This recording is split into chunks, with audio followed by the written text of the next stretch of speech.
get it for free from their website. You don't need to. But it's not streamable because it's one of those games where if people figure out that you're streaming, they'll just start spamming obscenities so you leave the room. It's like, oh great. It's one of those like, you're not allowed to watch kind of communities. But we're gonna play some Dwarf right now. So Twitch chat, if you want, you can say hi YouTube, because YouTube's been running for like, 30 minutes now. YouTube, I hope you're doing well out there. Don't forget to leave a like on the stream.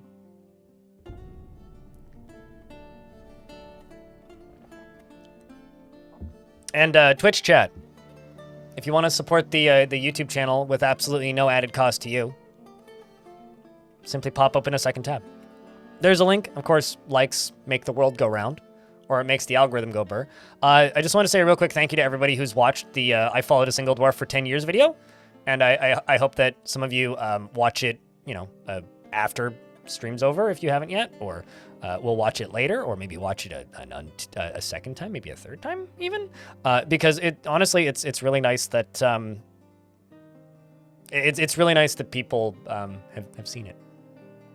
It's good. I'm happy to have that video out of my system. That video is way too deep in my psyche for a while. It was not healthy. But it's out now, so that's good. For some reason, like, it's very rare that, like, a video will just completely psych me out and, like, put me in, like, creative analysis paralysis, but that video did, like, badly.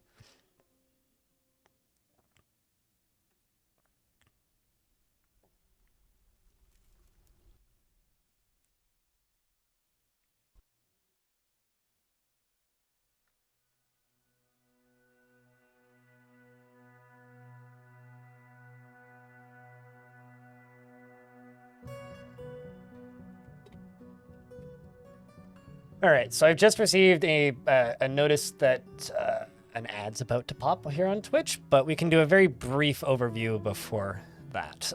Starmarsh Draugr, thank you very much for the Prime subscription. Darius Bonesaw and Dusk and Faint Speaker and Connie of the Wolves are the dwarves in the fort currently. The redemption should be open. So, real quick statement here. The mountain biome is terrifying. The forest biome is untamed wilds. There, I think, was just giant birds on the map the last time I looked. Yeah, it's just giant birds currently. But there have been apparently also a naked mulldog. But alongside of the giant birds, we also had various other things. Let's try this. Fixed retrieve units. Yeah, I was just kind of curious if those birds were stuck. But aside from those giant birds, there have also been like a lot of alligator snapping turtles and other fun animals. We have a little, waterfall here, which is beautiful. And it goes all the way down. And this is the sequel to my Ghost Fort that I did last year for Halloween. Which gifted dwarf to Star Marshal Draugr. Star Marshal, since you just subscribed with Prime, and Lanix would like to give you a dwarf, what kind of dwarf would you like? You can pick one from the list who isn't named. Ads. Yep. Yep. Waiting. We'll continue the thing afterwards. That video is a go to sleep video. Hey, I have a playlist now called Dwarf Fortress Movies, Rich, so you can watch videos back to back and sleep all night. Maybe the blacksmith? So I'll just wait until the ads are done. But we'll get this named while we're sitting here. Would you prefer Star Marshal or Draugr? Actually, also TwitchCon 2019. That was a good year. That was like the last TwitchCon I genuinely had a great time at.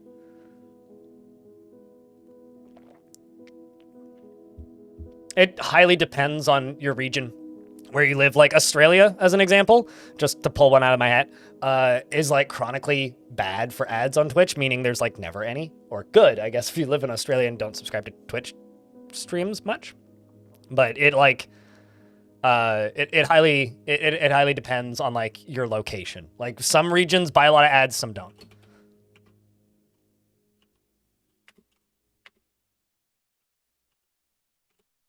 So honestly, don't worry about it. It's fine. It's already scary. They don't need ads. That's fair.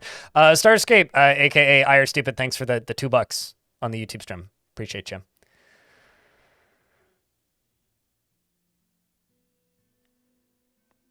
The U.S. is chock full of ads. Yeah, well, I mean, they're the primary market, right? Same with Canada. Although it's funny because in Canada, half the ads you'll get are going to be in French. I'm going to read this dwarf's description, and then we will talk a little bit about this fort. He is stingy with resources when working on projects, and he refuses to expend any extra effort. He doesn't mind wearing something special now and again, and he tends to avoid crowds. He is quite ambitious, and he thinks that he is fairly important in the grand scheme of things. He tends to form only tenuous emotional bonds with others, and he tends to not reveal personal information. He likes a little excitement now and then, and does not often feel lustful. Occasionally overindulges and needs alcohol to get through the working day. He dreams of mastering a skill, and he personally values good craftsmanship, and finds the pursuit of knowledge to be a waste of effort. He doesn't particularly value the truth, and he likes quartzite and sterling silver and red beryl and cacao wood, as well as giant moose bone and doors and cows for their hunting moose, and the words of cyclopean meditation, and the sight of the teal gem, and when possible prefers to consume giant leech and black bullhead and custard apple cider, and absolutely hates snails. His somewhat greasy hair is incredibly straight, and it's very long. He has a very long beard, which is neatly combed. His lips are thin, and his eyebrows are quite long, and his hair is golden yellow, and his skin is dark brown, and he worships the god of beauty, who caused a war to happen with the humans, because they also worship the god of beauty.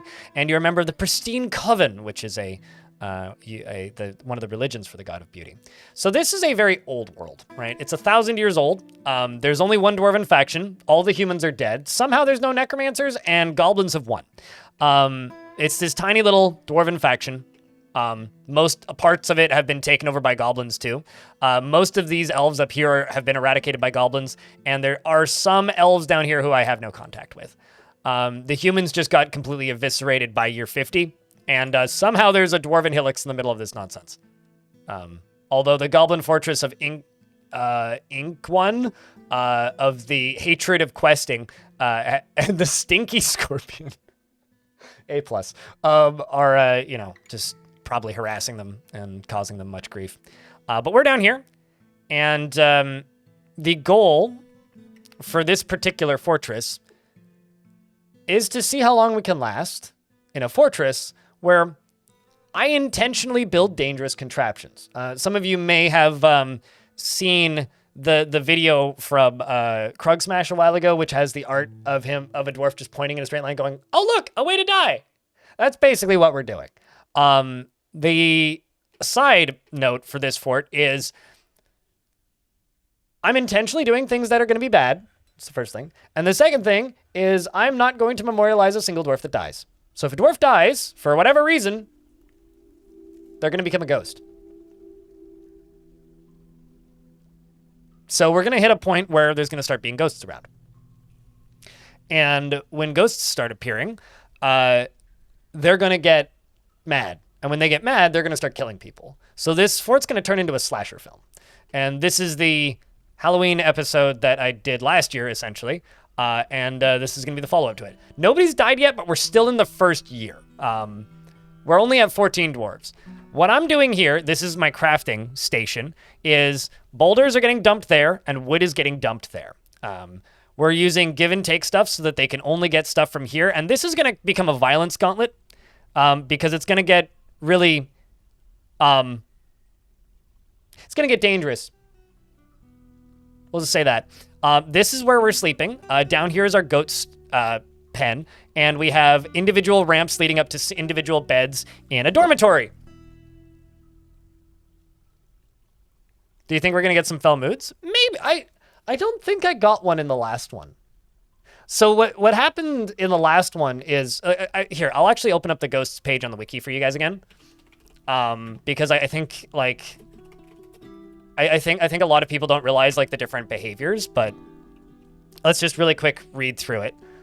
So sadistic or murderous ghosts, which are the worst dwarves, can happen if a dwarf had a fell mood or had maximum, like, depression. They just murder dwarves. There's sadistic dwarves, sadistic ghosts, which can batter, scare, and paralyze dwarves. Violent ghosts, which can remove limbs from dwarves. Moaning spirits, which can trouble and piss off one dwarf at a time. A howling spirit, which makes makes sleeping difficult. Angry ghosts, which possess dwarves, which can cause them to tantrum. Energetic poltergeists, which can steal and topple furniture. Secretive poltergeists, which just steal items. Troublesome poltergeists, which misplaces items, topple furniture, and may pull levers or open doors. Restless haunts, which drift around the place and of death frequented frequented location, and also haunt stores, causing unhappy thoughts. And forlorn haunts, which drift around the place, and anybody who sees them gets a spook. All of the ghosts have one thing in common, which is dwarves don't like seeing them and get negative thoughts associated. So essentially what's going to happen is when we hit a point where ghosts start appearing, we're going to start to spiral. Last year when we did this, there was a point where we had like 70 dwarves, and within an hour and a half, we had none. So, nothing a solid mist generator can't fix. I ain't building the mist generator. Although this is, I guess, kind of a mist generator. And that's kind of the gimmick for this fortress. Is, yes, it's a terrifying biome. Yes, it's untamed wilds. And I am intentionally making setups that are dangerous. If a dwarf got hit in the head by a boulder there, they would lose a lot of blood. So I don't have any powered minecarts. Also, if you're wondering why there's cats everywhere, it's Halloween, okay? We also brought turkeys and goats because both of those things seemed Halloween-y. So, yeah. Also, Splunky and Dropper are two cats. Splunky was the original one, but Dropper we also Dropper just followed. Splunky was our brave explorer who we threw into the caverns to go explore the caverns for us. Do we have a barracks? I don't even know. No, I got nothing. I mean, like, this fort is 2 months in, or 2 seasons in. We are mid autumn. We've done spring and summer. That's it. So like, we've played like an hour and a half of this fort. We are very early on. I could make a military if you think, but basically, I'm taking more chat suggestions than usual. So if you guys have like a sadistic idea that isn't like gonna directly murder dwarves that would fit a theme of a fort that's never gonna memorialize their dead, let me know. I'm open to it. But I'm just trying to, if we go by this goal here, use as many minecart routes as possible for whatever reason. And our expedition leader, if we actually look at his description, he does prefer chaotic mess. He finds that preferable to harmonious living, which makes sense. And he has a strong tendency towards privacy, is pleased by his own appearance and talents, and is quick to anger. He generally finds himself to be quite hopeful about the future and finds obligations confining, though he is conflicted by this for more than one reason. He blows out his breath when he's annoyed, and he needs alcohol to get through the working day, and he likes working outdoors and only grumbles mildly at bad weather. Do a corpse stockpile in the most trafficked area. See, I've been pushing back on that for a few reasons. The first one is, by the time there's a corpse stockpile, the fort's done. So that'll actually be quite hard to do. Or alternatively, very easy to do, but that'll be something that'll happen at the end. If I display corpses, it won't be in a stockpile, it'll be on pedestals. Because pedestals look better. But yeah. So, you know. Give me a good time. Pumpkin or ghost-shaped rooms. I need a pixel art diagram to copy. God, that's better. Yeah, no, that's what I was thinking. I was like, I think that, you know, just going all out with some certain things would just be better. But yeah, that is the fort. This is what we are building, and you know what? I think I will actually just dig out that Kesserite. But yeah, so we're just gonna be making lots and lots and lots and lots and lots and lots and lots and lots and lots and lots of minecart routes. So if you like watching overly complicated minecart routes, that's what we're gonna be trying to do in this fort. Currently, there is a bunch of magnetite down here. So we're going to be digging down to this. Something else I need to mention is this is not the same world as the last few forts and is kind of a one-shot. It's a one-off. So actually, now that I think about it, maybe I'll do the holiday fort in this world as well, because I don't know, that would be grim. But yeah, if I do anything else in this world, it's going to be a holiday fort, and that's about it, basically. This is the seasonal world. And what was the name of the river that we're on? It's the something of symmetry. Oh man.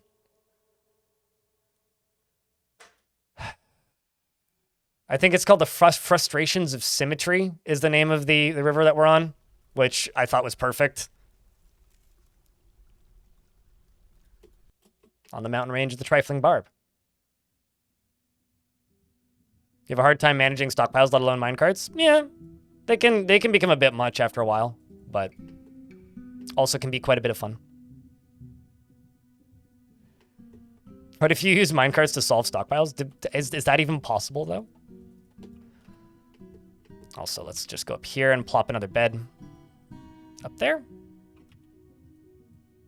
Because I've got a few more. But yeah, this is our... I'm shout outs to whoever came up with the dormitory idea, because this is a great idea. Just putting beds on top of individual poles. Just completely surrounded by goats. It's a good time. It fits. Also, Roland, are you referring to like quantum stockpiling? Morning, Havoc. Hello. Also, as Ildari says in the YouTube chat, first when low tier ghosts come equals more depression, and to dwarves, and then when they perish, they come back as more horrendous, violent ghosts. Yes, pretty much. The mild ghosts scare dwarves, and then when they die, shit gets bad. You just need like one sadistic hunt, and shit's gonna go wild.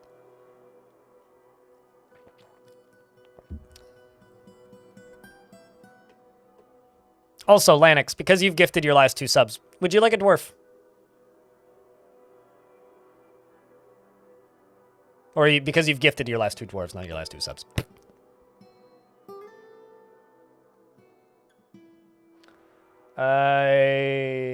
For you, think it's the frustrations of dealing with clients who think symmetry is end-to-end all in graphic design. You should send them that, like, what is it, the art installation where it's just a bunch of celebrities with, like, their faces made symmetrical. Show that to them. If Lanix wakes up, we'll give him a dwarf otherwise. I'll let him know when he comes by next. Scary idea number 1. Automate pottery production without using wood. Wouldn't that require coal? Like bituminous coal? I would have to find coal.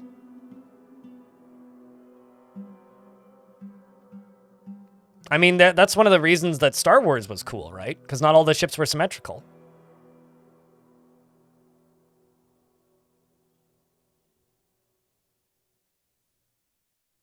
I don't know. I very rarely actually do pottery production, so like I'd have to look at the wiki for that. I'm just trying to figure out, I guess, why that's spooky.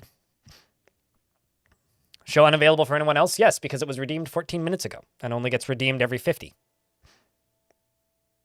So it's currently unavailable for everybody.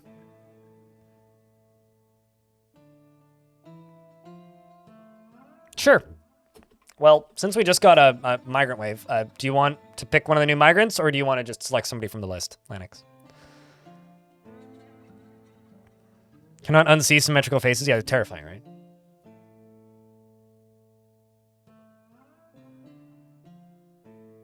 I mean, this is a hell of a gem cutter already. Look at this guy.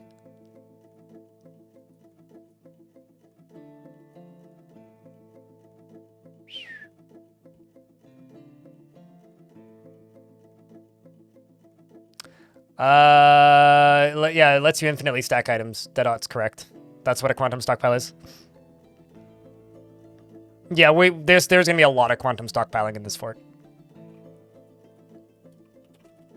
Lanix over here is a member of the Fragrant Doctrine, also worships the god of beauty. I love the fact that all of these dwarves worship the god of beauty. He is very polite and observes the appropriate rules of decorum when possible. That is given to flights of fancy, to the point of distraction. He likes to keep things practical without delving too deeply into the abstract, and can easily fall in love, or develop positive feelings. He tends to be swayed by the emotions of others, and he takes offered help and gifts without feeling particularly grateful. He tries to keep his things orderly and can handle stress. He has a sense of duty, and he has a greedy streak, and he thinks that he is fairly important in the grand scheme of things. He's not particularly interested in what others think of him, and he laughs loudly when he's nervous. That Bish Holy, thank you very much for the 10 gift subs. Appreciate you. Check, can I get a big round of beers for that? Thank you much, mate. He needs alcohol to get through the working day and doesn't mind being outdoors at least for a time. Dreams of ruling the world and personally sees power over others as something to strive for. Finds artwork boring and does not care about family one way or another. And he likes sterling silver and yellow glossier, as well as a giant adder tooth, short swords and crutches, and bobcats for their short tails. And the words of the scribe of playing, and when possible, he prefers to consume two-humped camel cheese and strawberry plants, and river spirits, as well as hates purring maggots.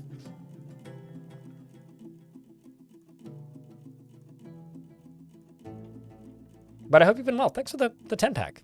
Appreciate you, mate. It's been a minute. I need to hotkey this fort. But yeah, we do currently have the traders here, although I don't think I'm going to trade with them this year. So I'm trying to debate. I don't know if I'm going to build a tavern in this fort. I haven't decided yet. But what I do think this fort does need is a temple. I'm just trying to figure out where to put it and how to build it. I might maybe like put it over here somewhere. I'm thinking like temple dining room thing. Because I could easily do another one of these. We could like farm the floor below it. Actually, that could be kind of cool. Dig up into the aquifer again, get it spraying water like this. Farm on that. And then build like a dining hall tavern on the, or a dining hall temple on the layer above.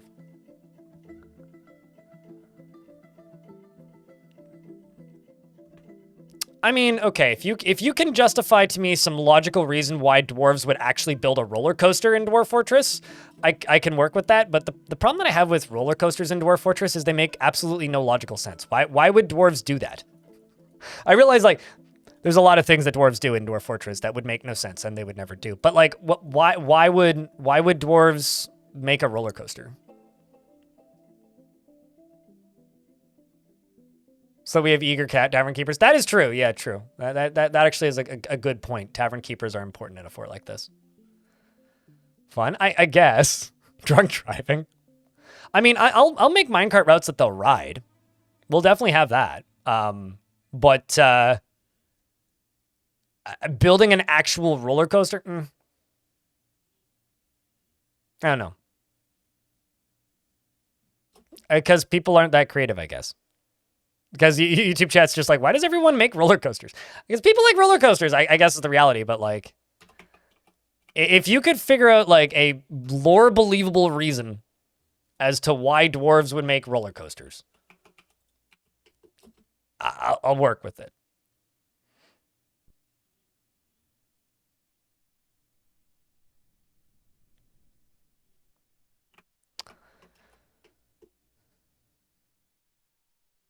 I may also need to make this crafting zone bigger. May very well need to do that.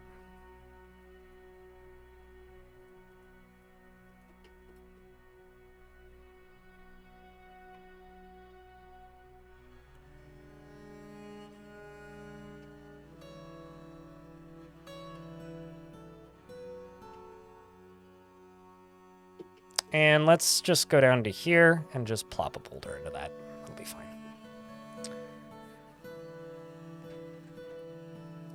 See, right now we're only using pushed minecarts, so the only actual chance of death is it falling on their heads right here. Because pushed minecarts are completely safe. But I will be slowly making them more dangerous as we go. It's just going to take a little bit of time. Because I don't want to start killing dwarves before the 40... I want the fort to get going a little bit before I start just horribly murdering people. I know that might sound like it's kind of counterproductive to like the overall goal of the fort, but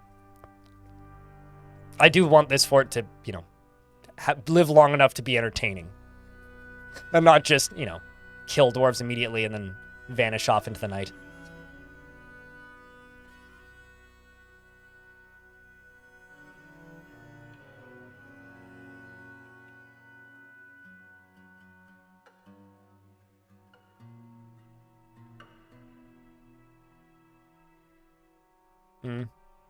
That side won't look that good. I want to maintain the aesthetic. The aesthetic of horribleness.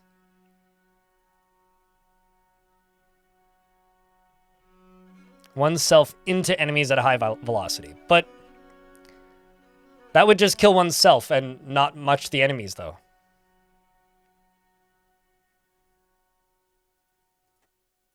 Like, I guess I'm arguing logic in, like, something that is illogical, so maybe that's, like, the losing battle right there, but...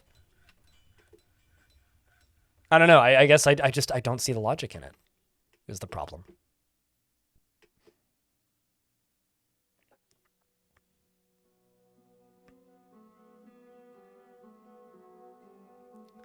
Would a roller coaster in the end, or here's what I'm gonna do, right? I'm currently digging down towards this. This is a bunch of magnetite, okay? And there's gonna be some magnetite on the other side too. So I'm gonna build a bridge across to dig out both sides of this magnetite. Now, once we get down here, how about what we do is we have them push the minecart up here and dump it, and then maybe push it back to like here, and then we could get them to like kick it down a layer, and then maybe we could figure out some way of powering it, or maybe we'll just make it roll down a bunch of ramps so that it just rolls freely down to here, or maybe ride it back down, which again we could do, and just make it so that they whoop, down to where it started, and you know, just increase the chances of possible smacking. How does that work? We can even have some drops, you know, just for efficiency's sake, right? You know, like get the dwarf that's pushing the minecart back to the starting location faster. Right? Like, you know, what we could do is we could do this. I could have just like a little drop right here. Ooh, actually even better. Could have a little drop like right here. And then down here, make it go down a layer. And then down... I don't know if I want it flying through the bedroom, actually. I think that might actually look ugly. It's more of a visual thing there. So let's go here. And then here. And then here. Here, here. And then let's say go down a layer. Although let's do this for maximum entertainment. And then go in front of this. Over to here. Except actually, even better. Let's just do directly 2 down. Yeah. So they're going to fall a layer, land on a ramp, and then down the ramp, and then around this, and then down a ramp, and then hopefully make it far enough that they can just finish pushing it to the end. Because probably around there is when I'll tell them to start pushing it again. And then that's where they'll load it.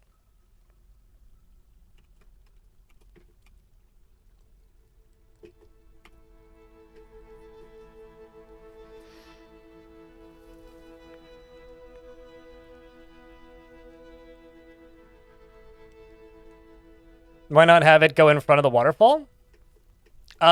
Because, once again, this is an untamed wilds biome, and there are potential agitated giant birds. How about this? Once I have a powered minecart, I'll just fucking shoot a minecart through the waterfall. How's that sound? Like, maybe once we're, you know, mining ore on the other side, I'll just, like, you know, boom. That work? I wonder if that'll fill it up with water. It might, actually. Trying to think, because I'm going to need more storage here. I guess we could do gems. Let's just wait until this is done. One thing at a time. And also, how many miners do I currently have? 5. Okay. We're up to 21 dwarfs.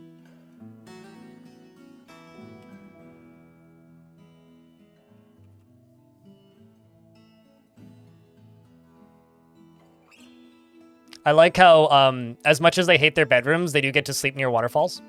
Yeah, we started with 20 cats. Jaderox. We're going to have a lot of cat clothing. Oh, also another thing. There's no plump helmets on this map. So our diet is going to consist of a lot of cats. Just saying. Like, it's just worth noting, I suppose.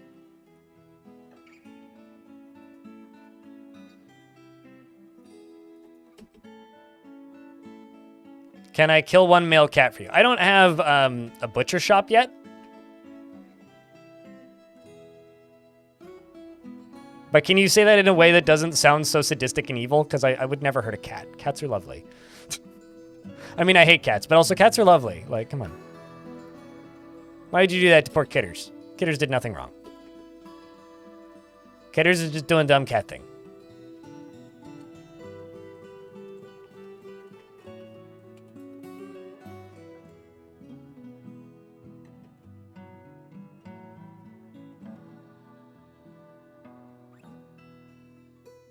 Do we have the ability to capture and train animals? I'd need animals to be running around that are capturable, but not currently. The only animals on the map right now are these giant wrens, which I may actually need to, like, exterminate or get rid of at some point because they seem to be hogging all the animal, like, spawn. Or all of the population because they haven't moved. So I'm kind of worried that their pathing is broken or something. Giant birds just do some weird things to the world to the point where, like, I kind of wish they weren't as common as they are, but, you know. Yeah, no. No signs so far. The only thing that's died was a fish, and its corpse is gone. But no sign of the biome being reanimating yet. But elsewhere on this same mountain range showed the signs, so we'll see. You have started watching your Dwarf Fortress tutorial, and so you'll have almost no idea what I'm doing. Well, gotcha. That's fine. Yeah, it's not that complicated. It's not like it's Kerbal Space Program. This isn't rocket science.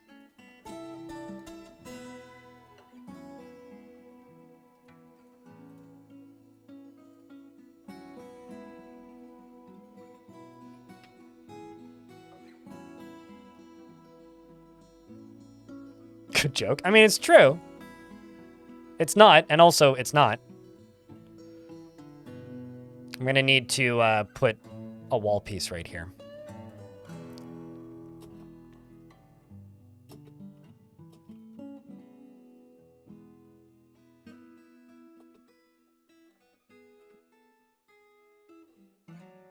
Ah, well, you've already locked yourself out of here.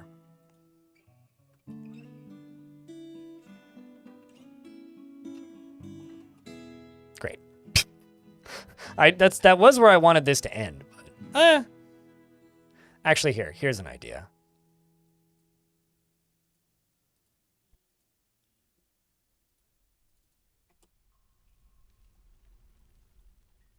This is the direction we'll make it go.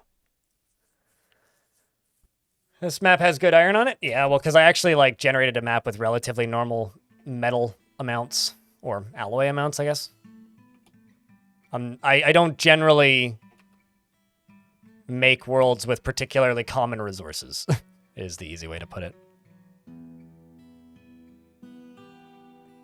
The content is captivating as hell. Dwarf Fortress has been captivating as hell as long as Dwarf Fortress has existed. It's like, it's a weirdly compelling little video game.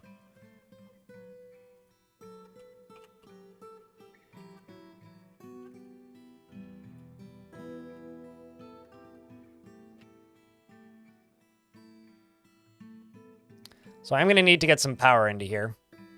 And also I'm going to need... Ooh. Let's do a wall grate? Yeah.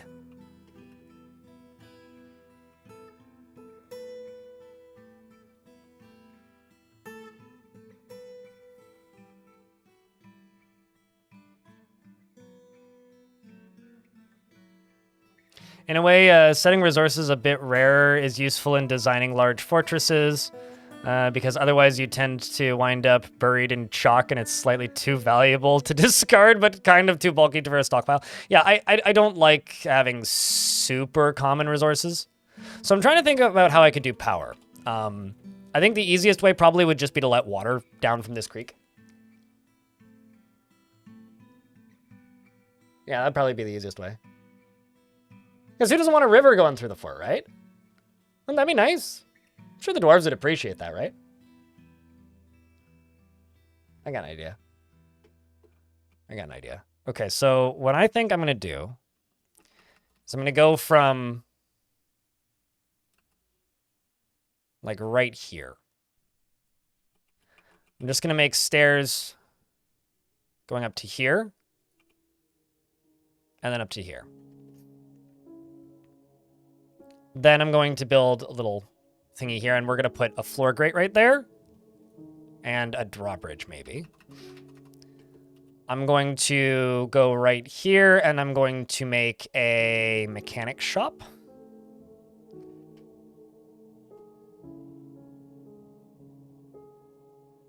Right here. This is going to be tied to this, and we're going to start making mechanisms.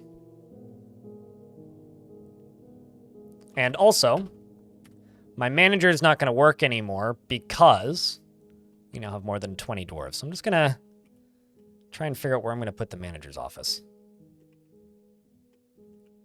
I did say I was going to make a little room right here, so I think we'll just get to that. Let's just start digging this out.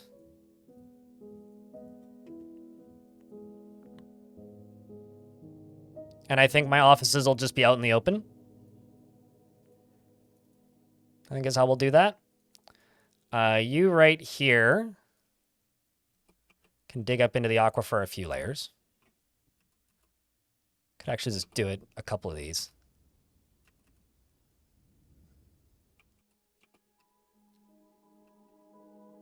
It's a survival tactic, you know? What's up, Ulfsire? Clocking in. How goes creative developments and design days? What's up, Brain Spasm? But yeah, understanding nothing about Dwarf Fortress is fine. If anything, I think that's the most fun you'll ever have playing Dwarf Fortress, is figuring stuff out.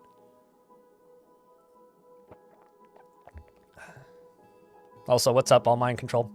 First you ever heard of Dwarf Fortress, it made it sound like nothing could be done to avoid tantrum spiraling and nobility and justice systems. Because that was an era, well, actually, there was an era where it was impossible, right? So depending on who you're asking, that might very well be 100% true for, like, their experience for when they played. But at this point, yeah, no, it's not like that anymore.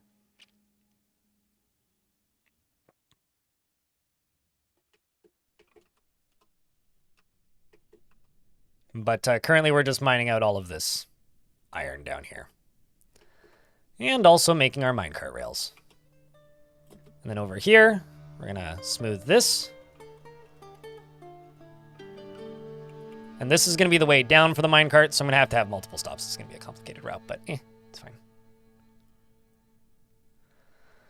For Giant Crocs to be sure no dwarf is watching, do you want me to use DF hack or like actually send somebody out to fight them? Because then I'd have to make because I'll probably have to make what do you call it?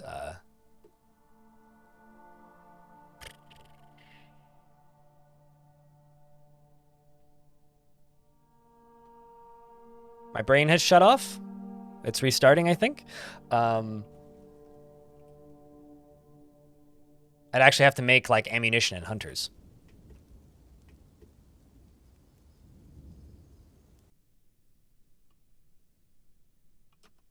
But I'm not entirely sure. We'll see.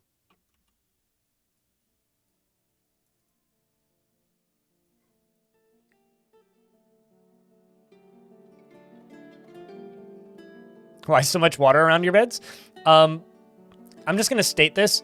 Do not use this dwarf in any way, this fortress in any way, shape, or form as a template for the sort of fortress you should build. That is the simple answer. It's going to be a beautiful feature. Sure, definitely. Hey, look, gold. That's nice and heavy. Feel great if that hits you in the head.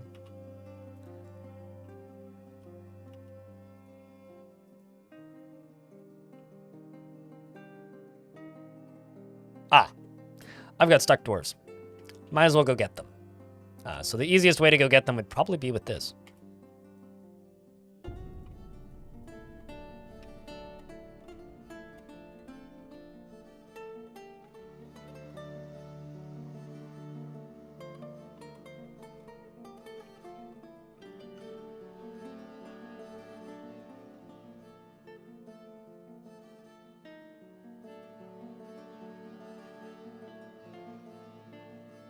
You love the generation, you need to get confident enough to use advanced world gen. I mean, if you just go look at like the video or the beginning of the stream for this fort, you can see the exact steps that I took to generate this world, and it is not complicated.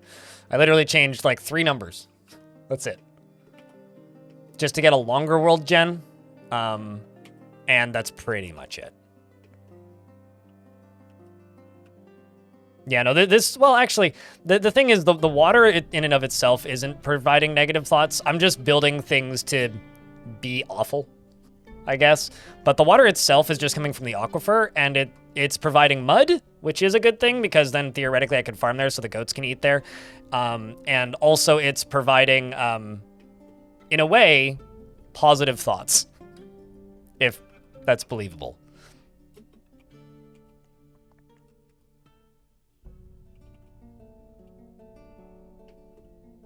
But I think it's this dwarf over here that we need to get to. So this goes down to here, and then that would let him out there. They're getting there, though. And this is all siltstone. We're also going to need to transport out the siltstone and amongst other things. Should you have lots of metal for your first world? So the default world generation has several settings, right? One of them is mineral scarcity.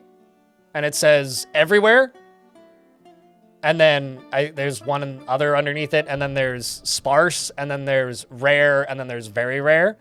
I generally set mine to sparse. The default, I think, is everywhere, which will give you fuckloads of materials. The old default in older versions of the game was sparse. Like the middle one. Not everywhere. Personally, I feel like the default should be sparse because everywhere is just far too much, in my opinion.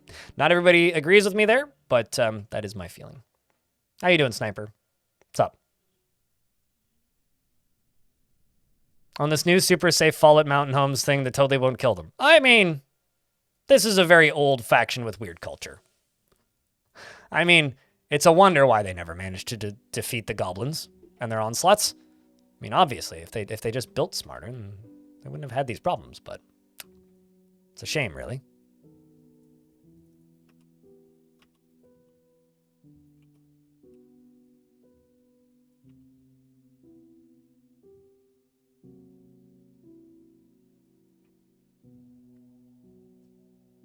That is presuming we make it that far. Rolstall, but yeah, I wouldn't say that Goblinite is a viable option for new players. My YouTube shorts are wildfire. I haven't uploaded a YouTube short in a minute. YouTube decided to stop promoting my shorts at all, so I haven't been uploading them as much as previously. Because YouTube's like, hey, guess what? You're gonna get 1,000 views a short instead of 10,000. So now you're not even getting traffic from them. It sucks. YouTube shorts are hell. I hate them.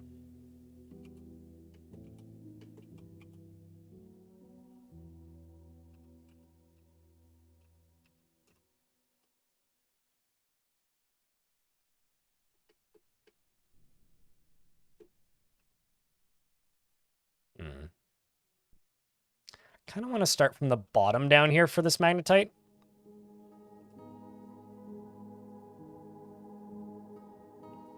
So we're going to go to here. And then you're going to go down to here.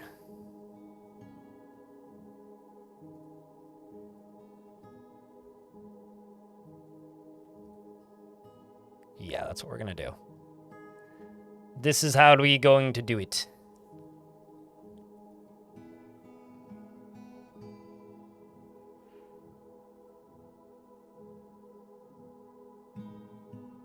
I'd rather watch Blind on YouTube than a kid fill a glass of water and talk stuff. I have no idea what that means. All right, Sniper. Hi, Sniper. Bye, Sniper. Chat, can I get a round of beers? I don't need to stare at that anymore. It's confusing me. Let's reset the chat room for a second. You had default resources initially to get a feel for everything, but starting a new world, I just wish the game communicated more, that the game plays a lot better if you don't use the default settings, but... I wish it would just say recommended for new players or something, you know? Because I don't know. Not everybody, again, that's another one of my takes that's not the most popular all the time.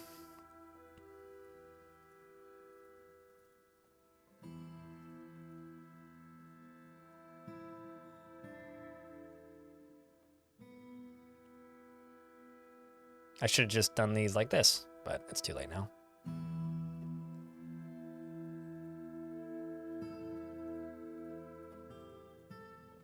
All right, I'll be fine.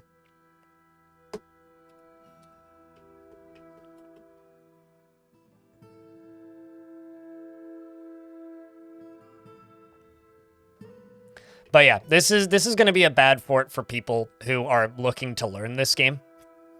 just purely because of how I'm playing this fort. Like, I would not recommend doing a lot of the things that I'm doing. This is kind of just like, I would kind of describe as like a more advanced experiment fort, if you want to call it that, but, you know, how long can I push the limits of minecarts while also not actually properly taking care of the fort even remotely is essentially what this fort is going to be in the longer term.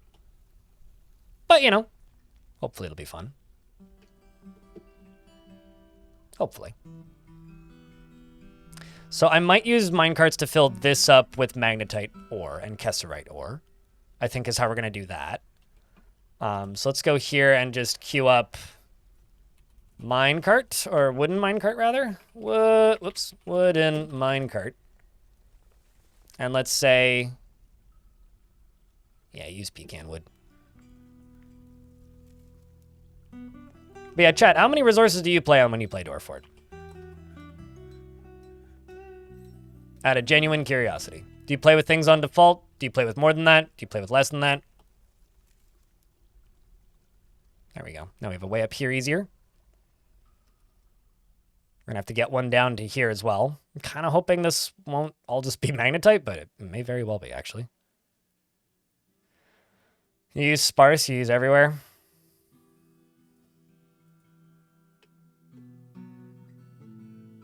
Well, I mean, playing vanilla in default. I think like I actually have issues with Dwarf Fortress's default settings, which sucks. I don't know. It's hard to explain, but I wish Dwarf Fortress had different default settings, because in some ways they're good for new players, and in some ways they're fucking terrible for new players. You're on your first world and you used everywhere, but now that you're almost 100 years in, you wish that you would have used sparse? Yeah. Think you use frequent? You might change it up, though? Yeah. I don't know. For me, it's like, if personally, when I'm playing, if there's more than one type of material on the map that I can see from the start, there's too many materials, and I wish that there was less. You hate where you're trying to build rooms and you keep running into ore. You know, sometimes it's fun to only build in ore veins, but yeah. Sometimes I'll just look at fortresses and just see. This is very much a I've played too long, kind of almost elite, being an elitist player kind of deal, but sometimes I will look at people's fortresses and it's like they're paving their floors with like magnetite ore, and I'm just like, we're playing a different video game. It's kind of how it feels sometimes. All right, so we're gonna make a minecart route right here. That's gonna end like right here, basically. Because this is gonna go from here. Actually, yeah, we'll have it start here. We'll do it this way. So it's gonna go over to here, and then up to here. So this route to transport magnetite is gonna start down here. Down here. It's gonna load magnetite ore from a stockpile right here. It's gonna go up, follow this, and then it's gonna go over to here and then dump it down into here. Same with the gold ore and the kesserite ore, which will probably get dumped there and there for different minecarts. And then it's gonna turn around, and then it's gonna go here, and then they're going to kick it this way down into here, and well, actually, I could tell them to ride it down into here, and it should make it all the way down, and if it doesn't, we'll fix that later with powered. So, yeah. I don't have a beekeeper, and I have no craft store, so who do you want? Grumbleger.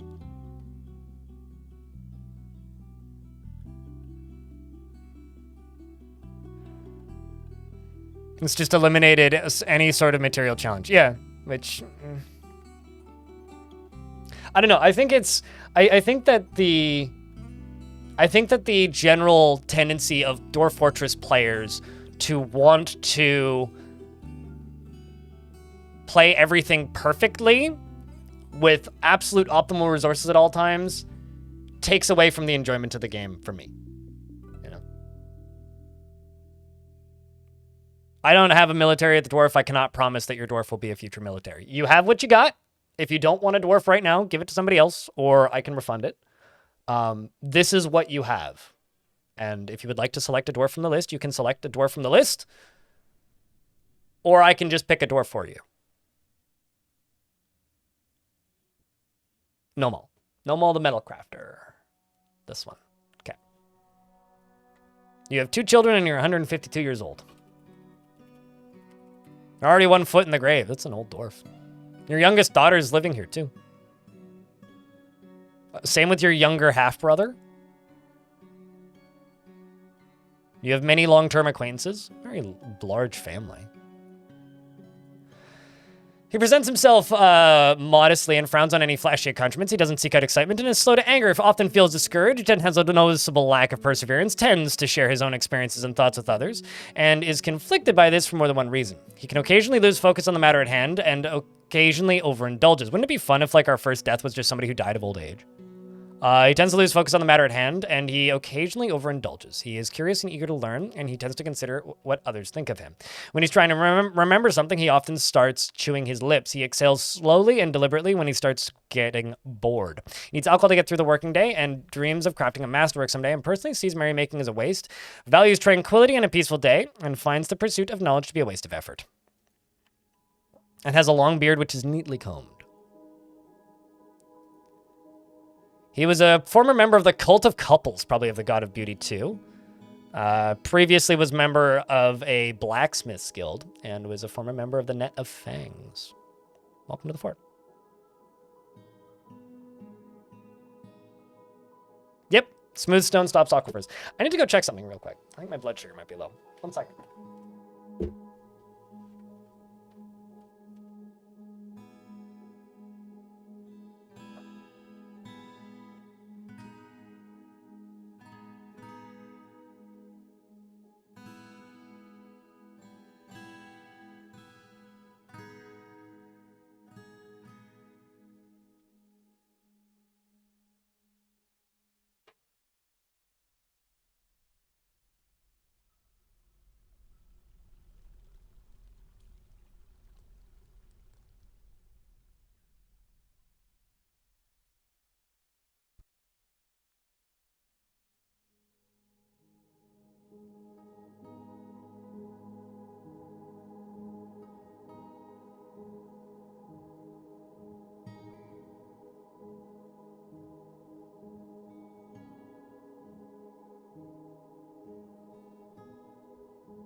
Had a juice box. That should sort it.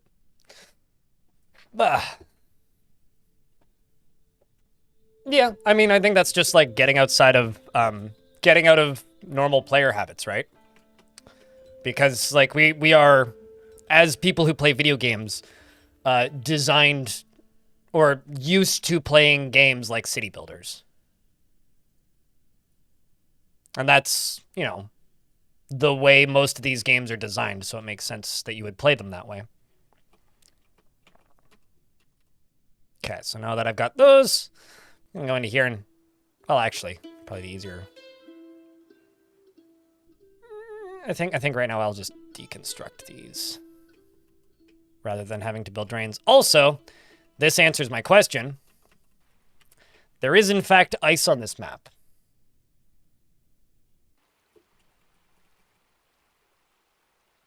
So that would make shooting through minecarts through the waterfall very dangerous. And also would destroy constructions. What in the Minecraft was that ghost sound? I have no idea what you're talking about. Was there a ghost sound that just happened? Because I didn't hear it.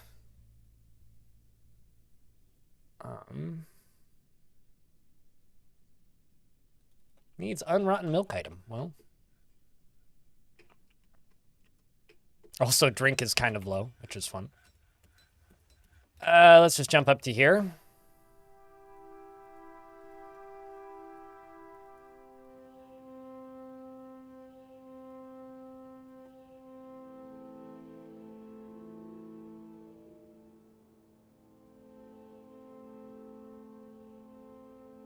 Hope the week's been good. It's been okay. Got the video out. Tygo, what up, by the way?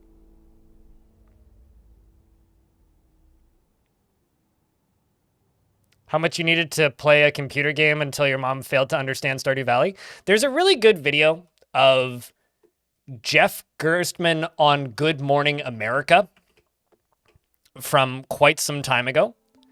And in this video, he doesn't fail to explain. He definitely explains, but he has to explain to the co-host on this show how, or like what a Dreamcast is and how many levels they can fit on every video game or in every video game because of how much bigger the console is than the last one. And I think that's always a very good, like, kind of wake-up call for people who play a lot of video games that, yo, video games are complicated to people who don't video game very much. And it's easy to forget that for all those of us who video game too much. We use the video game consoles enough that we take for granted that some people just, like, you know, there's a lot of terminology and things that you need to understand. If you don't do that very often, still a threat, still a threat. Still definitely a threat. Day one Patreon. Although I do need to actually listen to Game Boys to Men at some point, but...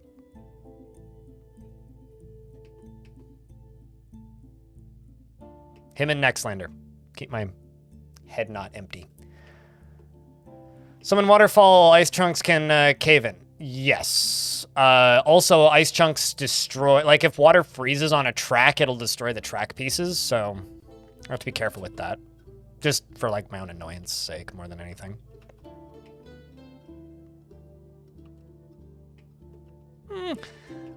You know, I think that's like a rolling...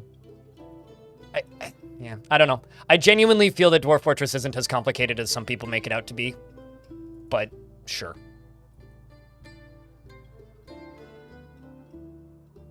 Where the dwarves are only allowed to drink water. It's not as bad as you think it is. I don't like doing that because it removes a lot of the game aspect, basically. It's like, dwarves can actually very much survive without alcohol longer than you think they can. It just makes the dwarves worse at their jobs in, like, every single way because they get sluggish if they don't have alcohol for a long time. It's like trying to do vampire forts, where they only drink blood. It's like, yeah, this sucks. I don't know. It just kind of makes the game less fun to play, I'll say. You did not know that memories had such a big impact on and loved the wild twist with the funny book. I'm amazed it came across as a twist. Like, my concern with that video is that people would see the twist coming a mile away. But hey, if it comes across as a twist, then I guess it's successful.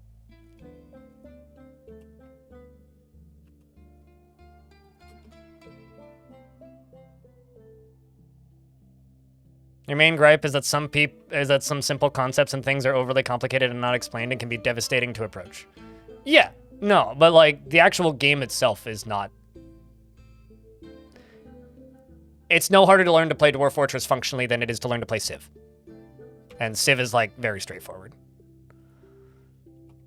The actual game of Dwarf Fortress is straightforward. I think that players make it more complicated than it needs to be. That was a difficult sentence to say out loud for some reason.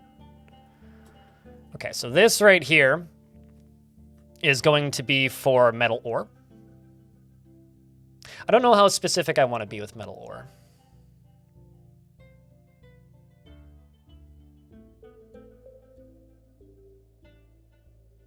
I guess the question is, do I want all of the metal ore in one stockpile or not?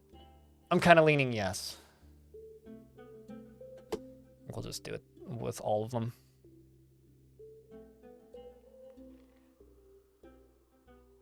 It never tells you. It never tells you why you did or how you did something wrong. It just tells you did something wrong. Is more what I would say. But yeah, no, I get it.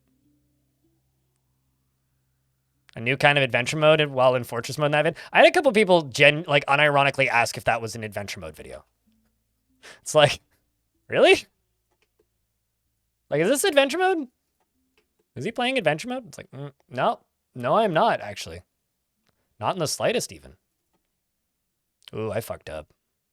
This is going to be fun to dig out.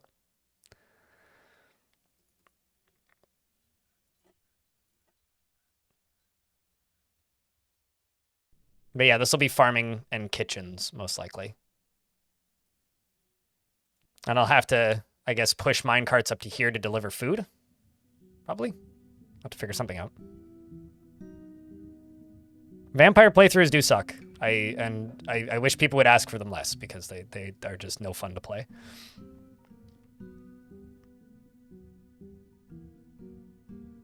Find a break in an axle chain from a water wheel in your pump systems. Oh, that's fun. I remember spending like 6 hours building a pump stack, and then one dwarf toppled the bottom pump, and the whole thing collapsed, and I damn near stopped playing that fort entirely. Although this was years ago. Because I was making like a 200 Z level tall iron pump stack for lava. What is the funniest fort you ever made? That is an unanswerable question, mate. Chat might be able to tell you the response. I don't know. No idea.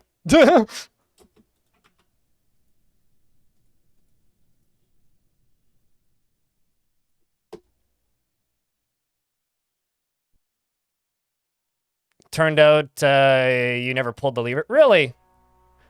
Huh. Vote crab. I mean, chat could probably give you a better answer, because most of the time, stuff that people think is funny, I find to be frustrating to play. So it's like, was Water Lungs funny? I found that fort to be, like, extremely frustrating to play. The crabs thing was amusing, though. I'll give you that. I think the funny part about... Did I name Grumbles Dwarf? I think I did.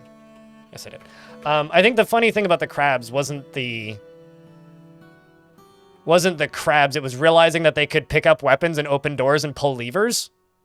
I think that was the funny thing about the crabs part. The fort itself, But like, yo, crabs can pull fucking levers? What?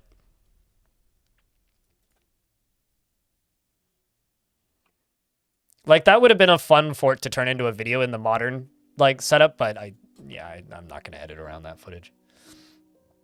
Also, it's double compressed, exported to YouTube footage that I don't have locally. Yeah, that was a neat machine. The Moses machine. I think...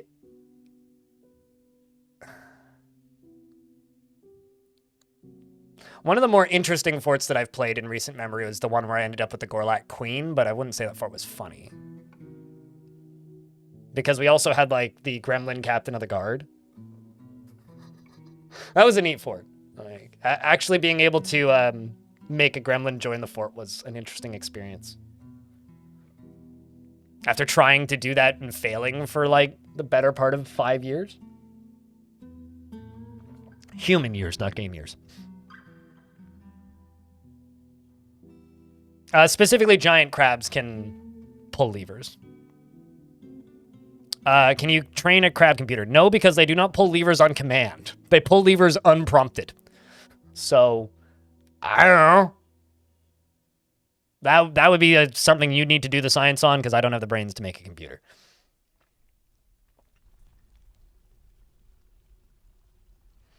Also, you can't tame giant crabs. You can only train them, so they lose their training. And they breed uncontrollably. So, yeah, that's I guess the last thing.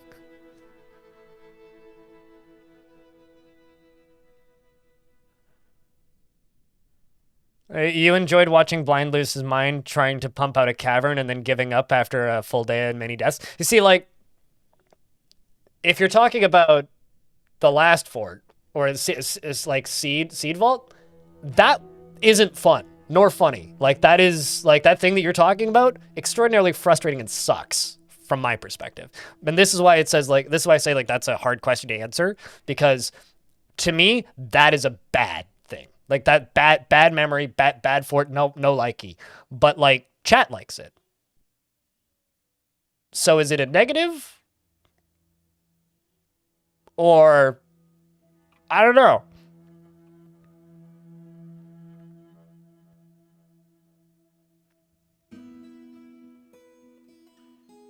I mean, that's the name of the fort, Ghostcandy. Yep. Trick or treat. All right, there we go. We're finally updating our stockpile records. So this is where I'm going to do a bunch of farming. This can be our temple system and maybe more farming, and also a dining hall. I think I will make the dining halls slightly paved. So I'll make some paved chunks, which I'll put tables and chairs on. Might also make a tavern in a similar setup close by here. Who was constantly tantruming and killing people who deconstructed iron bars over the well during the tantrum, and he dropped like a Looney Tunes joke. They actually did it. That's actually kind of crazy. Because they're, as far as I know, they're supposed to cancel deconstructions and cancel mining if there's somebody standing in the tile. That's funny. That is really funny.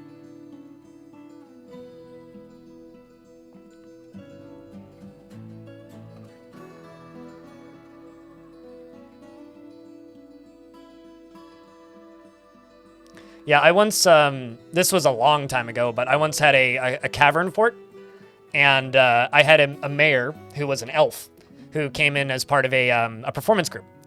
And, you know, it was fine. It was a solid mayor, like, wasn't making any demands, so I wasn't complaining. And then the mayor mysteriously vanished. And I was like, okay, where did my mayor go? What the hell?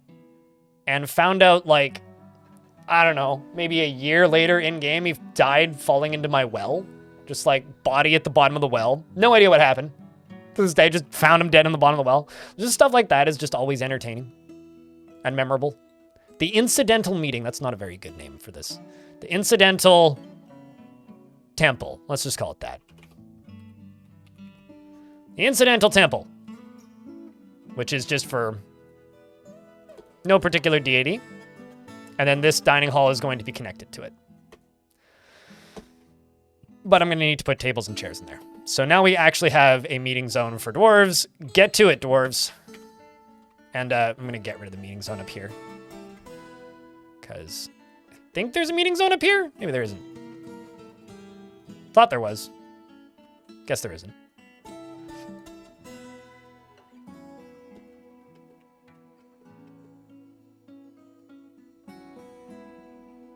Is built into a wall. Yeah, true. Dwarves do like getting stuck behind things, don't they?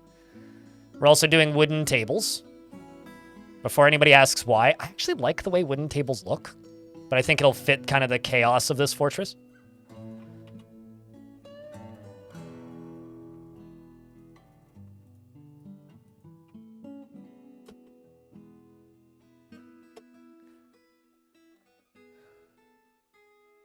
Could be used for an episode of Bones. I've like, as in the like crime show? Or is there another Bones that I'm not familiar with? Am I out of wood?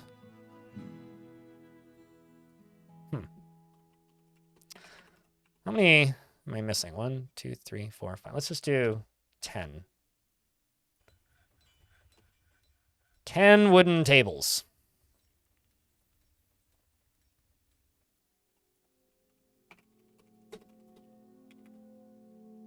Seems like we're going to need to perhaps knock down some more trees, too.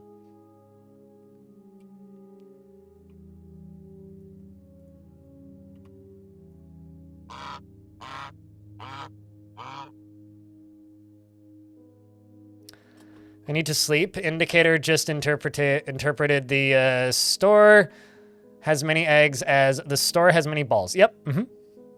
Some words in here. I mean, they are spherical. So I wouldn't say that is entirely completely inaccurate. Just mostly completely inaccurate. All right, so we're going to call this or cart 1. This is where things are going to start getting complicated.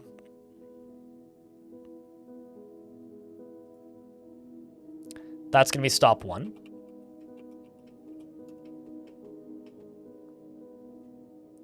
That's going to be stop 2. That's going to be stop 3. And for safety's sake, that's going to be stop 4. So, at stop 1, we're going to load metal ore, okay? They're going to load it from here. And then when full, push this way. Now,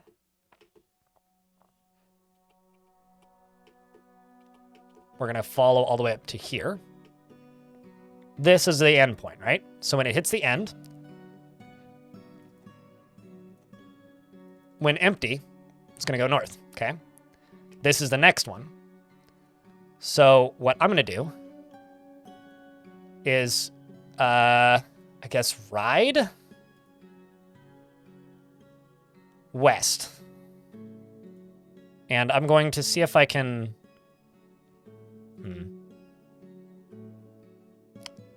I'm presuming that'll work. And then the final stop is just going to be... Ooh, actually, I can't remember where the final stop is. It's down here, isn't it? Let's just nuke the final stop and add one more. Just go there and say push. Because it's not powered right now. And while it's not powered, it's going to take a little bit. So...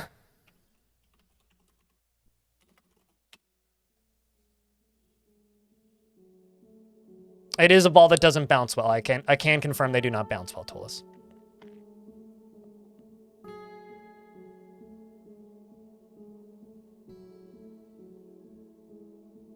How do you add a stop to the route that is not last in the list? You don't. You have to delete the rest.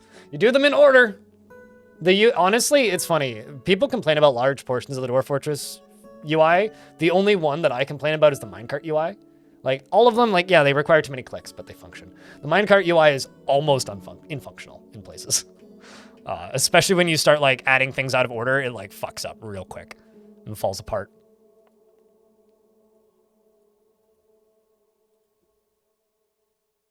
That's infuriating? Oh, yeah. No, it can be infuriating. Don't worry. But if you do it right the first time, it's not bad.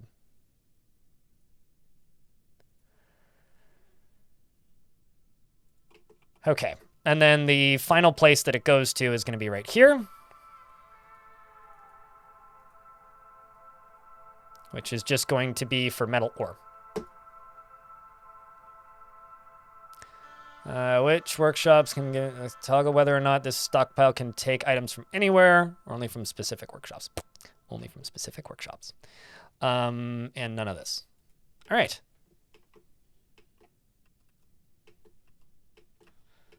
So now I unpause, and actually let's just finish walling this off.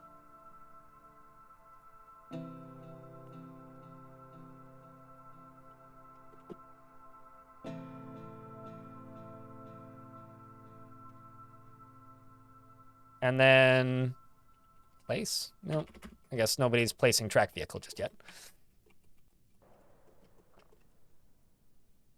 Let's follow the minecart.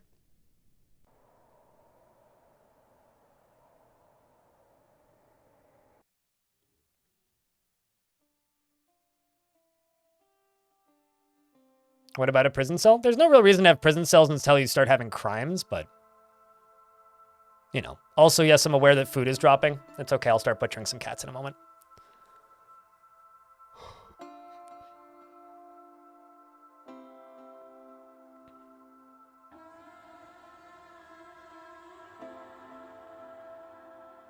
The encrusting and decorating UI you hate the most? It's so much easier than it used to be.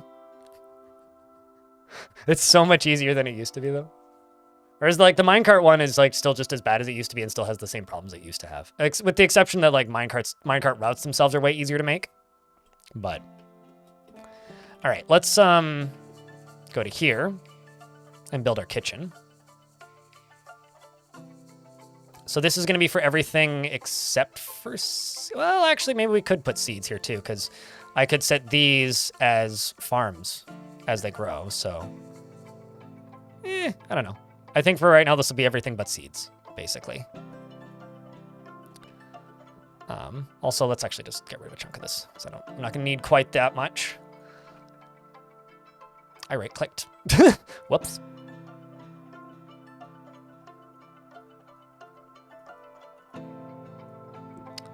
You right here, you can be for everything except for seeds.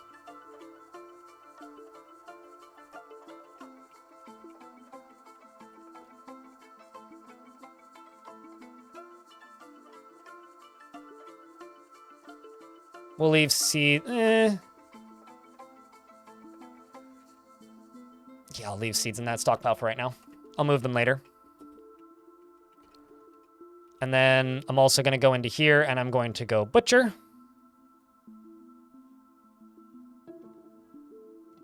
Okay, chestnut logs it is. 2 butcher shops.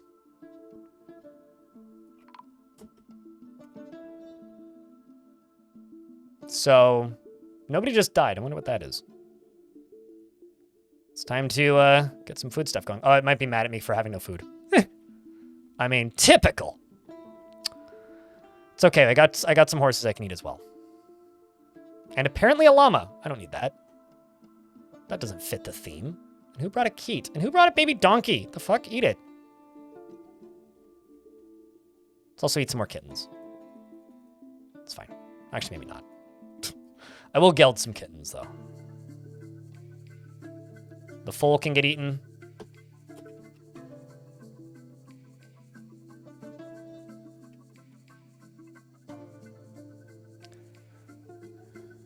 Had some legit benefits for big forts? I think they do have some legit benefits for big forts. If you don't want... It's the question of, like... they're not the fastest way to move stuff, but they allow a smaller number of... They're useful for forts where people like to restrict who's hauling, basically. Like, are you allowing every single dwarf in the fort to haul? If the answer is yes, yeah, okay. No, they're not going to have much use. But if you're not allowing every dwarf in the fort to haul, they do have a lot of use. That's kind of my take. So...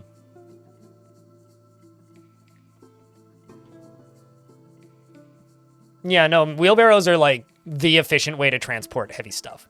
But for me, like, I like the fact that wheelbarrows exist because they are, like, basically, okay, Dwarf Fortress has 2 things. It has mechanics, and then it has mechanics that are, like, optional, basically.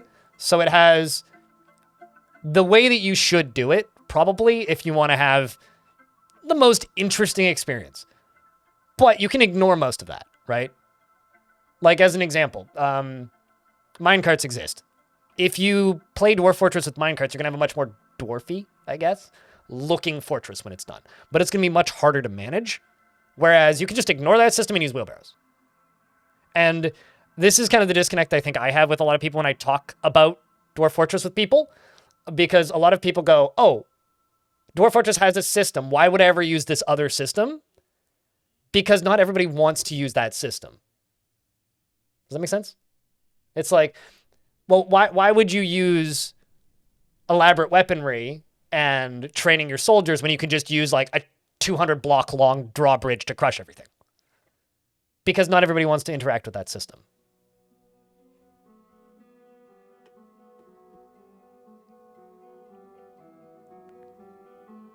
Totally, but that would be forcing the game through a linear pathway, right? I think like Dwarf Fortress is just like ridiculously over sandbox to a point where it like confuses some people. I'm just gonna make 100 rock blocks. Let's say let's just say monthly right now. And also, rock, whoops, that's 0. Mechanisms. There's 10 of them. And I'm going to jump over to you and say you will take items from there. Yeah. Oh, I mean, that's absolutely a valid use for them. They're not purely weapons, though. They can also be, like, very convincing player entertainment devices. Open and close a drawbridge on a dwarf and say goodbye to that dwarf. You'll never see a sign of them ever again. Like, you can unexist items with drawbridges. Because a wheelbarrow shotgun is not nearly as fun. Also not a thing that you can build, Killjoy. Just move everything with DF hack auto dump. I mean, yeah, some people don't like playing the video game and want software to play the game for them. And if that's how you want to play, then be my guest.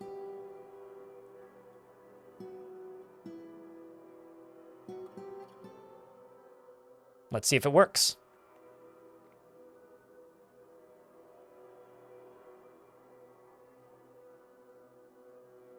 Nope. Okay.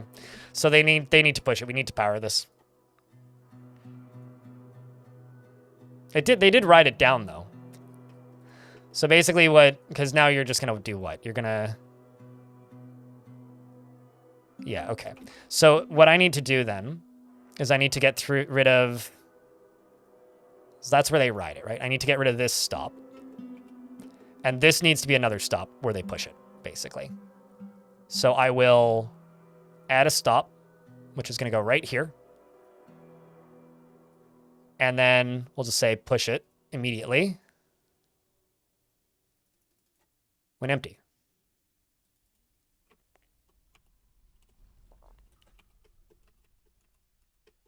Because until I can get it powered, it's just not going to work. So let's see if it makes another loop.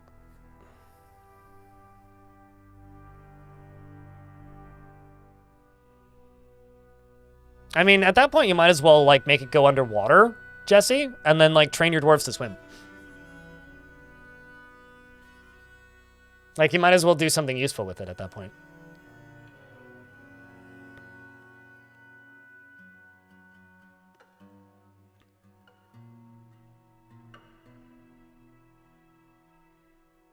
Yeah, no, it deletes the game. It deletes the item from memory to the point where it's unrecoverable.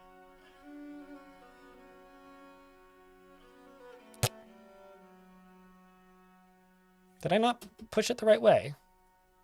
Oh. Oh, I see. I see what's happening.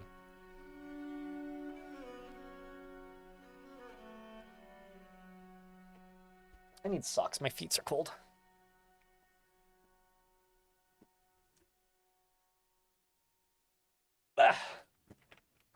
Yeah, you can also, if you use lava, you can make them lose weight. I got videos about how to do that.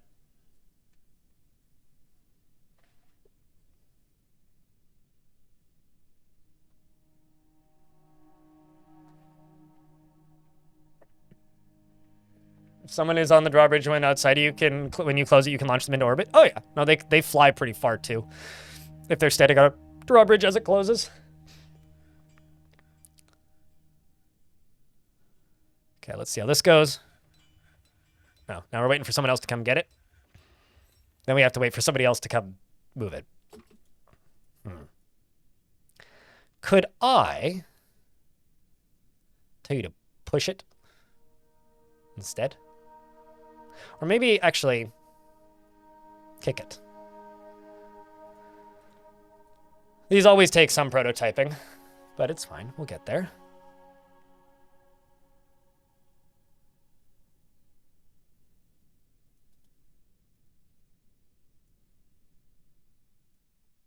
Actually, crushing enemies with a fucking stone drawbridge seems pretty dwarfy. No, it's just boring mechanically, right? Like, that's the whole point, right? Like, there's more interesting ways to fend off enemies. But, like, you don't have to acknowledge that system, right? You can play the game the more straightforward way if you want. And I guess that's the point I'm trying to make. Is it's not that it's not dwarfy to do that. Sure, it certainly is. It's just there's more interesting ways to do that. That's all. Like, you can achieve the same outcome with more interesting gameplay mechanics if you want to.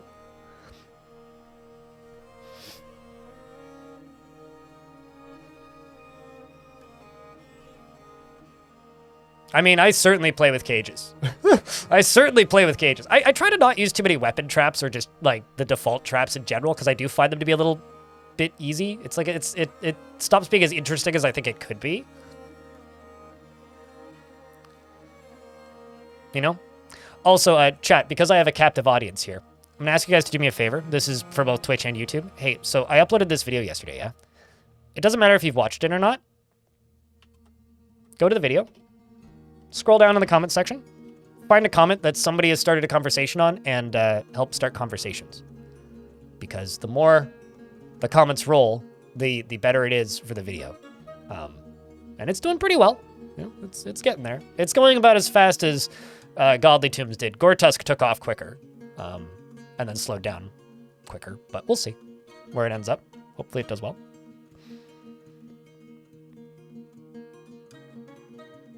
Also, you saying wheelbarrow shotgun killjoy now makes me want to shoot iron wheelbarrows at people, so... You know. Or like something else really heavy. Some heavy material wheelbarrows, basically. You got gold nuggets, magnetite.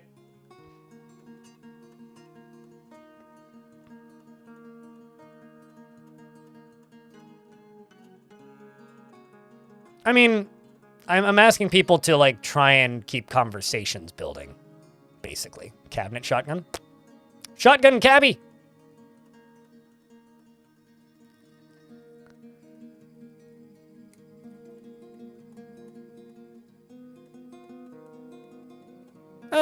Don't feel the need to actually do it, Keyfry. It's just a, hey, you know, if you've watched the video and you like the video, that is a way to help the video.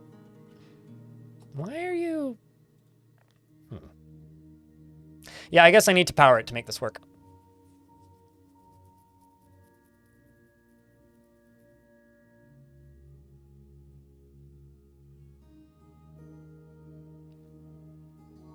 Let's try gliding.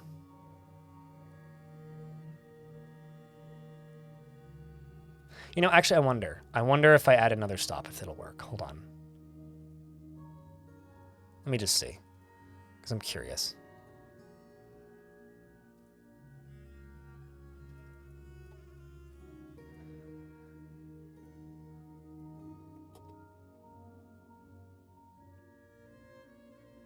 He's said this dozens of times, yes. He doesn't want to make gunpowder a thing in DF because he wants to use magic, and Tarn likes to add things to his video game that he's interested in and enjoys researching. He does enjoy researching guns. He's said this publicly many times, and I think even in one of my interviews, he stated that, like, if you want guns in Dwarf Fortress, mod them in yourself. Like, but not every dwarven fantasy game needs to be like Warhammer. And I think a lot of people look at Warhammer dwarves and go, they have guns. All dwarves have guns. No.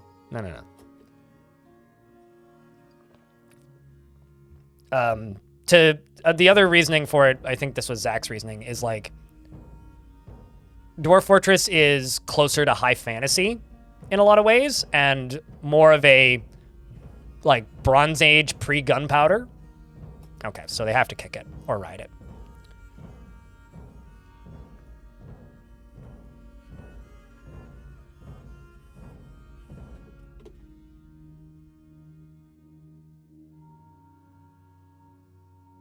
Yeah, but, like, here's the thing, right?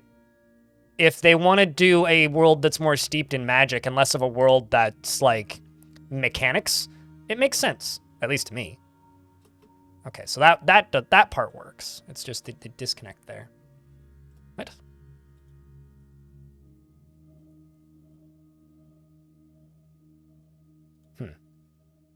No underscore Brodoin cheered. X100. Just cuz. Not sure why that's not connected.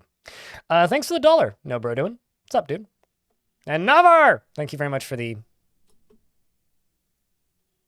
Prime sub. Appreciate you.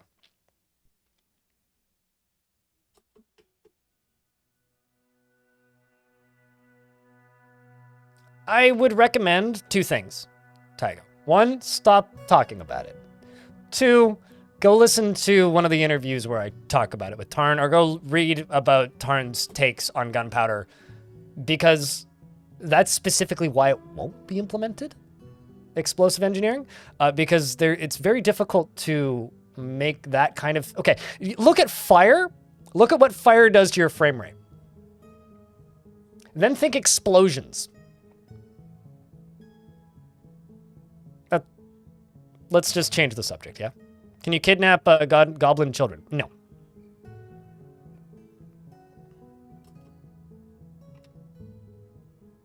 So, this is a resurrecting biome.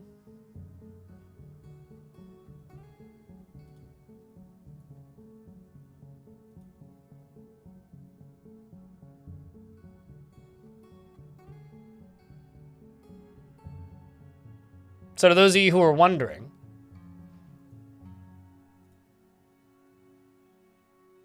it is a resurrecting biome.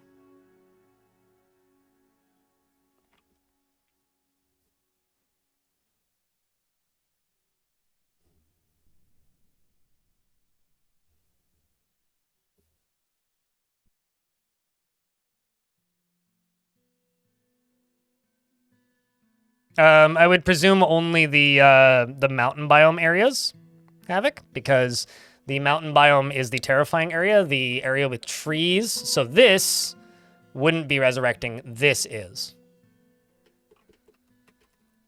So I should probably move these butcher shops like up here, basically, is what I should do.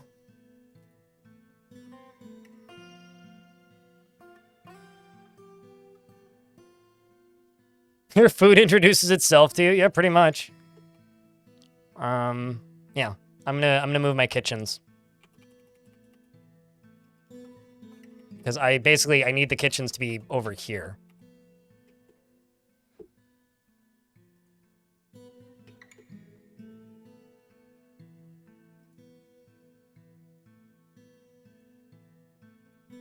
That or it's maybe less hitchhikers and more like the butchers need to kill dinner twice.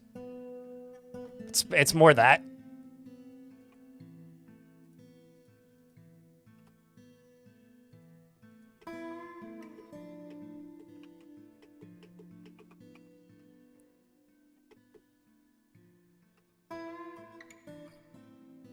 And you might be going blind. What you doing? It's fine. Don't worry about it.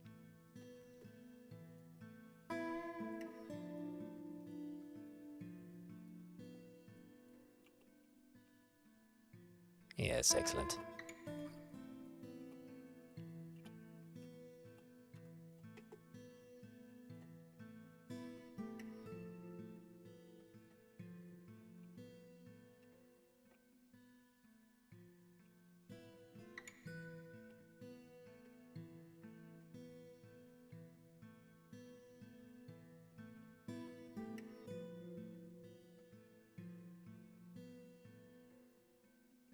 Okay.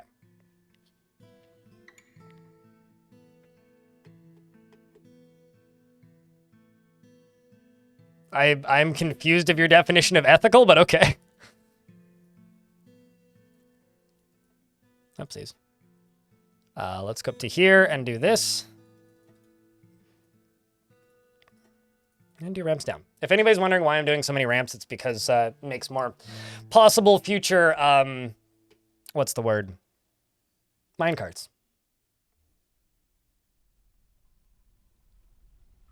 Well, this is less of a I like my meat rare and more of how do I put this? The like pork rinds try and kill you. It's more like that.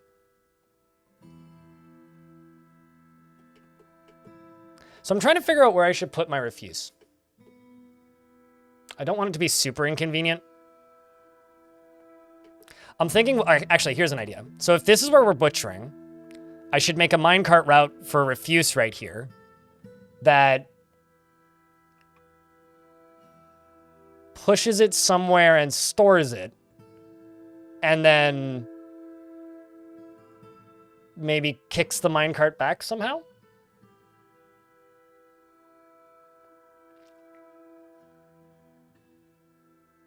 They still let me butcher you, pretty much, yeah. Keep it in the view of the dwarves. I don't necessarily want to do that. because I don't like staring at refuse stockpiles. Personally, it's a personal thing. I want them to be I want it to be at least out of the way, so it's not a bother. I won't destroy it. It'll just go into a refuse stockpile. Also, refuse stockpiles don't upset dwarves as much as you think they do. Rotten bodies do.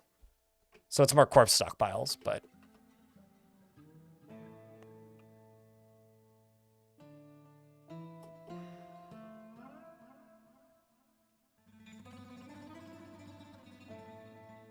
we'll figure out some way.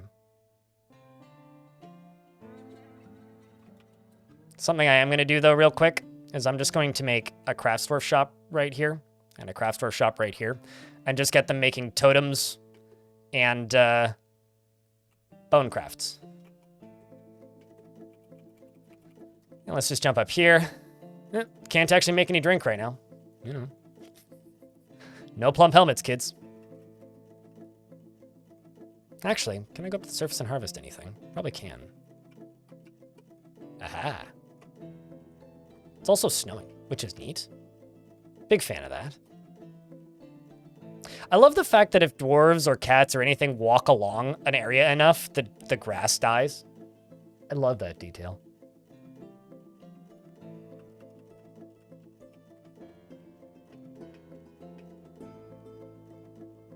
But it is good to know that this is a resurrecting biome.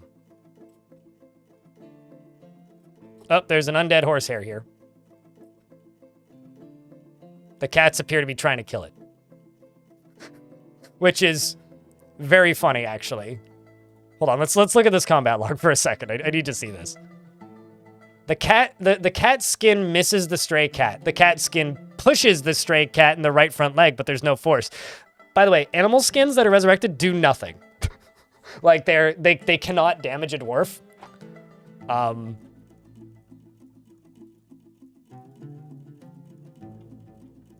But, you know, meanwhile, this clother just says, I was attacked by the dead. I'm very uneasy. The clother punches the horsehair in the lower body, and the severed part sails off in an arc. So creepy, though. Yeah, getting attacked by horsehair. It's like a horse tail is trying to strangle him or something. Mysterious. Blankets that cuddle. It's just like, you know, like the old-timey, like, bear skins just like on the ground, and it's just like bearskin gets up and gives you a hug, tries to eat you.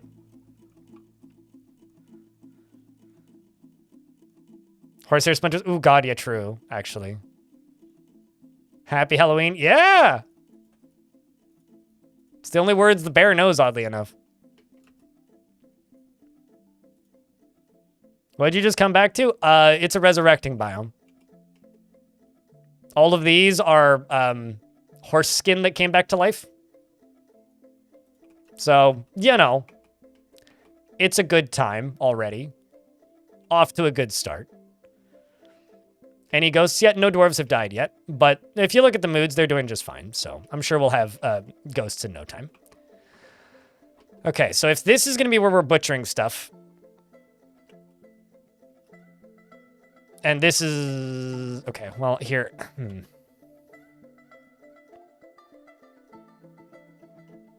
Let's just plop a farm plot there. And a farm plot there.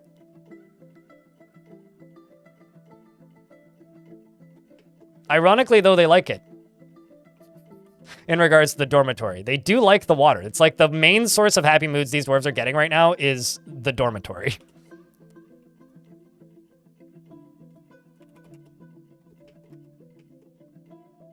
There's lots of rocks right there. Well, at least that's working. This is also working.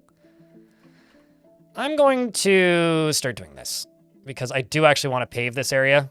Oops. But this is more just a for me thing.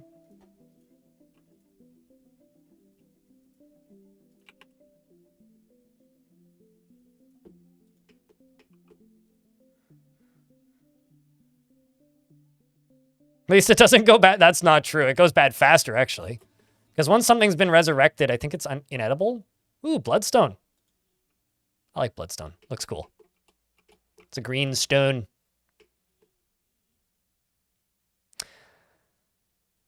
All right, you know what we could do? I could just dump the refuse into the river. Would that satisfy your guys' need? Could totally just do that.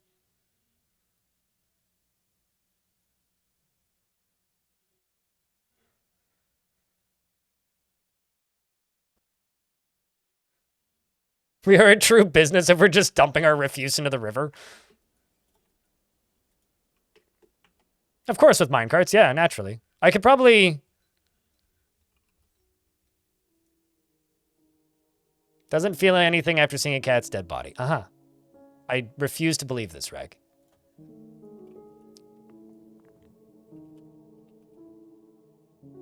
We're gonna sell totems.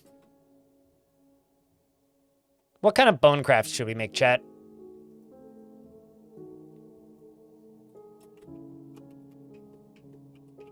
Crowns, rings.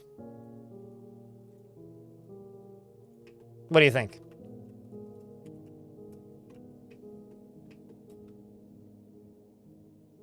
We're also gonna have nowhere to put clothing.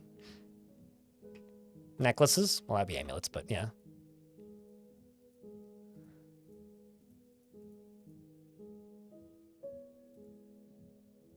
And let's go floor grates.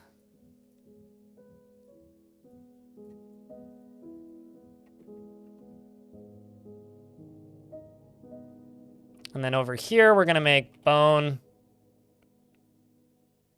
Let's do bone amulets and bone crowns. The river's back. Excellent. You can make bone armor, because, like... Well, okay. You can make shell leggings. I thought you could make bone leggings for some reason. I mean, you can make bone bolts. I could queue up some bone bolts, too. Start making those. But yeah, I guess bolts are the closest thing you do. I mean, like, you can, like, decorate stuff with bone, but it's not quite the same, is it?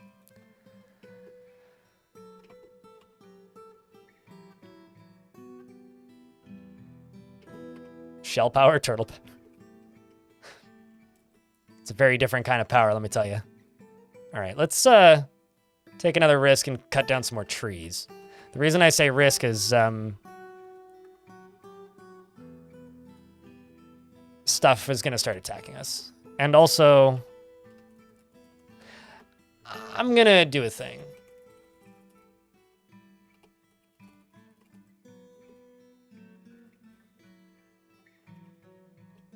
Curious.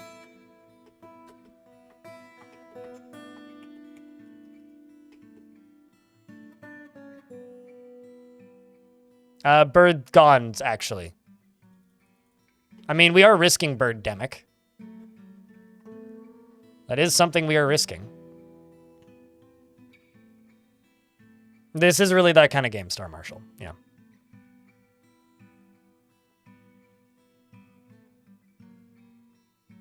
Many, many, many horse skulls. Okay, so I'm just going to go right here. And this is going to be a refuse stockpile. I'm not going to put bones or skulls in it. But everything else will go here. Oh, also,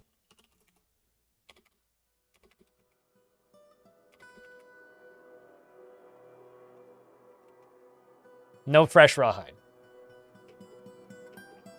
And then I'm going to make a ramp down here. A ramp down here.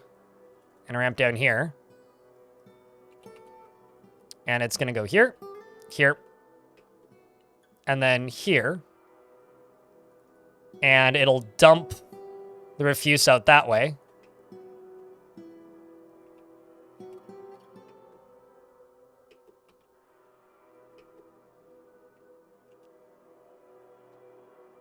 And then it'll go this way.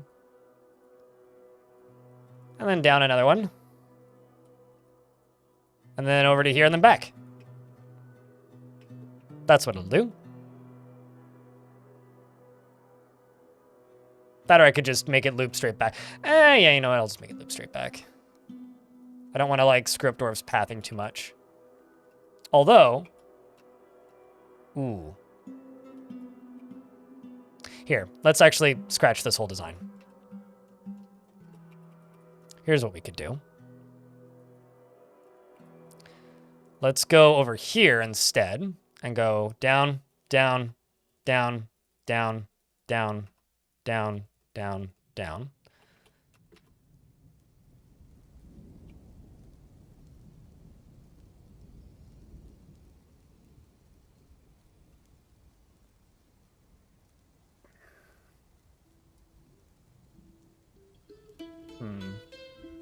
I have multiple minecart videos. Just trying to figure out exactly how I want to do this. Because I don't want to do this as like a shotgun because it's not quite tall enough.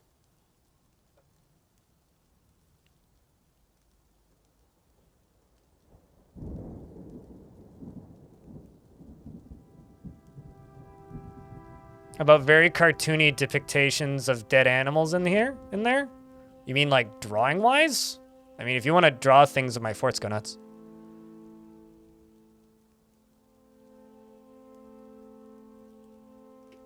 If that's what you're referring to. Yeah, I don't care. do whatever you want to do.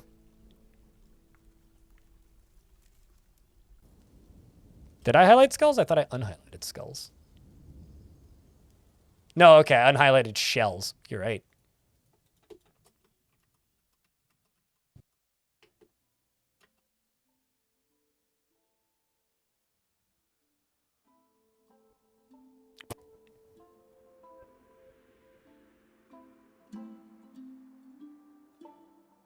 I also don't know for certain if those birds are bugged out. It seems like they might be, but it's hard to tell for sure.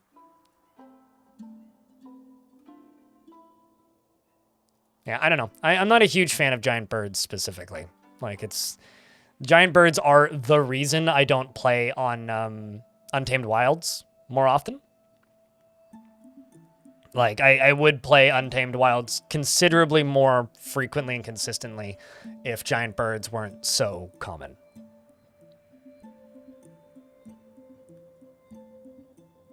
On your Savage Biome map, they will be bugged until another bird flies by them and aggroes them? Oh, interesting. There's a lot of weirdness with flying creatures pathing. Oh, now we have giant blue jays. But they're flying around, so that's good. I actually really like the sprites for giant blue jays. They're cool looking.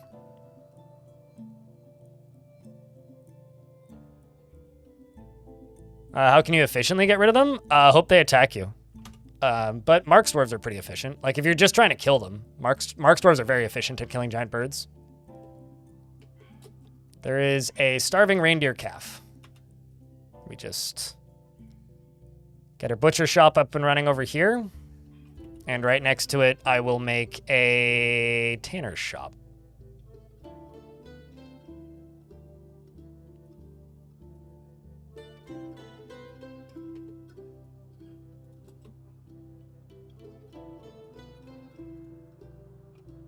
And the moods are dropping.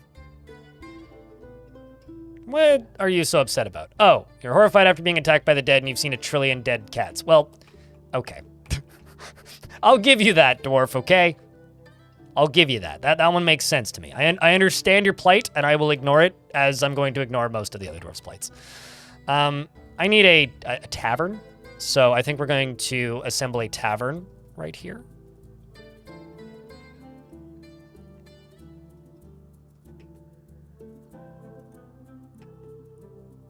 Yeah, I don't know. There's things that bother me about the current builds of Dwarf Fortress, but fortunately, like, if you know your way around the settings menu, it's pretty easy to just, like, quell most of those issues. Just in general, like, it's very easy to just get around them. Which I'm quite thankful about, to be honest. Are guides mandatory for this game? It's been so long since I've learned this game, you'd have to ask somebody who's learned it more recently. Because for me, like, I don't know. I think so. A lot of people watch mine. It certainly was back in the day, but at this point, I don't know. My knee-jerk response would be yes, but...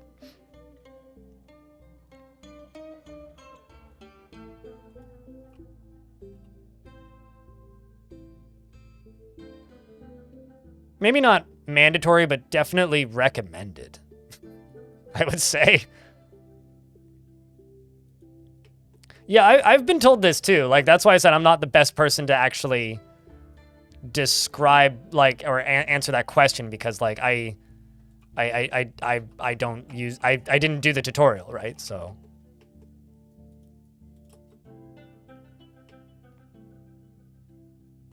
Also, another thing I need to do.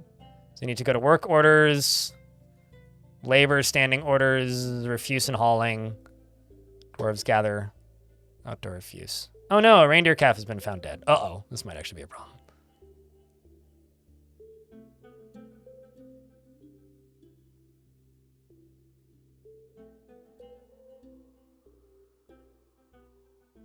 Oh no.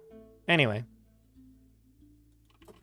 Most people should probably use a guide. Yeah, I don't know. I mean, like, I've certainly encountered people who are just like, I never use guides for any video games. And it's like, okay, I mean, more power to you, I guess. If that's the way you like to live your life. I can't really relate to that, really.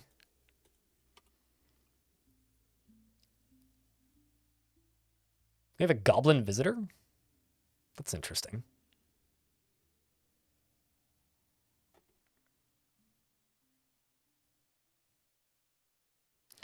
Let's slaughter a couple cats. Are you stuck? Did I get you stuck?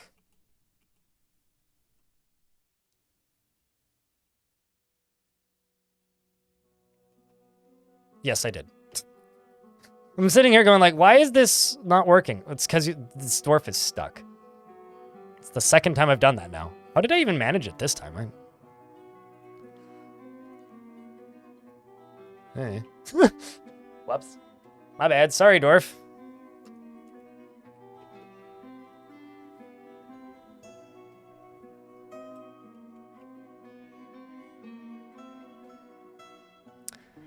So chat, you guys decide whether or not this goblin joins Ghostcandy.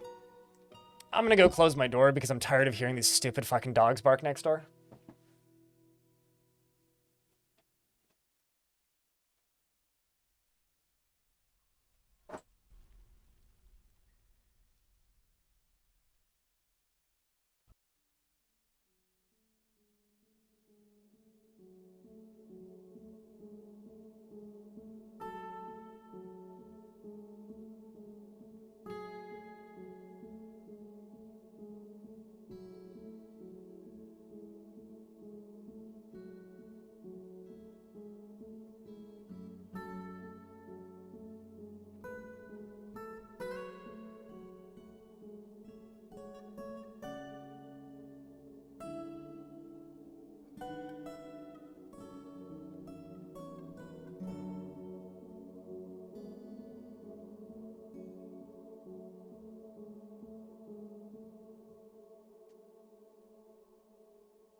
Suggestion?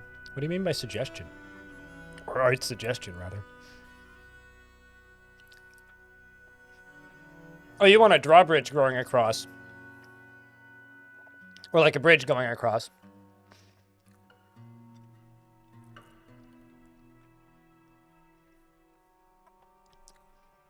I mean, okay, so I've got this very handy dandy design here.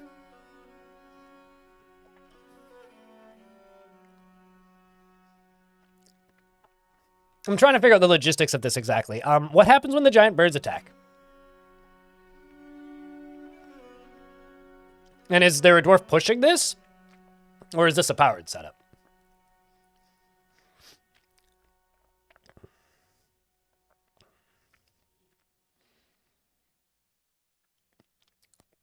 You were thinking a hellishly rickety bridge to lure in curious dwarves that can take a tumble. The design is very human.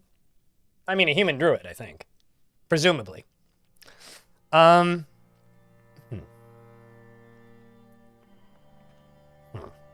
I like the crayon doodle at the very... sure, we can make it go across the bridge to the other side. Yeah, sure, why not? Also, we got a monster eradicator. Welcome to the fort. He clearly wants to kill my cats. That's definitely his plan. Is that a dead horse in the cart? I'm not sure what's in the cart. Cartoon animals, I guess.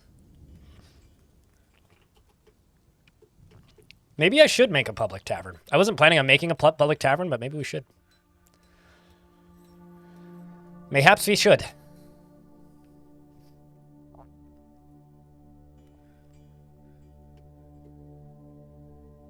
I wonder if these goats actually have stuff they can eat. Because it just says it's all muddy. And I'm not actually seeing them eating it. That may actually be a problem. Also, we out of drinks. There's no plum helmets. And I need empty food storage items. Well, I guess it... Wait, what?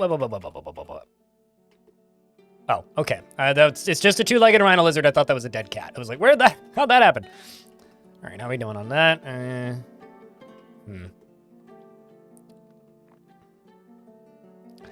I think I'm going to go over to here. Trying to decide between rock pots and barrels. Actually, no. Okay, so here's what we should do. I should make metal barrels. That's what we should do. That is indeed what we should do. We should make metal barrels. Because we gotta aggravate these birds somehow, right?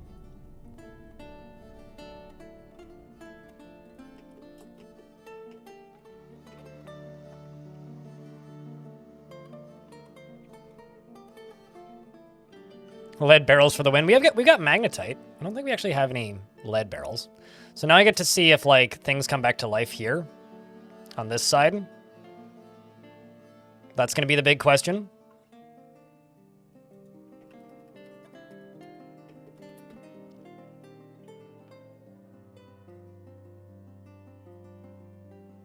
Yeah, okay. So I'm going to actually have to build like a minecart track if we're going to do it this way. Which is a little bit tedious, but it's fine. I need 21 pieces. We'll do it this way.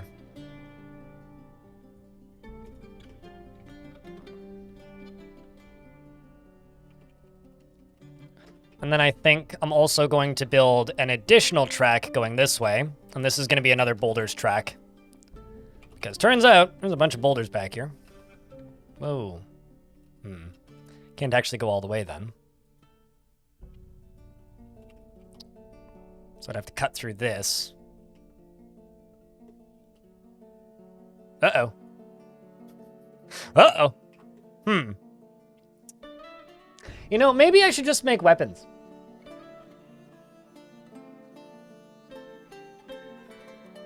I'm not sure why I'm considering this, but like... I just... Where Goblin at? Hey, Goblin! Monsieur Goblin, who just joined Fort. You want to go, like, murder that thing for me? That'd be great if you could do that. Let's see. Let's just toss somebody in there. Metal armor, which we don't have. Any brave volunteers, lads? None of you do anything of value. Same with you. Go punch it. Let's see how this goes. In before everybody dies. Because this is a reindeer cow corpse. Okay, well, they're punching it, probably. The recruit punches the reindeer cow corpse in the head, bruising the muscle. Excellent.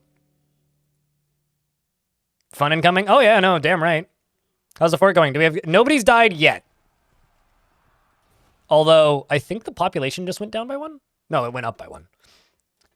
Kitty cat got attacked, I think. In fact, it's vomiting. Because it got hit by a hoof. Man, these cats are such a fucking liability, man. Did you get it? Kick the reindeer cow corpse in the head with his left foot, bruising the muscle and bruising the skull. The force pulls the neck, tearing apart the skin and tearing apart the upper spine's nervous tissue. There you go. Well done. Combat begin. All right, yeah, let's get just some metal industry up and running. Let's say make charcoal 10. Let's use default stuff.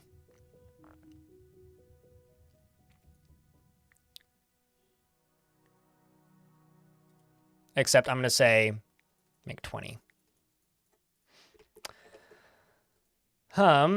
And you are going to pull from this stockpile.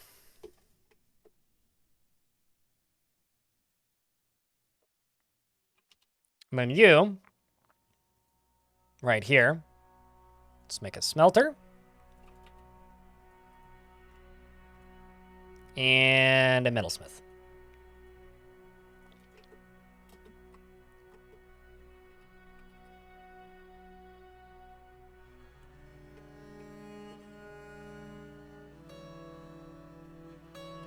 You're cold, the giant birds are cold, let them in.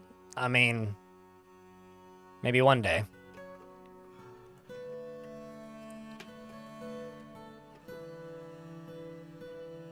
We got a lot of construction that needs constructing, though, in order to actually start disposing of stuff.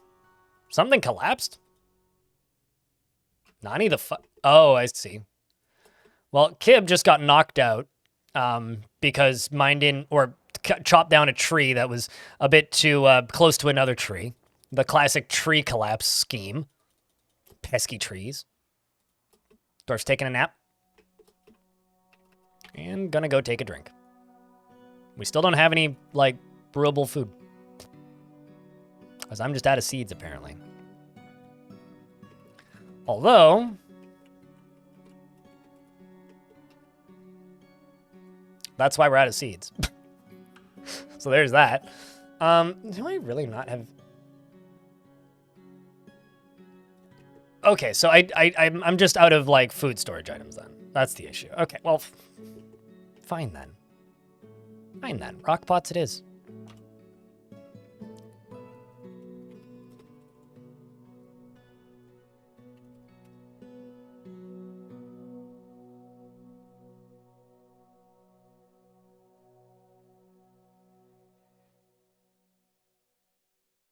Magma shelters need to be made with magma-safe parts and require proximity to magma, but then you don't need coal for basic use, which is super helpful.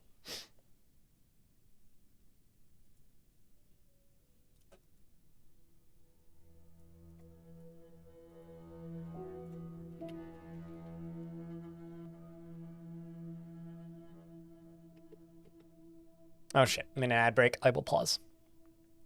This is not the same world. This is a different world. This is a one-off world just for this fort. Sol Invictus. And the last fort, Seed Vault, is still going. Ghostcandy is just a Halloween thing. I always do a Halloween special, which never lasts very long, at some point in October. I've done this for the past few years. Sometimes it's like, we're just going to be necromancers. Sometimes, but we kind of just did that. So this time it's I'm just not memorializing any dwarves that die. And it's a resurrecting biome. Everything will be fine. Do not claim otherwise. That is useless slander. That will not benefit anybody much. Really. Also, exciting news, chat. The Gore-Tusk video is at 99,100 views, which means it'll hit 100,000 views at some point today, which is cool. Ghostcandy will last longer than Arch Crystal. Bet. Wouldn't that be ironic if it did? Literally no dwarves could die, though. If a single dwarf dies, old age or otherwise, we're fucked. Eventually.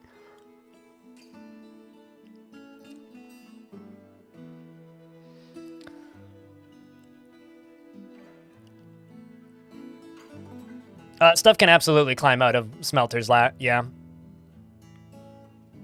Like, if there's creatures in the sea beneath it, yeah, they can absolutely climb out. and do damage to dwarvesies.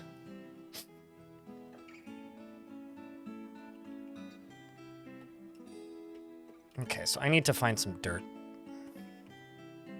There's very little dirt. Actually, there's some. Could do some more farming up in there.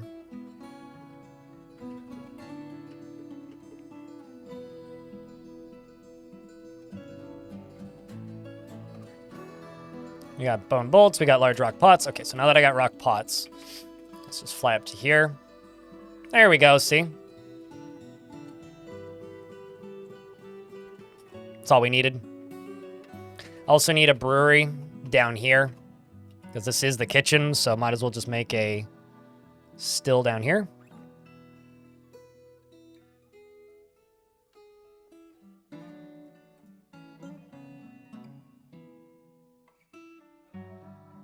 And that'll get alcohol going again. So the dwarf that is smelting is playing whack-a-mole. Not really, because there isn't that many creatures in most magma seas. Like, it's one of those things where it's like, could you have creatures come out of it? Totally. Will they constantly? Maybe now and again. I mean, like, the last fort that I had that happened in was Gortusk, and it happened, like, twice. Like, in the whole fort, so. Can you develop a fortress out of raiding? I don't understand the question. What does that mean?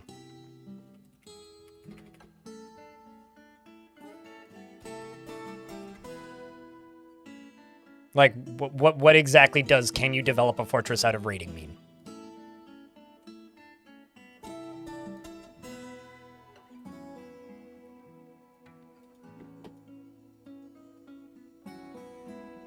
I'll just let that run for a little bit.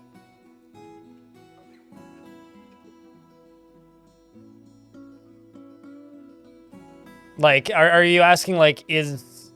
Like, I need to figure out what your definition of base a fortress off of raiding is. Like, can you raid things with your fortress? Absolutely. But, like, what does that mean, I guess?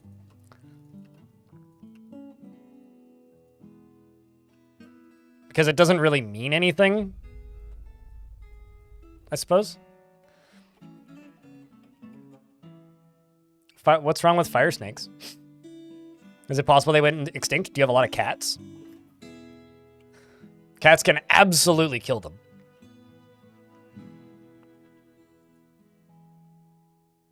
So this goblin was a member of the Hollow Deceiver and then left. Is a member of some clothers guild of the Net of Fangs, which I'm not familiar with.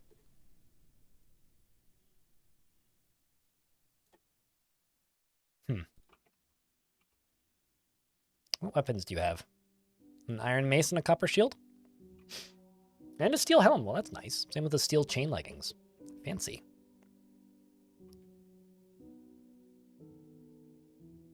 Yeah, I mean, the cats probably just exterminated the local population. Okay, so let's just do... Chat, what weapon? What weapon? What weapon we make? What weapon do you think should a fort like this have? What do you think? Because we're just going to stick with iron. 1 for axe, 1 for spear. 2 for spear.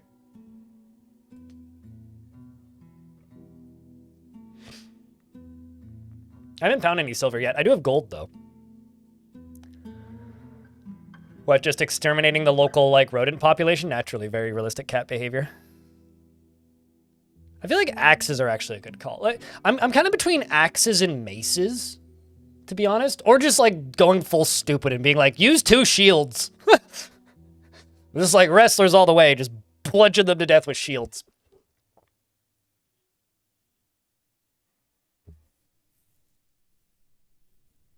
Now I'm curious. What ore do I even have? I wasn't paying too much attention yesterday. I know, okay, so we have dolomite, we got cassiterite, I got gold nuggets, and I have magnetite. So we're stuck with iron, is what we have. I could make steel. I kind of don't want to. I mean, I can, but... If I make steel, I think it would just be steel weapons. Let's do this. Let's do iron shields and iron helms and iron breastplates. And think about weapons a little later.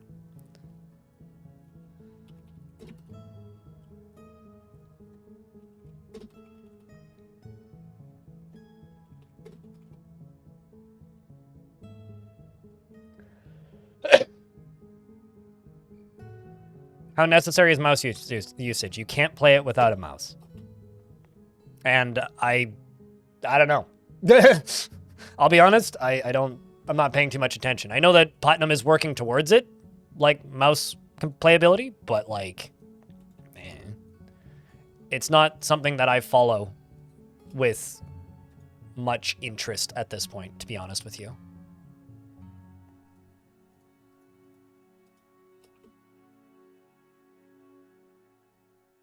No, but Steam Deck has like virtual mouse technology, right? So that's basically the same thing.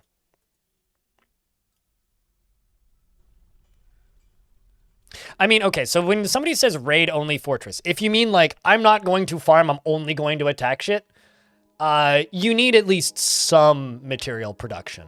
Like, you need to feed your soldiers. But like, as farming and raiding, yeah, you could do that. Just farming and raiding. There's no such thing as a topic here, really, so. You weren't sure whether you liked it for quite a long time, and then you watched a few tutorials. So this is very much on topic, even. Coming up to 100 hours, you helped me fall in love with this ridiculous game. Happy to help. Cheers, friend. Dwarf was only playable with keyboard only back in the day. Like, that was the only way you could play it. It was part of the reason it's got this reputation for being, like, impossible to play for a lot of people. Is because you only could play it with using keyboard. That was not a good thing for the game as a whole. As much as some people like to deny that it was a bad thing, it certainly wasn't a good thing. And I'm out of wood already. Oh boy. Well, got to wait for this.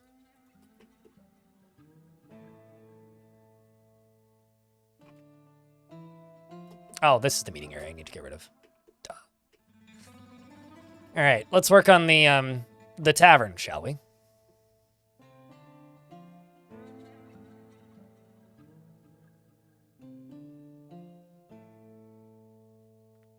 Anyway, I can measure the site military strength while sending a raid or seize mission, like the enemy location. So you know the population number, right? But that doesn't account for only military, right? So when you see the population number, what you're actually seeing is the total population of the location. So that includes like non-soldiers. So if you see a place with a weirdly large population, be wary because they might have big mounts. Is there a way to see exact numbers? No, and that's kind of by design. It requires you to read legends to figure out how strong a place is. That's what the game wants you to do. I know a lot of people don't consider that to be a valid thing, but you can figure out how strong an area is by looking at legends.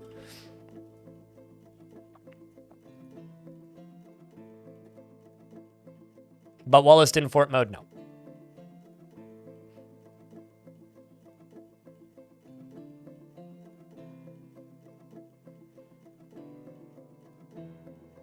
Yeah, I mean, like, here's the thing.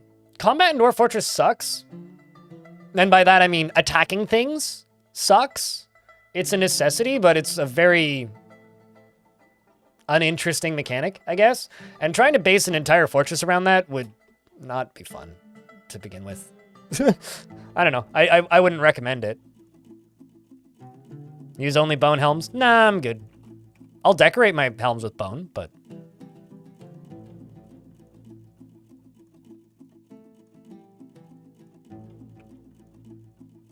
Okay, are you even decent as a leader for a squad? Dreams of mastering a skill personally finds blind honesty foolish and doesn't see the attainment of knowledge as important. Poor social awareness, disdains truth, anxious, good focus, patient. He generally finds himself to be quite hopeful about the future. He has a sense of duty. He could be considered rude. He tends to not be swayed by emotional appeals and does not go out of his way to help others. He tends to form only tenuous emotional bonds with others. Has a greedy streak and doesn't often experience strong cravings or urges. Needs alcohol to get through the working day. Yeah, you'll be fine. I just want like a decent militia commander. That's all.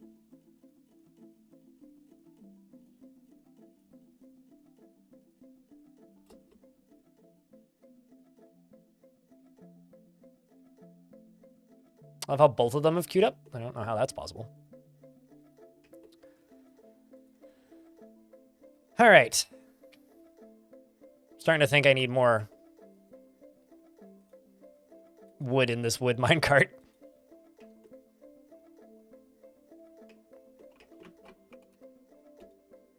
You're done. You can be paused for a bit. Just looking for jobs that don't need to be doing jobs currently. Let's go over to here. Plop some beds down up here. Expand that. With all gold gear. This isn't RuneScape. This isn't Minecraft. You can't make gold gear. You can make gold encrusted gear.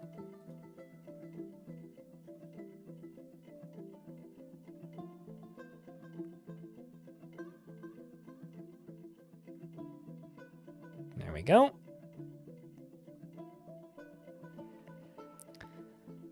Google mandated name. I'm sorry that you feel that way. I don't care about your opinion, though.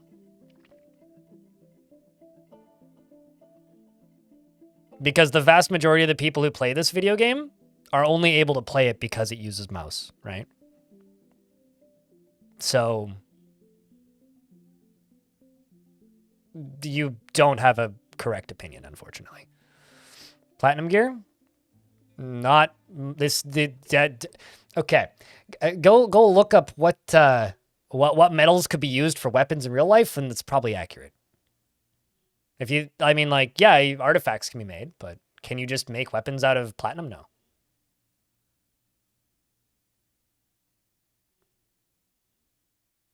This is my least favorite thing to do, by the way, which is like having to tell people why you can't do certain things in this video game. I hate this. This is the worst part of my job. There's so many awesome things you can do in this game, and then people are like, how about the thing that you want to do specifically? I was like, well, I'm sorry, but I get to disappoint you now.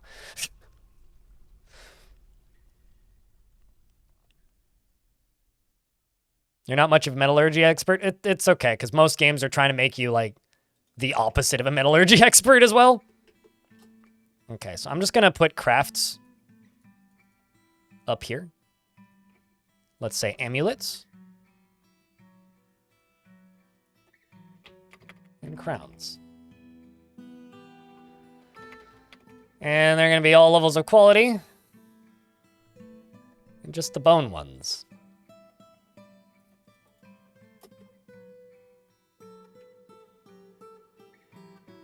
Because this will be our tavern.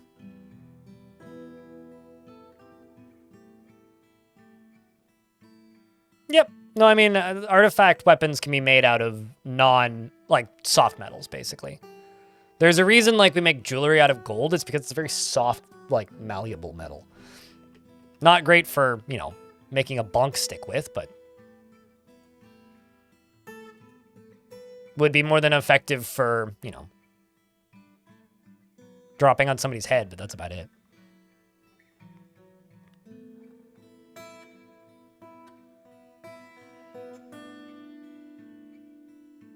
Giving you detailed instructions for making meth? I could just find that on the internet, though. I know it's like the classic advice, don't look up how to make drugs on the internet, but too late. Already done that. I'm on a list. It's okay. They haven't arrested me yet.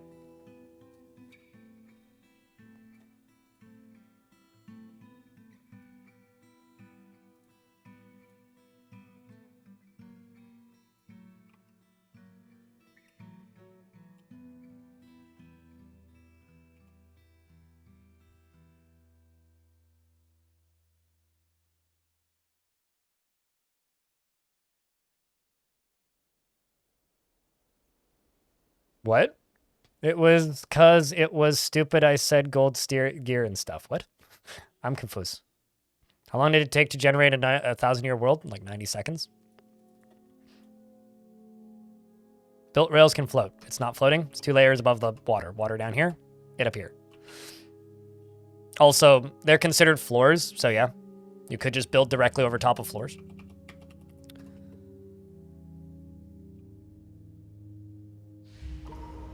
Oh shit, our first artifact. Draugr! Wherever you've gone.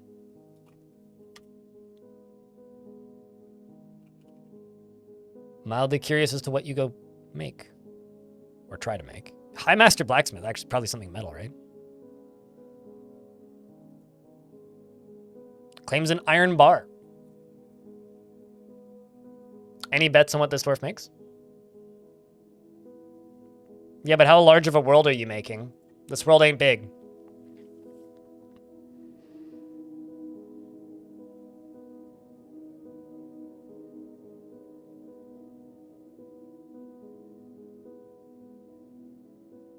That's not true. There is one perfect game. It's called Tetris. I have to, well, actually, YouTube chat. Sorry. YouTube chat is discussing perfect games, and I would like to retort. Tetris is pretty fucking perfect. Yeah, I mean, if you're generating a large world for 1,000 years, yeah, that would probably take me 20 minutes. But Frogger is terrible. Why the fuck would you play Frogger? The hell's wrong with you?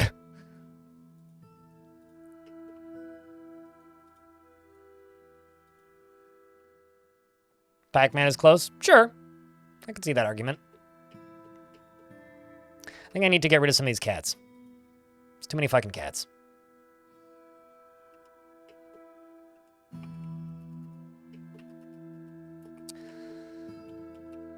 Okay, this is getting done now, which is good.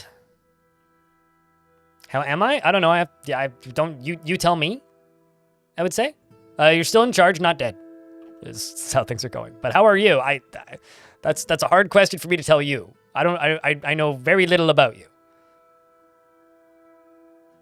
1995 version of Monopoly made by Westwood. Westwood made a Monopoly game? What? I beg in your pardon, sir?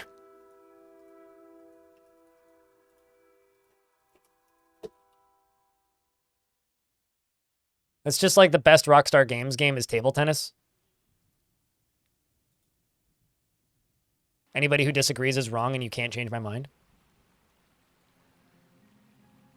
So I got a problem. There's iron ore here.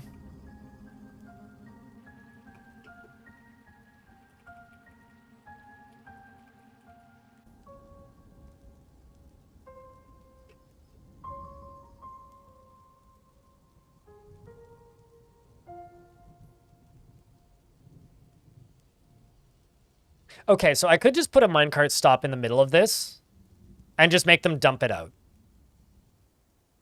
How about we do it that way?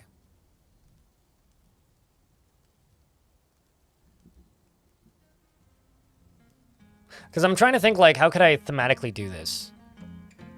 That wouldn't also, like, directly open the fort up to every single threat known to Dwarf. And then what we could do is I could then go up.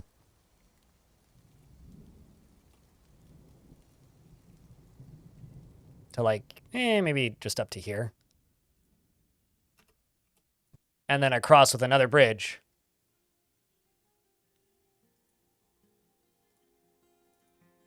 Then up, then up, then up, then up, then up, then up.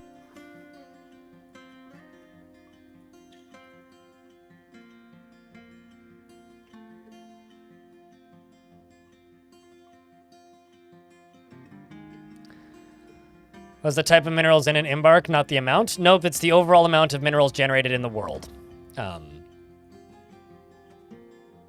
So, like, if you have minerals set to everywhere, then the world will just generate more minerals over the entire map. Like, on most of my forts, I go to embark in a location, and I'll, like, hover my mouse over it, and it'll be like, yeah, there's, like, maybe one type of metal there. It's like, there's tin here.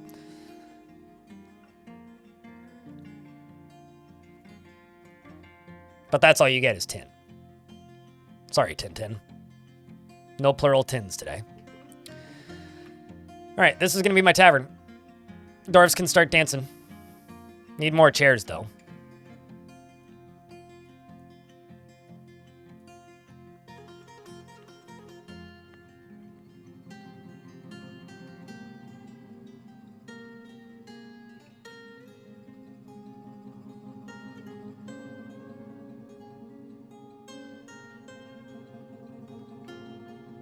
Well, because, like, I don't... Like, if I wanted the fort to die in, like, a stream and a half, I would take all of your suggestions, but, like...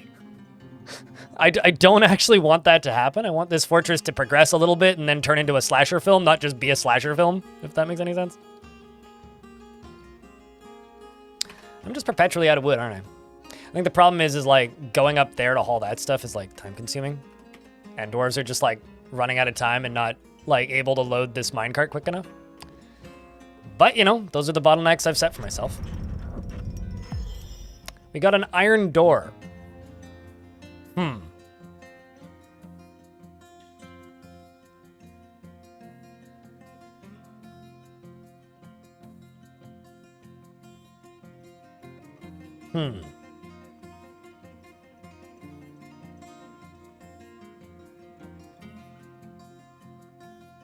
Are you kidding? This is actually one of the coolest. This is one of the coolest artifacts you could get. Traditionally, anyway. It's kind of surprising to me that you guys are like, oh, not as cool. It's like, no, this is cool. This is cool for a lot of reasons. You don't live long enough to see it, just dig straight down. You can go to the magma sea first. Do it first, just go straight down. Muthcat Drugger has created Rithol Timnar, an iron door, and offers it to the fort. This is an iron door. All craft store ship is of the highest quality. This object menaces with spikes of iron. It's a vault door for our tavern, I think. That is exactly what that is.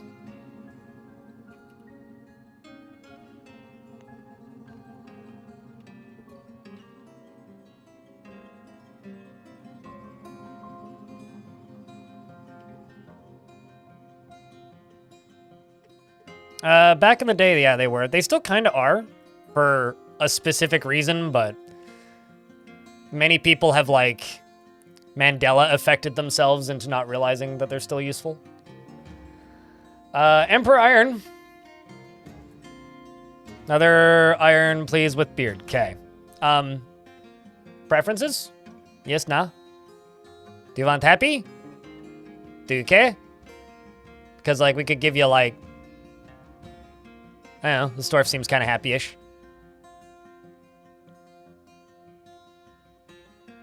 Artifact doors are untoppable, undestroyable, and fuck-withable, basically. Ghosts can't screw with it. Nothing can screw with it. Nothing can unlock it. Nothing can break it. Demons can't even topple it. Building topplers aren't as prolific as they used to be in older versions, but are still present. Because ghosts can open doors. Gremlins cannot open a locked artifact door. Nothing can. Killjoy.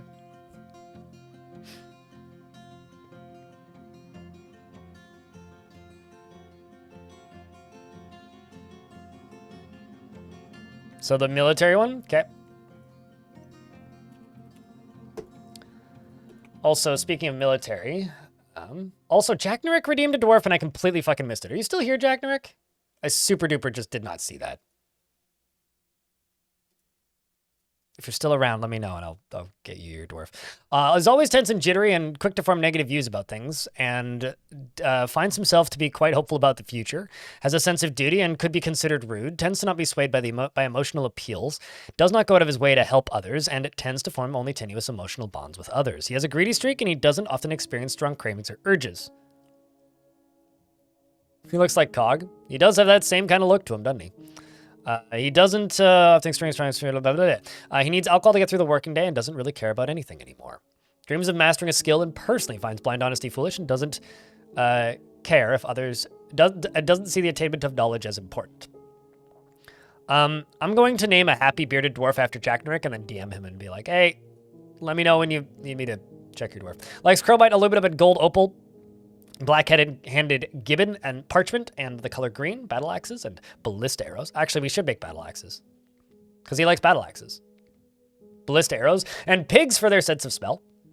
And beige diamonds beige diamonds and the sound of the fragrances of scintillating, and my nose is running for no fucking reason, goddamn. And when possible, prefers to consume dwarven rum, honey, bee honey, and absolutely hates cave spiders. Ain't no old law. It's a different world, man. But, cheers, mate. Hopefully you left that as a comment on the video. Starts picking lock. Door says, I can't let you do that. Door just punches the gremlin in the head. Get back! Also, you're married to Zos, who's Connie of the Wolves.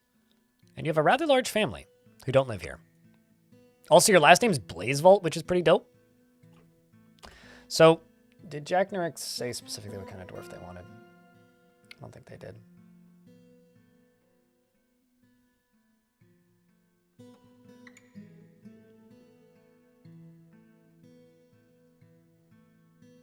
Okay, I'll just give them a happy dwarf with beard.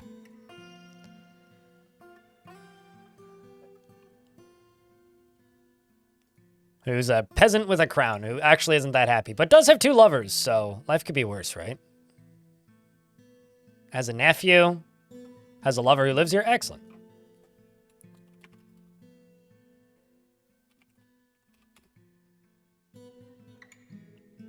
This is what I call my room on the weekends. Yeah, word. It's the man cave on the weekends, right? Becomes the Blaze Vault.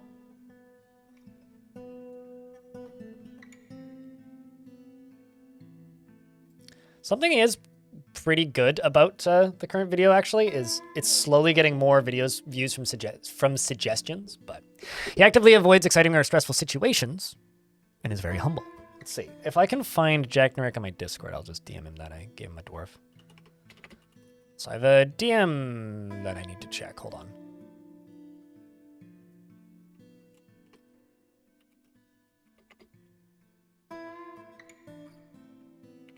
No, I don't see him in my Discord. All right, well.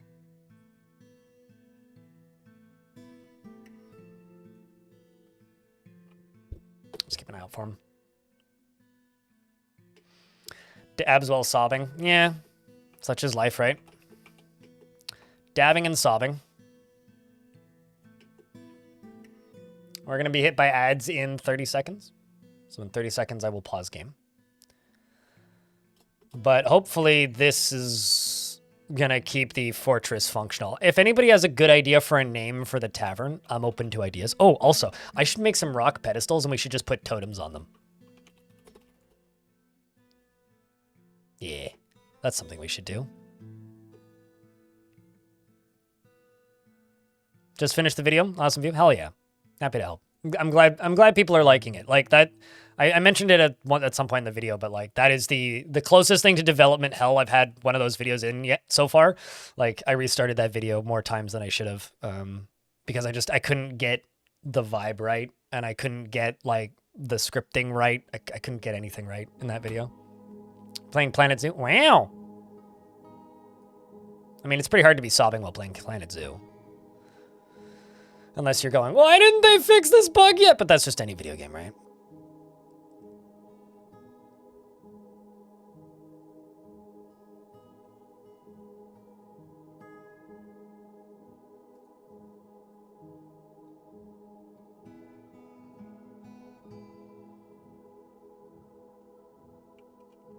What's this video I'm talking about?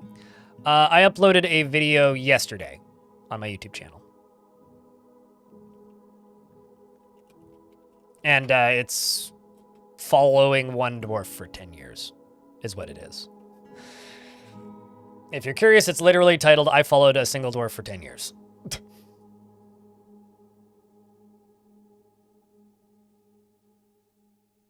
The Bloody Goblet. I wonder if I could call it the Bloody Goblet.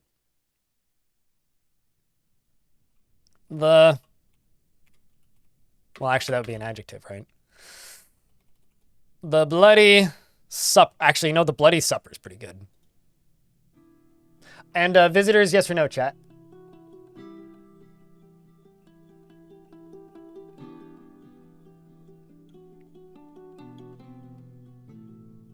Or call it Skull. Skull?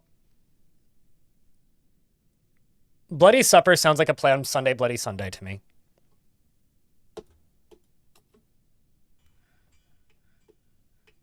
And I'm assuming you're hauling the door because of how slowly you're moving? Yep. You're lacking decent meals. There's a dead blue jay. My cats are working overtime, it seems. All right, well, let's just go down to here. Oops. Have to set it to dump. So no breaks and dump vertically. You know, this may actually just, like, go if I tell him to kick it, so I will try. I'm gonna call this refuse river dump. And this is just going to go right here. It's going to load from here. It's going to load all of the refuse. And they'll just kick it whenever it's full.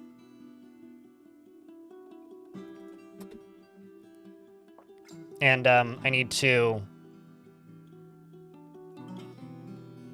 toss a minecart on there.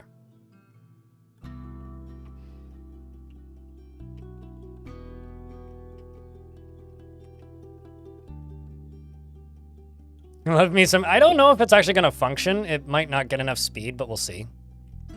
Minecarts are a little fucky like that.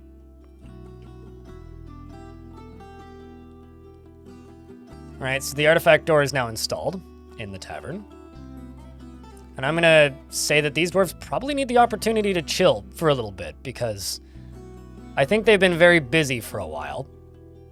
So any opportunity to take a break is going to be good. My minecart is now here, so now we're just waiting for it to load.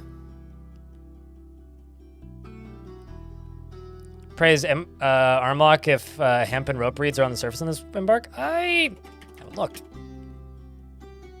Wait, are you saying in your embark or in this current one? We got whip vines, we got celery. We have a lot of different plants, actually. Garden cress. I could also, like, you know, commit pretty heavily to just harvesting stuff from the surface.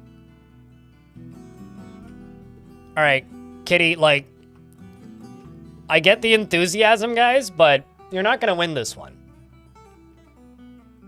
Like, seriously, they're not gonna. Yeah, whip wine is what comes out of whip vine, I think. How lost is this world? You've got 10 more than this one.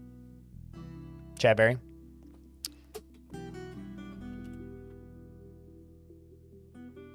Also, there's an undead peregrine falcon on the map. Well, that actually is terrifying. Set the military to no orders, please.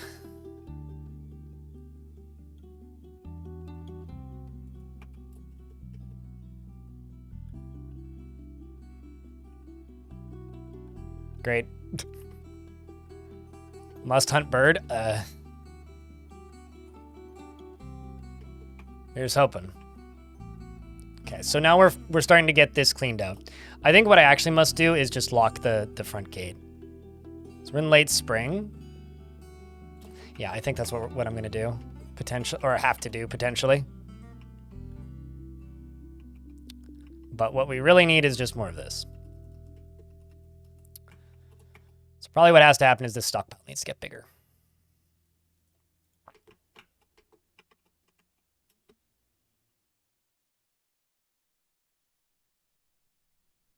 Hope the end result is interesting. I mean, sometimes you just, I mean, depending on how much like advanced world gen stuff you're doing, yeah, you'll have to, you know, be cautious, deal with stuff every now and again, you know. Also, did you guys know that you can connect minecart stops to levers? Just saying.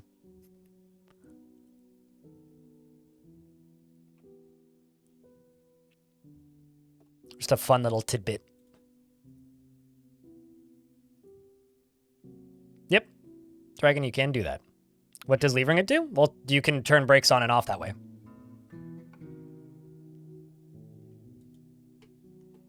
Makes it very easy to turn brakes on and off.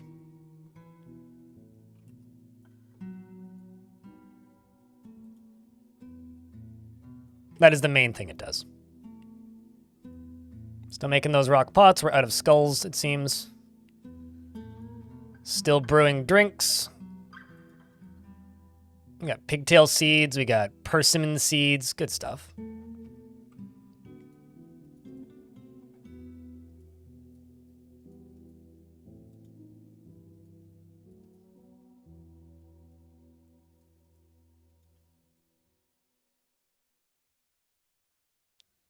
How am I supposed to accumulate track kill with intelligent management? I don't know. That's a good question. I'll have to think about that one. You're wondering if what is the benefit of running the year up to 1,000? Do you feel like your world is quite uneventful when I play on the regular 50-year gen? Okay, 2 things about world gen. Number 1, 100 years isn't long enough. Number 2, it's different. It doesn't change the world necessarily. It's what kind of things do you want to fight against? Do you want bigger goblin hordes and more undead? Longer world gen. Do you want more big monsters and dragons and forgotten beasts and like less, like more Clash of the Titans, less Cthulhu? Plan a younger world. It's very much it depends on the flavor you want. I flip back and forth. They're both interesting. But is one better than the other, or is one like a more optimal way to play? No. I mean, that doesn't really matter at all. It's just simply a matter of, well, which one would you prefer to play, really? It seems like my dwarves are fighting with an undead peregrine falcon. And we have a dead dwarf. Deuce him. I got attacked by the peregrine corpse. I got hit it in the head, actually, and jumped out of the way of it and fell into a puddle. So we've got our first casualty. Let's try and kill this peregrine, because it's currently flapping around on the surface and causing us some trouble. It does, in fact, begin, yes. And my military is punching it, mostly. They actually seem to be doing quite a decent job with it. Beating the ever-living crap out of it. My militia commander, who's also the most armed of my dwarves, is sleeping, so that's good. And we are knocking this thing into pieces, and its remains fell into a puddle. Excellent. Go back to work, dwarves. What else has appeared on the map? Bro went stunting into the drink. I think I'm actually going to channel this out. Purely because, 1, I want to put the body on a pedestal. And 2, because I don't really want dwarves falling into this if I can avoid it. Thankfully, this dwarf did us a big favor, though. He died in an area that is, like, not going to resurrect him as a zombie. So shout outs. Very useful there, mate. Very useful.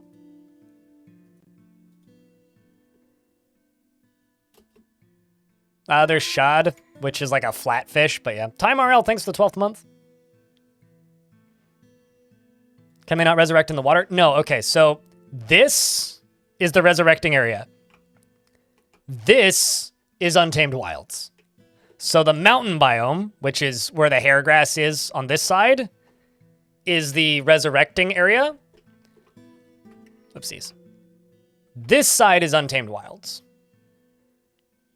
Also, chat, can I get a round of beers for Time RL keeping that Prime sub consistent for a year? That means a lot, mate.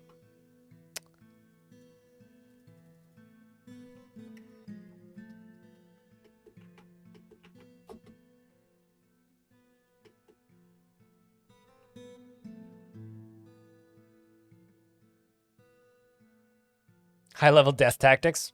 What the fuck was that? I think I just saw a giant bird fly by the door.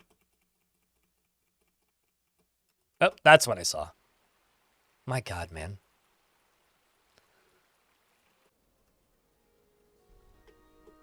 I mean, I know your username, so that's more than enough for me. Thanks for watching the streams, mate.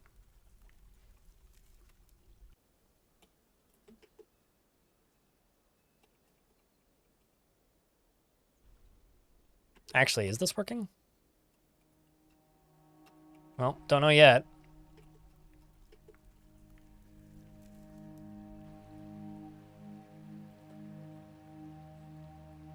Okay, so what are most dwarves doing currently? I think the majority of dwarves are currently just putting wood away right now, right? Yeah. That's what everybody's doing. We're just trying to get all this wood inside.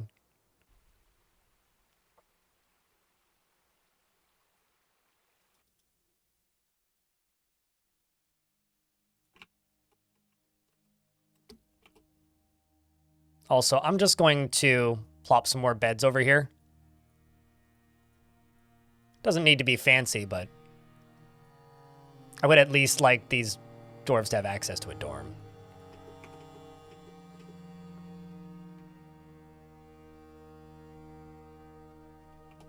Oh, because they're gonna like not survive very long if I go out of my way to make it too hard for them. That's why. Actually, let's just make rock thrones. Let's do it easy. Like, trust me, this fortress is fucked. Like, look at how many cats we have. We just need like 20 cats to just die because something runs in and kills a bunch of them. And I'm gonna have like 20 zombified cats flapping around. Like, that's why I'm reluctant, is because it's like, shit's gonna be real fucked for these dwarves real quick. And there's not much I can actually do to avoid it.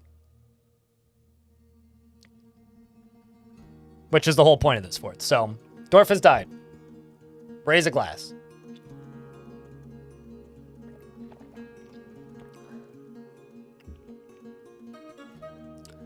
Start working on cat soap. That's actually something I was going to ask, is can I make a hospital?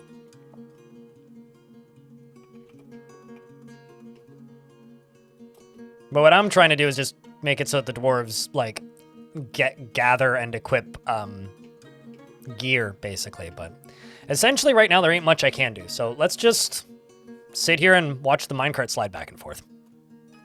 How did that dwarf die? Got into a fight with a zombified bird, because this is a resurrecting biome. And dodged into a puddle. Giant enemy water is how the dwarf died.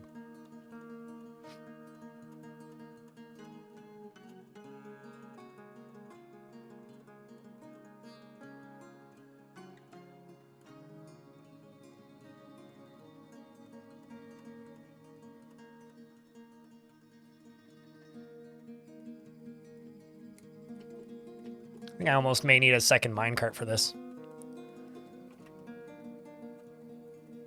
Now you're making charcoal. Let's just go here and say, smelt some magnetite for me, please. Because I've got a lot of it. We also need to get that gold going, too. Okay. So because he likes axes, we're going to make iron axes.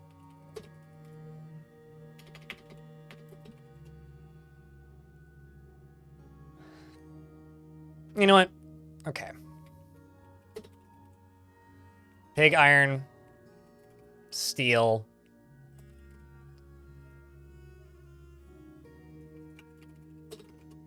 I realize these will cancel. I'm not going to worry too much about it. They'll get it done.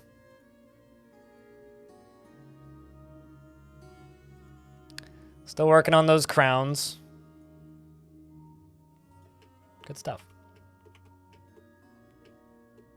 But yeah, the first dwarf death was a dwarf dodging into a puddle. Which happened off screen, unfortunately, but hey. Whoa. Oh, are you gonna go, you're gonna go get a new piece of clothing, hey?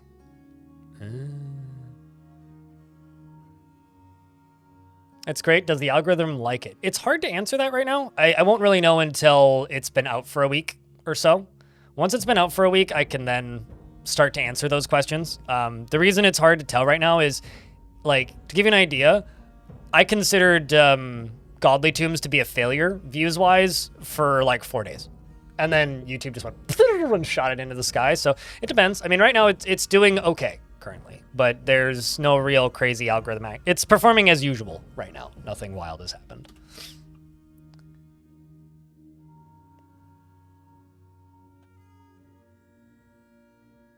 Okay, let's slaughter some kitties.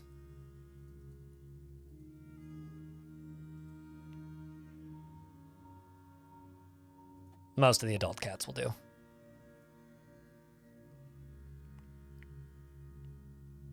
What ghost are we gonna get? I mean, the dwarf didn't make an artifact. Probably one of the two lesser ones. Uh-oh. Conflict?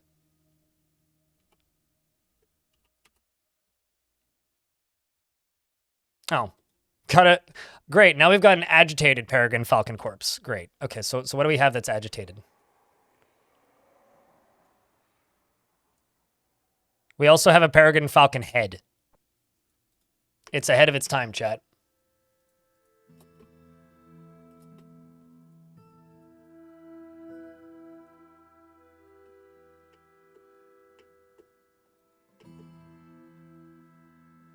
Nope.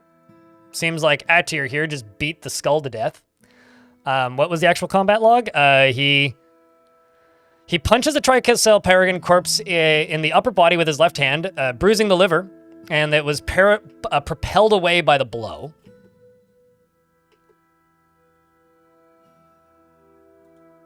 So there's the agitated one as well, which is somewhere else. This one's over here. So let's send the military this way.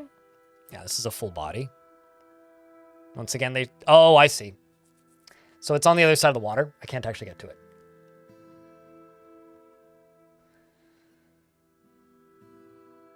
You make a bunch of cat soap.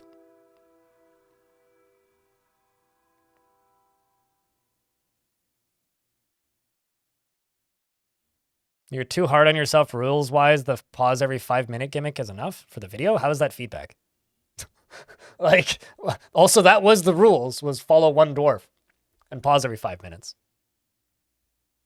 Unless you're saying that, like, the fact that I was following only one dwarf is too hard rules-wise, because that was the entire point of the thing. So if that's too hard rules-wise, then the entire existence of the video is moot, basically, if that's what you're suggesting.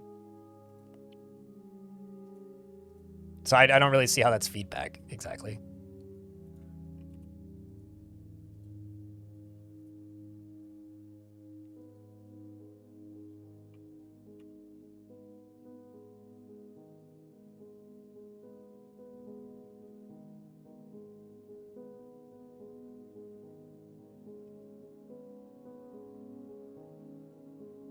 So, yeah, I don't get it. Or rather, I don't get the purpose of that feedback. If you didn't like the gimmick of the video, okay, but that's what YouTube requires of us these days, is harsh gimmicks.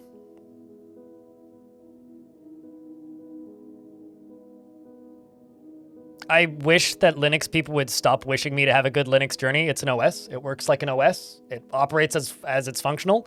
When people talk nonstop about how, oh, I hope your Linux journey is going great, you make it sound like a religious piece of discovery. It's really not. It's a piece of software that you install, and that's it. If people talked about it in simple terms like that, more people would use Linux. Because people talk about it like it's this weird religious experience that, like, you have to, you know, go on a journey to discover and self-discover. It's like fucking cringe as hell, guys. What the hell? Stop it. If you want me to keep making Linux content, don't talk about Linux like that. But I'm glad you like the videos. Like, I like Linux. I like the OS. It's a good OS so far. I don't like a lot of the culture around Linux. Because it's very much like this borderline evangelical nonsense. It's like, come on, guys. It's an OS, not a cult.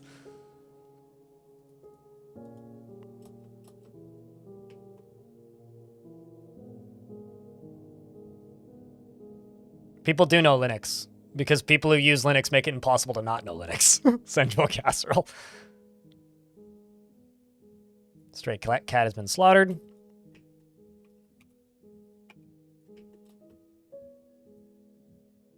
Making cat leather.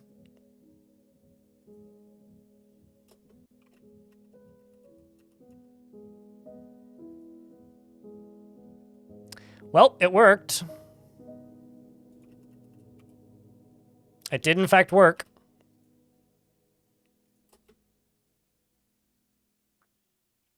No, I get it. I get excited about things, too. But stop talking about it like it's a religious experience, because it's not.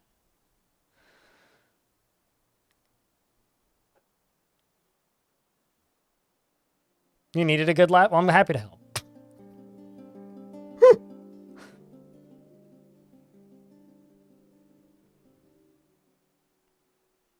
Well, I would say that IPA culture ruined IPAs for IPAs. IPAs are all hops now, no creativity very frequently these days, which sucks.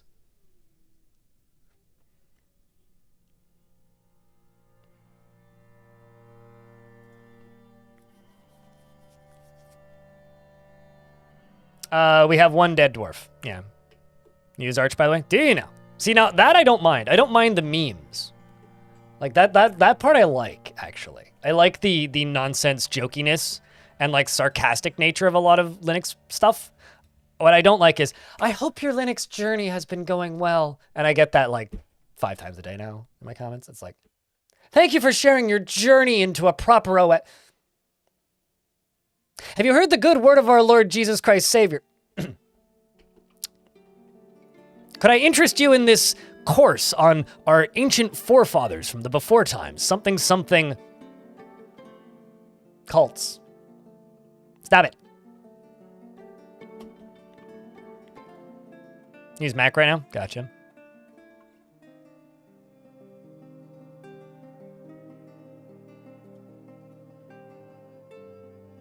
And I realize I'm just directly mocking people, but like, that is how it comes across.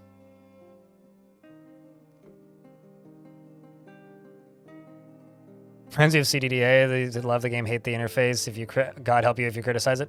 Well, the fortunate thing about CDDA though is it's open source. You could just like make your own. But yeah.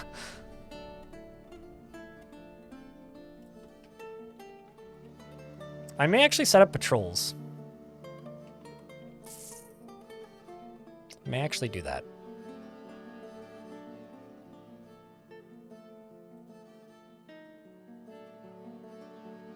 Don't forget the /s. Oh no, I'm very aware that most people in chat right now are just being sarcastic, yeah.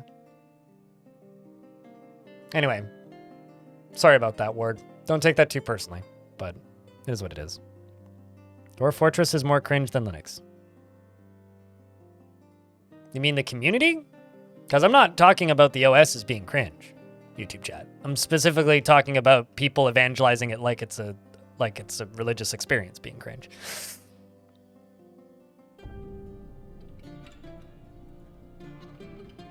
I don't like using Blender. I wish I liked using Blender, but I really don't like using Blender.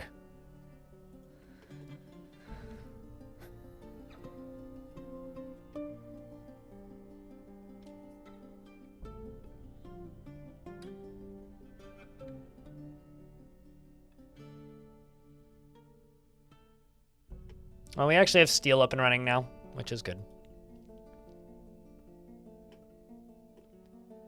The rest of the fucking I think it highly depends on the distro you're using. Just trying to figure out where I can acquire things. Okay. Yeah, okay. So this is Dolomite down here is where the stone stuff was.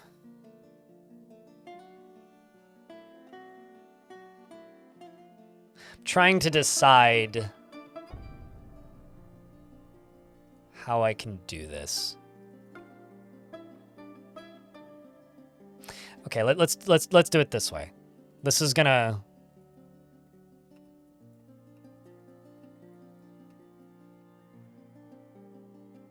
be me transporting dolomite up.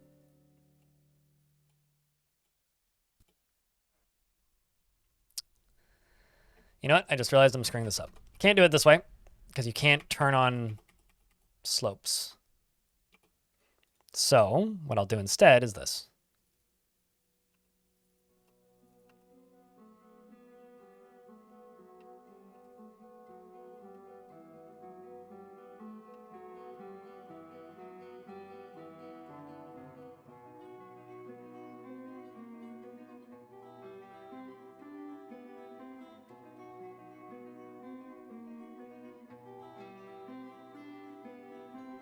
But yeah, I don't know. I'm very torn on the evangelizing Linux like it's a religion thing though, because I do get it. Like, if you're trying to get legitimacy for a piece of software and you've been trying for a really long time, I could totally understand why it would be very frustrating to just have people like write it off.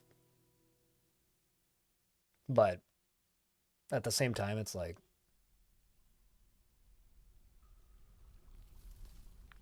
how do I word this? Don't annoy the people that are promoting the thing you like, I guess, is what I'll say.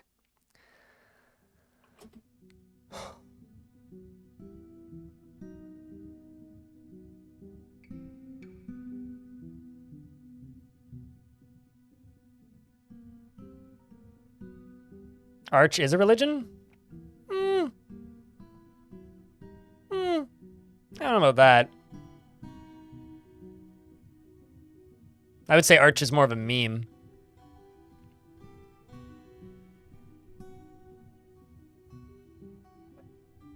You want to know the reality, Havoc, in YouTube chat? Brand new people are not coming to computers. Most people these days don't use desktop computers. These brand new people that you speak of use phones as their main compute device.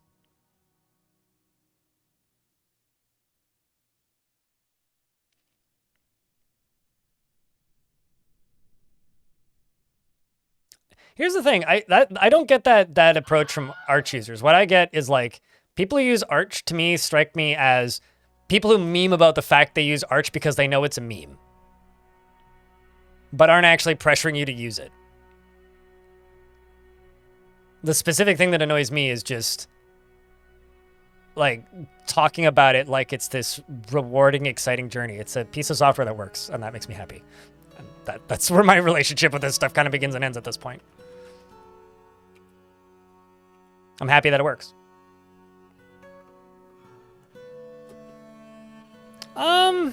It's certainly not a bad thing that you can do a lot with phones.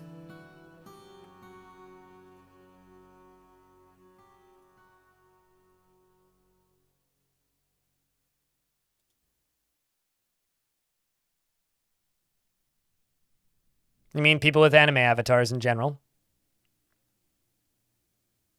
I mean, fortunately, nothing is relevant on Twitter because Twitter is irrelevant, so.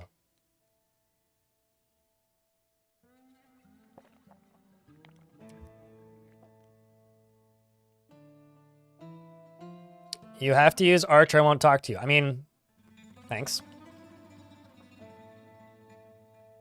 I don't know if that was worth the timeout. I should have just bopped it as a joke. I kind of intended that as a, like, joke bop here. I'll just untime you out.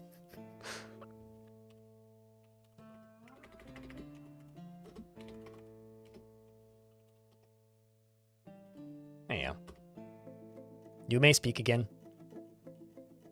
People still use Twitter for some reason, yeah. I'm like constantly amazed how many of my peers still use Twitter. It's like, I get it. Like, you put a lot of time into building a following of a network of people who, you know, work in the same industry as you that can like communicate with and get keys for games from and whatnot. But like, why not like build that on a better platform? I don't know. It was a joke, sorry. I kind of figured it was a joke, which is why I used the bop joke. It's the like, well, I'll stop you first kind of deal. Mastodon will never catch on. For a multitude of reasons. I like Mastodon, but it's certainly not exploding. The one that will catch on, if any of them do, is Blue Sky. Because that's approachable enough for a casual audience.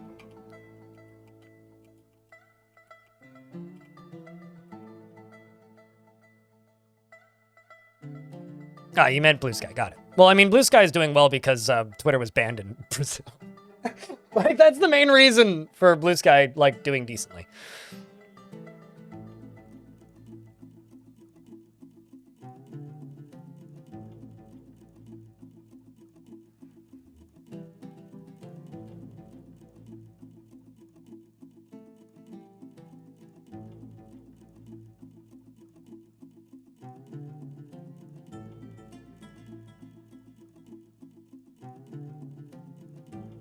Can we argue about VI and Emacs? Nope, because I have no idea what that means. I mean, you can, I can't.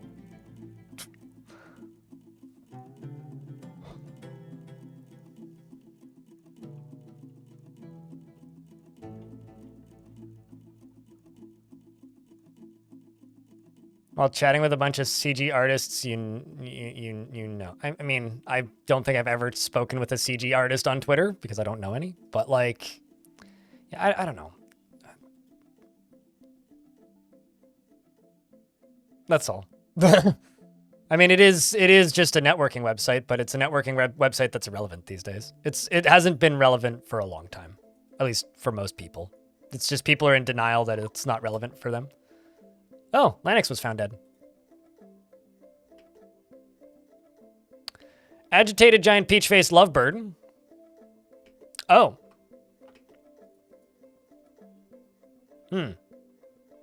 Silky Crack is fighting with Rovod, who's overexerted and over top of a puddle. I'm gonna need to lock the door, chat.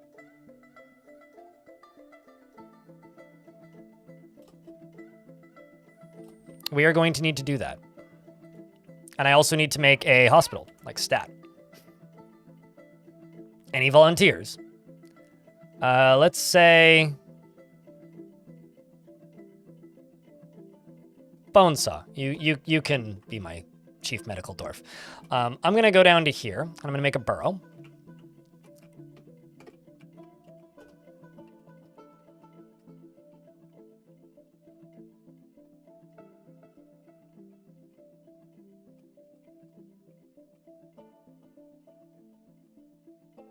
Let's add everybody to it. And leave it off for the moment. Problem is that's going to come back soon. This dwarf needs to attend a meeting. Uh-oh.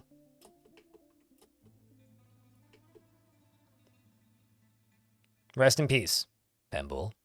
Wait, no, did you get out? Holy shit, he got out! Send the military up here. There's a shield there, that's concerning. Trying to get some military dwarves up to here while this thing flies away. And let's fly down into here.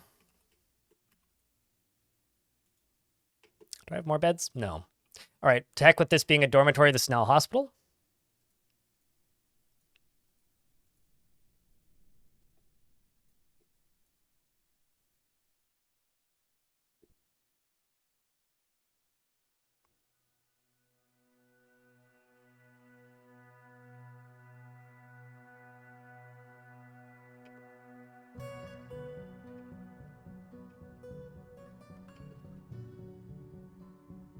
Okay, we've got our first recruit coming upstairs, who's chasing Giant Burby. Giant Burby just came back down and finished off Bambool. So Bambool's now been eviscerated. I see Lanix has been found dead, and so has Bambool. As for Giant Burb is grabbing the recruit by the lower leg and probably going to kill you, most likely. Possibly. Uh-oh. Well, there goes another one. Rovod's now dead. Rest in peace, Rovod. Here comes Rigoth, the swords dwarf, who doesn't currently have a sword. They're both climbing a tree to fight with Burb. Burb is bleeding, is getting punched repeatedly or whacked repeatedly by a shield. Specifically, Iron up here is whacking it repeatedly with his shield. And happy to help, Ulfsire.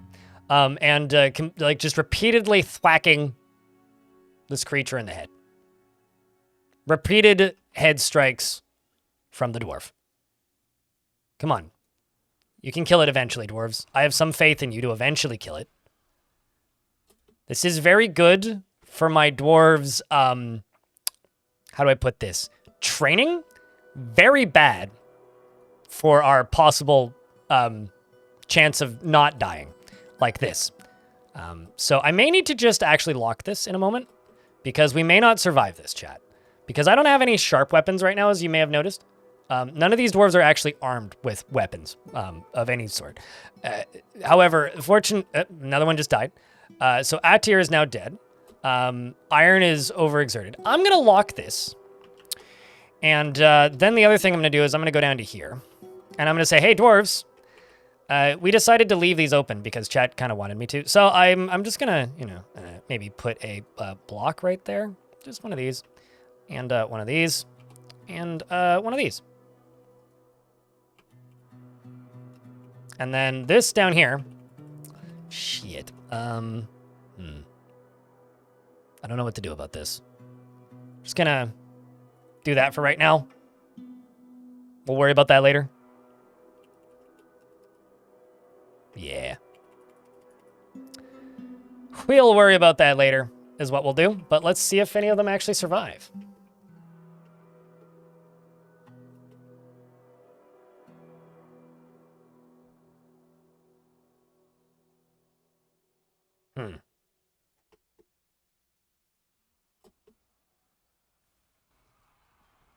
The recruit punches it. Well, they're repeatedly punching it. And this is repeatedly scratching my militia commander, who is Whomst. There's Jack Nurik's dwarf. I think my militia commander may be dead, actually. How many have you killed? Atir the dwarf, got it. How about you? You've killed Lanix, Bambool, and Rovad. Okay. Where are you? Oh, there you are. You're up in the tree. That's why I didn't see you. What a weird... Oh, I see. It's because there's a cat jumping on you repeatedly that you keep disappearing.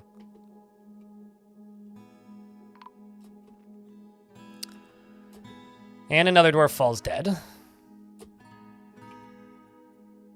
Yet another agitated giant peach-faced lovebird.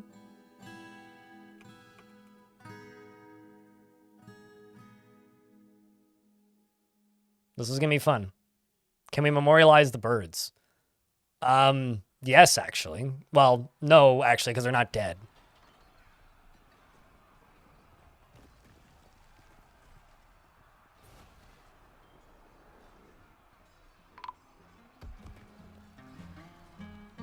Iron is dead. Jack Norik's dead. My whole military is dead. Atir's dead. Zombies stand up. All right, so it's time to start training a real military. Because I now no longer have a military. So, for lack of a better term, this fort might already be dead. Just saying. Like, this might actually, like, we might be done. Because I don't think I'm going to be able to get migrants into the fort.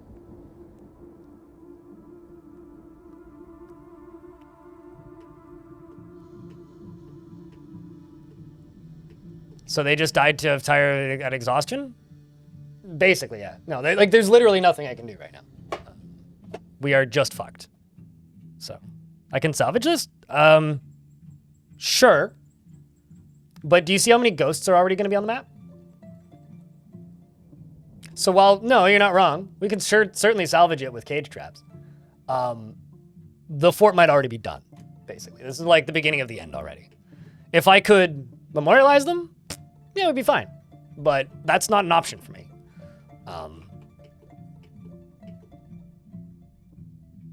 I can't. That's the point of the fort. As well as help. I'm just telling you. Like, this is how quickly this fort is going to end, basically. All right. Well, what can I even do?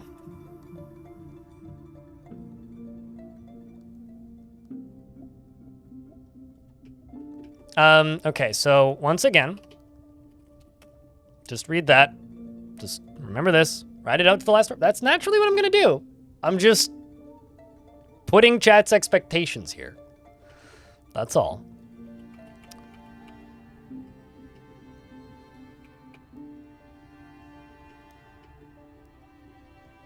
Let's also turn the burrow on. Well, actually, no, I don't need to yet.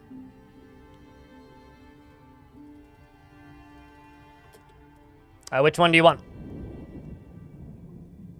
Losing is fun? Sure. To speed up the ghosts? You do that and let me know how that goes. Errol? Okay.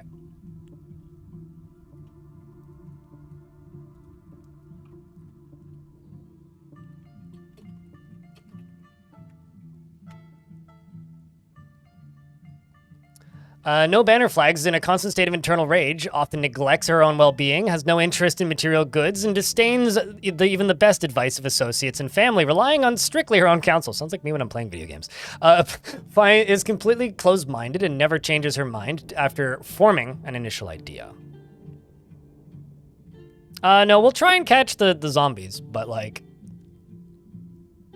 Yes, this is salvageable, but we're already at a stretch. All I'm doing is, like, leveling expectations. I mean, the goal is to die to ghosts. I was just hoping we could get the population up to, like, 100 first, because then it would be more fun, but... I mean, worst case scenario, we just have to do Ghost Fort Part 2, right? Like, that's the actual worst case scenario here. If, like, the fort dies today, we just start another one. Generally doesn't think before acting and has an active imagination, has a tendency towards forming deep...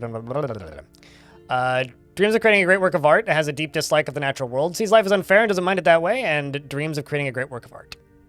How many ghosts do we have right now? None. Just wait. There will be ghosts. And sees life as unfair and doesn't mind it that way, and dreams of creating a great work of art.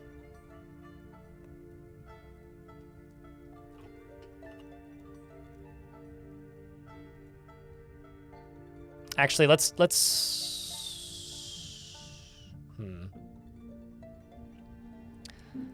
do like 1, 2, 3, 4 cage traps at the end, and we'll do weapon traps up at the start.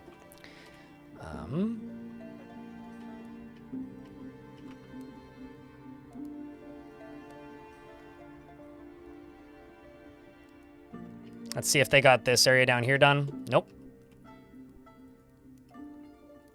Tisk. I'm actually just going to do a thing real quick. And before you look at me funny, that's how you stop a lot of these jobs from happening now.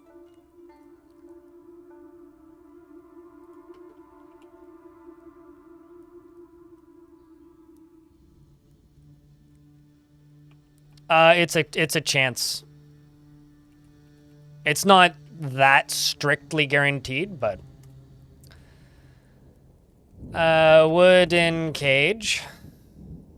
Let's just do 5. Iron spike. How many? Actually, I should use discs. How many logs do I have? I only have 2. Do I have here? 1, 2, 3, 4, 5, 6, 7. Okay, this one I need to leave unforbidden. Is there candy and DF? Well, there's dwarven sugar. Am I making dwarven sugar? No. Could I? Probably. Sup, Notokasa?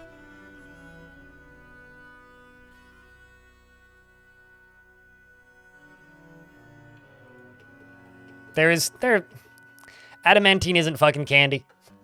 The day the community stops doing that would be great. The slang term for adamantine is candy. Giant gray langur? Excuse me. Giant monkeys?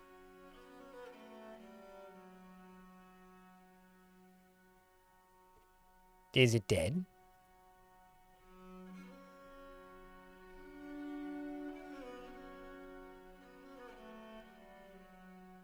Yeah. Ooh. Dwarves can cook with sugar. Yeah, it's a cooking ingredient.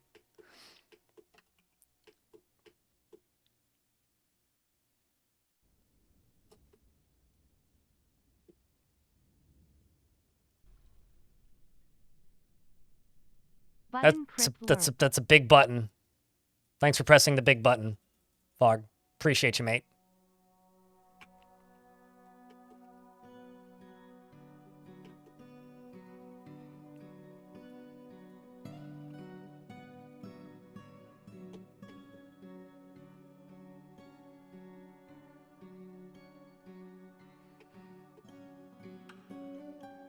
But not the circus? Yeah, I don't know. I've never been a fan of any of that terminology, but I don't know. It's also not the popular opinion. Okay, so the way I'm going to do this is I'm just going to make a row of cage traps, basically, just along here, and let the dwarves just fill them up. but I'm gonna need to catch quite a few things, so.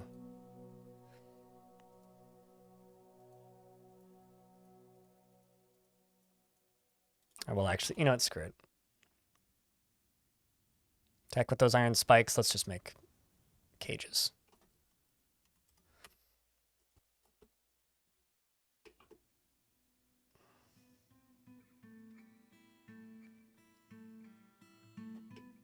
Yeah, I mean we're making like alcohol out of sweet pods, so that is the current like plan here.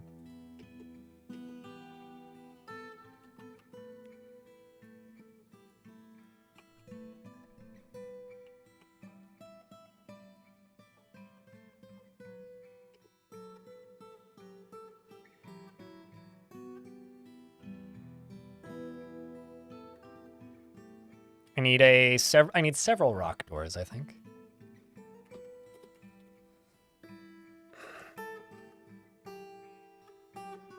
That's how I get. It's how it's to stop from playing this. Pretty soon, that you searched it up pretty soon after getting into the game. Yeah, I mean, like if you don't want to spoil people on things, have spoiler chats. Don't spoil things, right? To me, like saying, this exhibit clowns. It's like, okay, well then you're just bridging people's curiosity, and they're just gonna Google it. So if you actually want to like protect the sanctity of spoilers, which is silly to begin with, like masking the name of a thing is not the way to do that, in my opinion. What's the things that look like flower bouquets in stockpiles? Are you referring to the barrel? These? Is that what you're talking about? Because barrels show the stuff that's in them now. That's probably what you're talking about. I'm trying to think what else it could be. Yeah, it's got to be the barrels, right?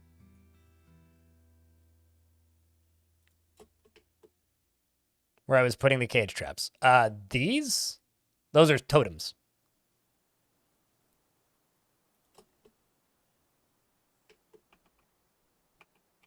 Okay. There's just a cat going haywire on the surface. That checks out. Oh, the other thing I need to do with the hospital. Oh, actually, there's two things I need to do. I need to make a well, which will be easy.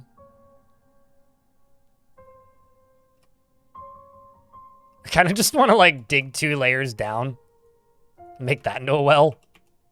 I need to put a chest in here, but I don't have any yet.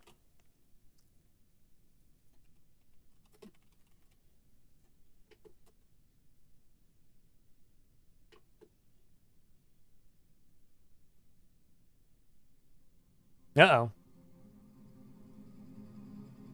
Got some livestock that's missing for a week. There's also a goblin bard visiting. Oh no. Good luck with that there, Gobby.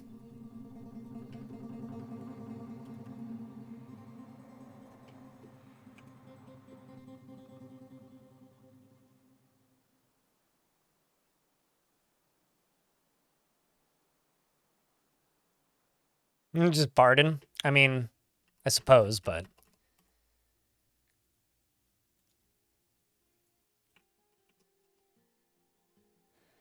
All right, I'm gonna remove this requirement so we can just get this done.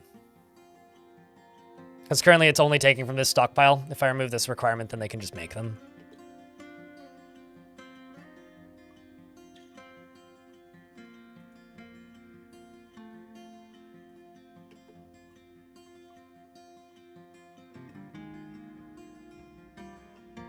Cooking plants has never given seeds, yeah. So if you cook plants, then you get no seeds back. Is the way that works. There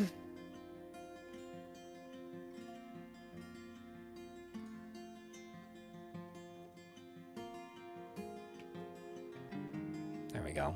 Getting those wooden cages made.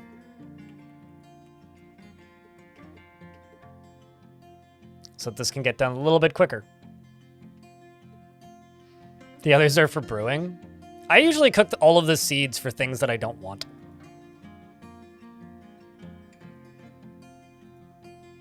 Like I often allow seeds as like a cooking device, essentially.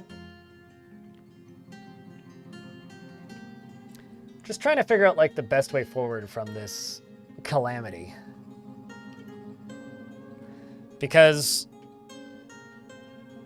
Okay, actually, how many undead things are on the map right now? It's 1, 2, 3, 4. One of them being iron.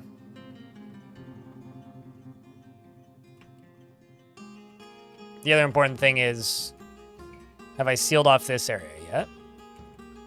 Yes, okay, so this is now sealed off. That's good. As for trash, I think what I'll do is I'll simply add an additional stop right here that just dumps it down there, and we'll deal with it later. Pretty much. What I may do, actually...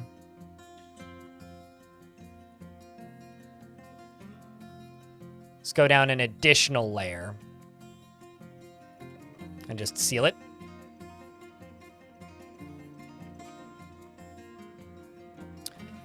For the hospital, everybody seems to be out of the hospital, which is good. Oh, nope, never mind. Still a dwarf in the hospital. Toasted is thirsty and unconscious. I'm going to go here. I'm going to remove this from here.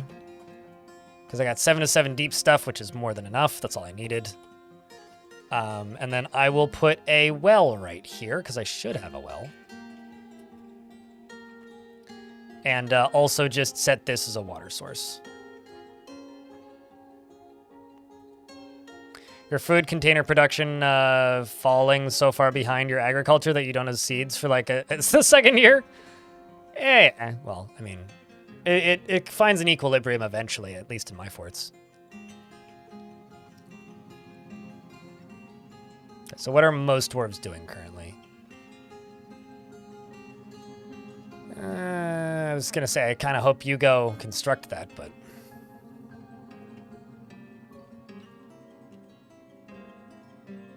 Okay, we can stop brewing drinks. It's fine. Don't actually need the links right now, especially because the number of dwarves is tanked pretty dramatically. These can both get paused.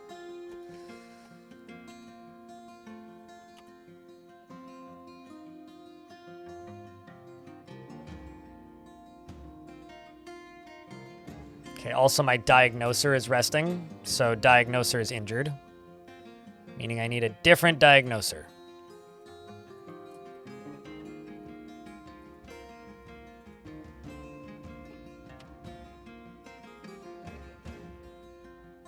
Loading cage traps. Are we building this yet? Nope. Come on, dwarves.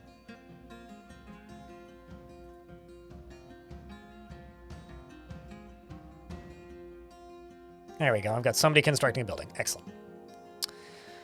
Getting the thing done that I need to get done.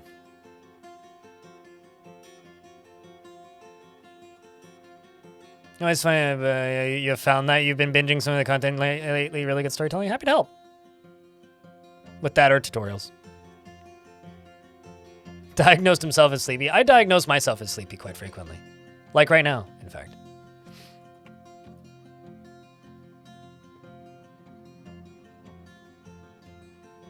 You know what's fucked up? How the hell are you happy, dwarf? How is Darius just like ecstatic with his life? He's just super happy. He's got his lover, no banner flags. He's just, you know, loading cage traps, just chilling, hanging out with like all of the cats in the fort. Just doesn't care if he sees bodies. Like, he's fine. Does have bad stamina, though. Hates merriment. This dwarf might not be a bad militia commander, actually. How do you... Brings a mastering skill.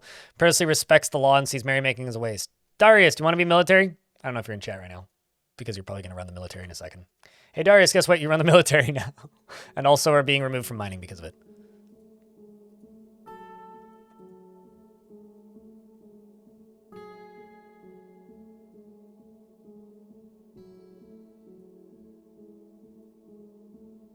Off to go get weapons.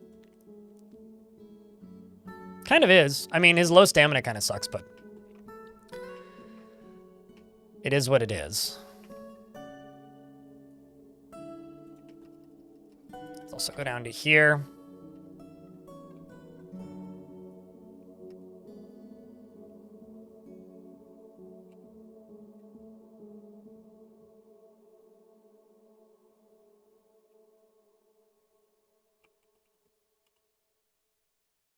Do still have 3 4 miners in the fort, so we're okay.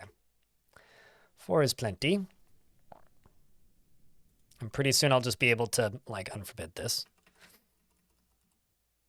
Once this is dug out, I'm just going to make this into a refuse stockpile and just block this off with, like, floor, probably. Do I have a hatch cover? I have a second one? No. Okay. I'll just block this off so that stuff can't get out of here, and we'll just leave this area be, basically.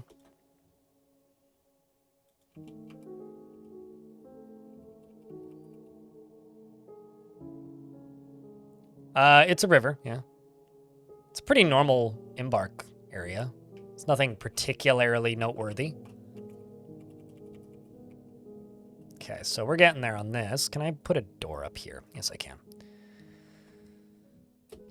So this, in case anybody's wondering, Groove Rims the responsible is just chasing a cat in circles and trying to kill it. Shoutouts to Groove Rims the responsible corpse, I suppose. Very groovy. You know, I should... Okay. I'm sitting here and thinking... I'm trying to think, like, what should I do with these zombies? What if I just eject them into the caves? Like, any undead that I can't control, we just throw into the cavern lair.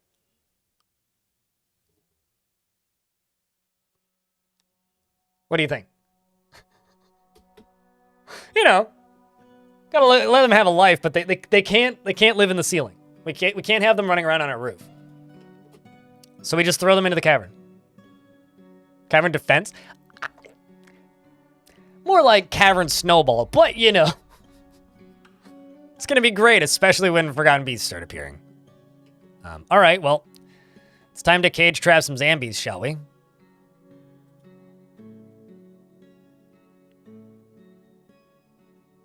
Have a pit and collect them?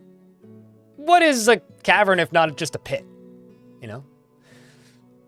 You also don't really want them in an area where the dwarves can see them, because it'll just cause mass job canceling, which is the worst possible outcome.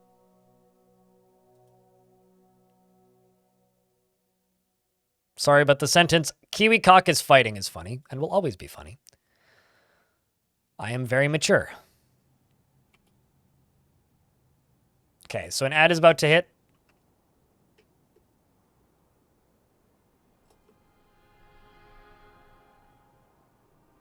What? Zombie run away? Zombie heard there was an ad and was just like, I'll just leave then. Migrants happen in the winter. Or not in the winter, in the fall. Not in the late summer.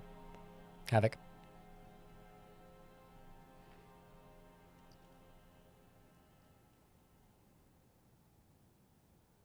That or it was no migrants this season, one of the two. But we need to deal with these zombies before we hit late in the year. It seems to be only... Whoa! Okay, there's a swimming badger. A badger fell down the waterfall and now it's a zombie. Well, that's fun. Got zombie badgers in the waterfalls. It's a good time. All right, Darius, I need you to start training somewhere. So let's plop a one of these here and just set you to, you know, train.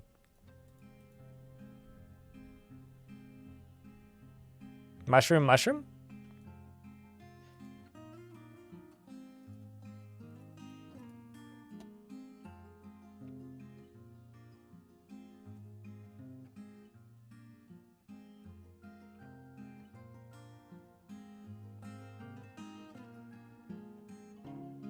Should really just say fuck the whole steel thing, but we'll try. No, I know exactly what you're humming. All right, ads are done. We're in the middle of a university fort, but I hate how the populace is getting too many fisher dwarves showing up, and you find managing their task permissions tedious. Why? Like, how much are you over managing the task permissions? What's tedious about it exactly? Okay, so we've now caught our first zombie because I unpaused at a bad time. First zombie is caught, and also let's turn on this.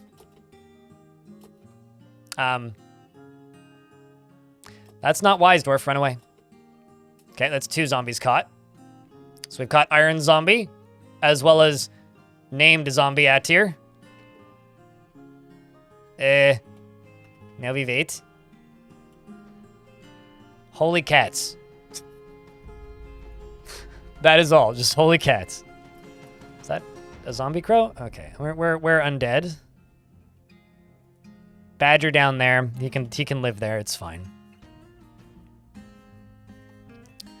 Undead Burby. Failed Knight.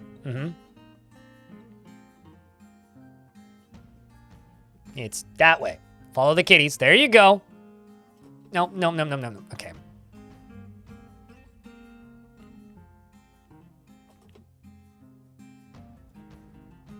Run, Faint Speaker. Hey, chat, can I get a round of beers? There's a question I would like to ignore.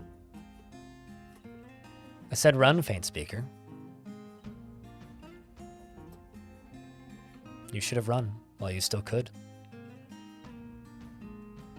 You chose not to.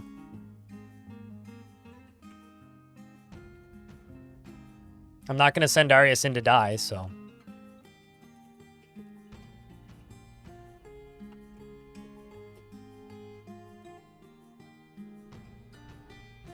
Rest in peace, Dwarf.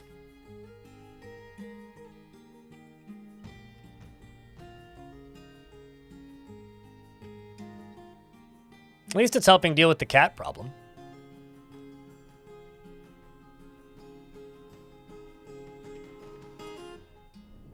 So I have, like, assigned them to the burrow, but, you know, they're doing dwarf things, which is ignore the burrow. There goes Bonesaw.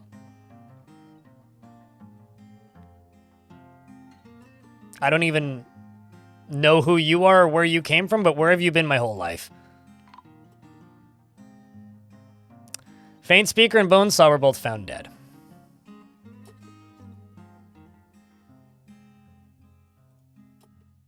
Were you outside the whole time?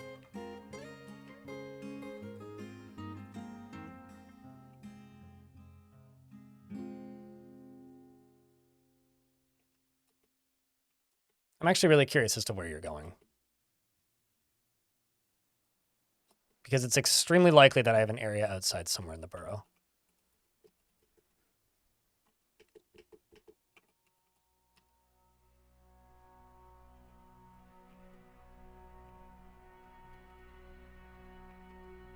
Ah, I see the problem. It was that. I fucked up my burrow. Turn around, dwarves. I love how they're cleaning a puddle. Get back inside.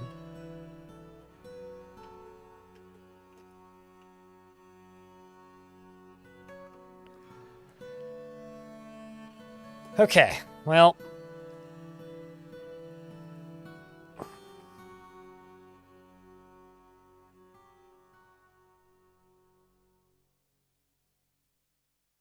Yes, I grew all of my cucumber pickles this year.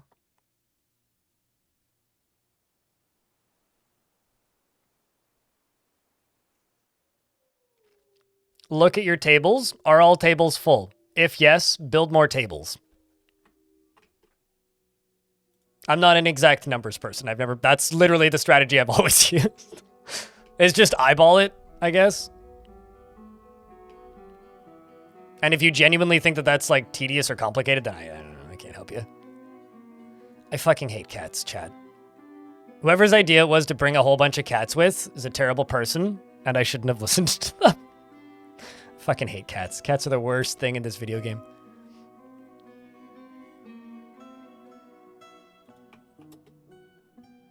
This fort's gonna fall because of these cats.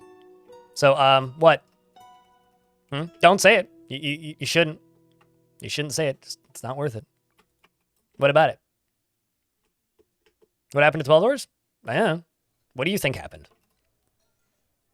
That was a long time you've been eating then. It's like an hour and a half that you've been eating.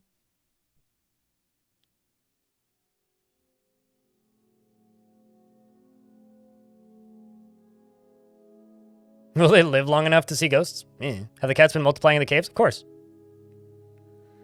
What else do you think they're doing down there?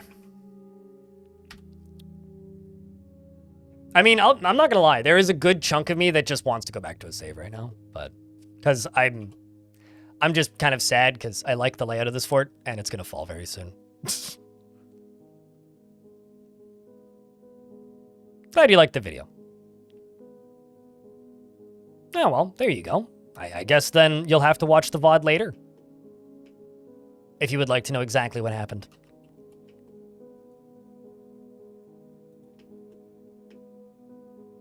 You'd be for that? Yeah, it's up to chat.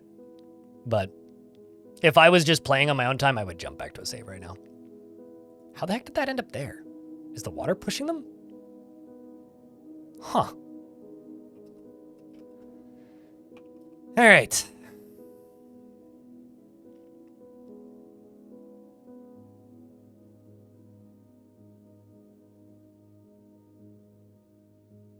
Just take a note of the name dwarves. Most of them are dead. Like all of them are dead, I think. I mean, when was the last time a dwarf was named? 26 minutes ago? Which was banner flags? Yeah, I think only one dwarf has been named since all that. Yeah, I don't know. If you guys want me to jump back a season or two, we can, but...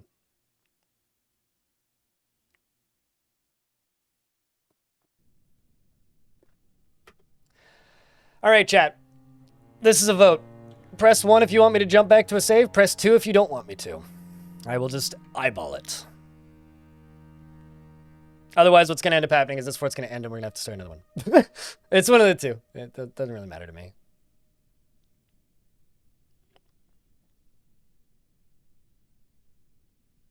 Call it Halloween 2, the sequel. To be fair, Halloween 2, like the original sequel to Halloween before they made like a second sequel series and then a third sequel series, was basically just pressing, like jumping back to the save in a way. It's like, why is he back? I thought he, what? Just have to find it again. There it is. So I think this...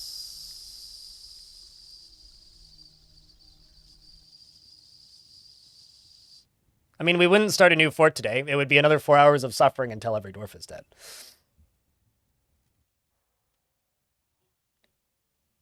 All right, this is like right when shit started to go south, I guess. It's a terrible nightmare.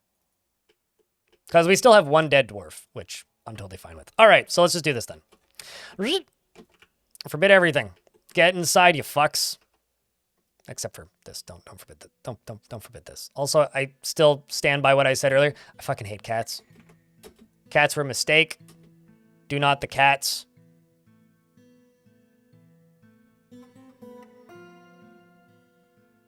We still have one dead dwarf. So we're leaving that one dwarf dead. And I can't remember which dwarf I gave to no banner flags, but I can look at their chat logs. Why do I hate cats? Because they're the worst animals in the video game. Errol was the name of the dwarf that they wanted. This one.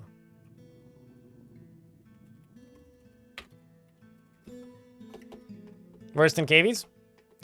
I don't like them because they are impossible to permanently pasture, but they're just really annoying to me. Like, I find cats annoying in real life. I also find them annoying in the video game. It just is what it is. All right, every dwarf should be inside in theory, so we'll just roll with this for a little bit. How much wood do I have? Okay, so I'm going to pause this job and this job. And I'm going to say, don't make steel battle axes. Make iron battle axes. Are we talking real life or video game? Because in video game, I love both. In real life, I love both cats and dogs. In Dwarf Fortress, I fucking hate cats. Cats and dogs are nice, especially if I don't own them. That's an iron warhammer. Iron battle axe is what I wanted. In real life, I like both. I like animals in real life, especially if I don't own them. Those are the best animals. Unless they're lizards. I like owning lizards. But in Dwarf Fortress, I fucking hate cats.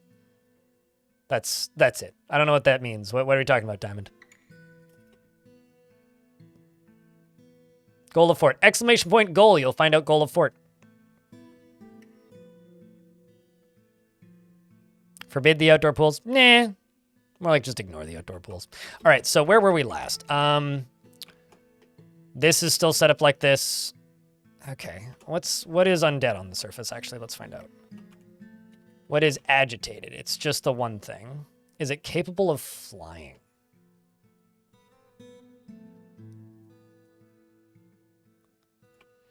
Its second toe is gone. So what I think I'll do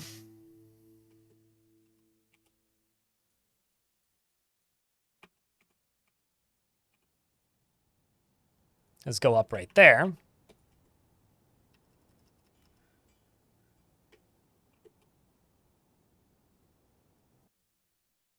This wasn't intended to be the purpose of this, but...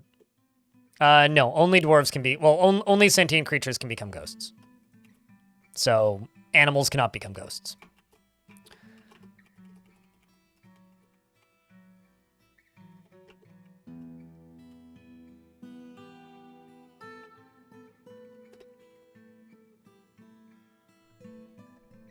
Can animals become sentient? No.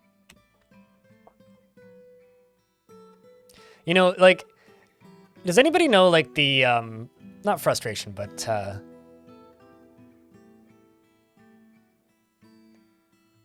you ever been in a position where you know a lot about a thing to the point where almost every question about it just sounds dumb?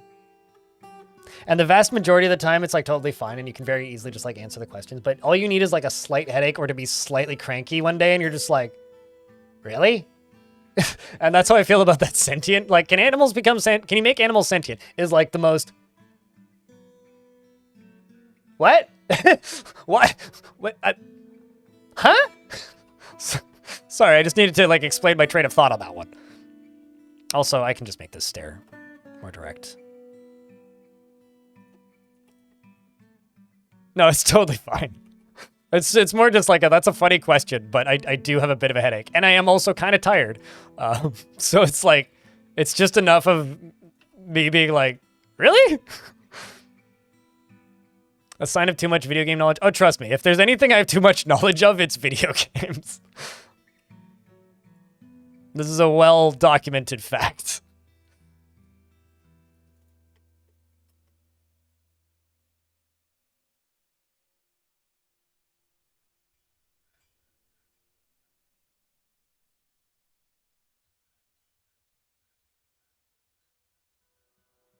Oh, trust me, the vengeance will be terrible later.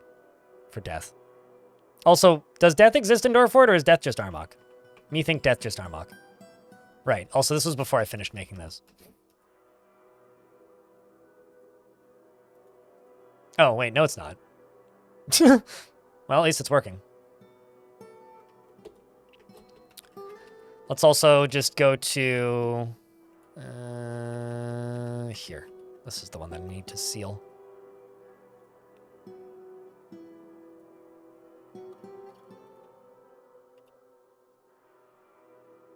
What's up, Andre?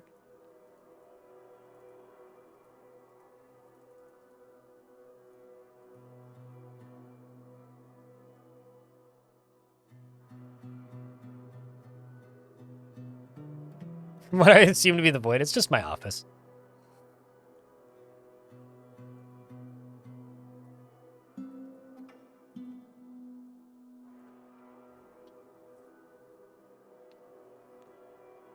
Did you mess a lot? Mostly just me being mad at cats.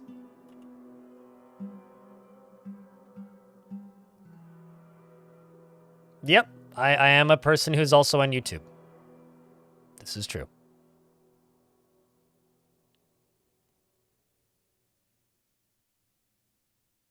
Yeah, it's like thinking and breathing simultaneously, half-axed. Pots better than barrels?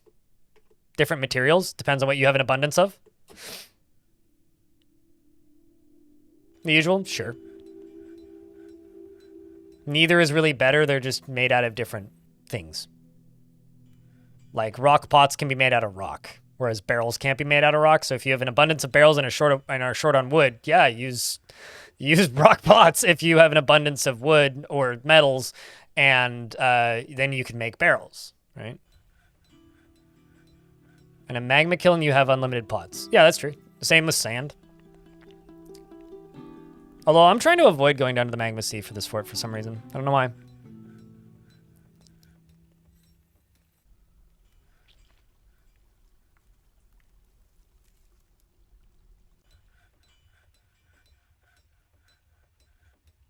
Because they're lighter?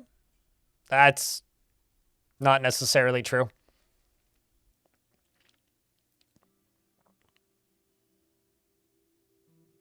Tell that to my adamantine pot. Actually, can you make metal pots? I think you can.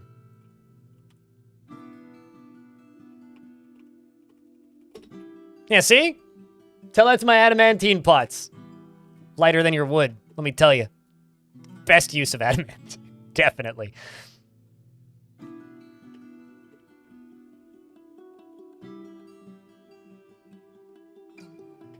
Wood pots go burr? Sure.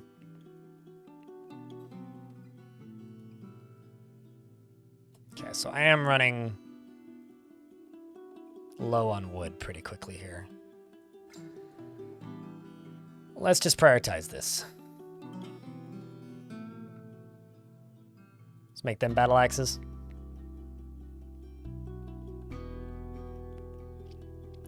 There is no productivity gain. It's simply a mood gain. Dwarves like reading and they like some like pondering.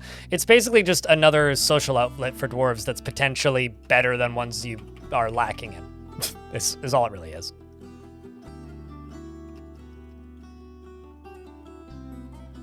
Oh, is it a priorities problem here? That might be the issue.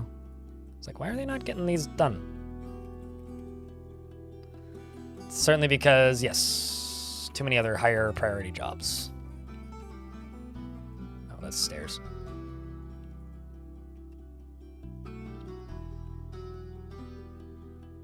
Well, actually, technically, it could cause productivity gains because if your dwarves are like perpetually pissed, then their productivity is going to be naturally lower than it would be if they weren't.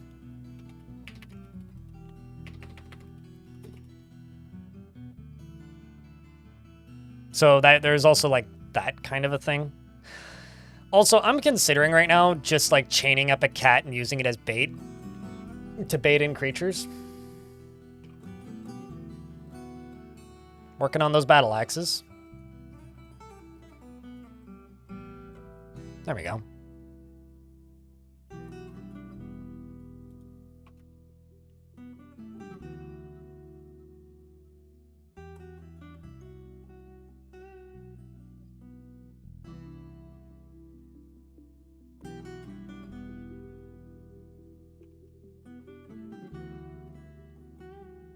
What's the default priority of a normal workshop order? I'm pretty sure the default priority for everything is 4, approximately. And you can't change them, right? So it's the only priorities you can actually shift are mining priority. And I'm pretty sure the default is just 4.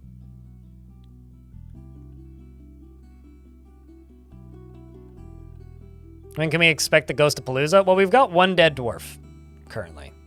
We don't talk about what happened in the alternate timeline that got canceled.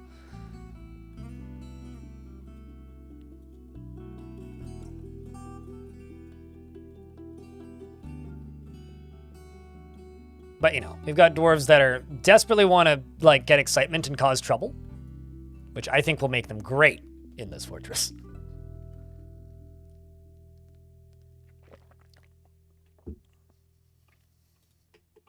I mean, the thing is, like, I have to be somewhat careful in this fort. Otherwise, the fort will literally just end. So.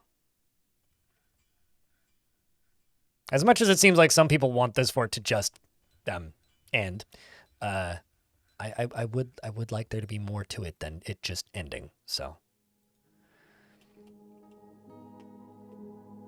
To the 4 sides of the map without allowing migrants to enter without crossing the danger area. Right now what I'm doing is I'm just making a tunnel, and I'm going to fill it up with traps, right?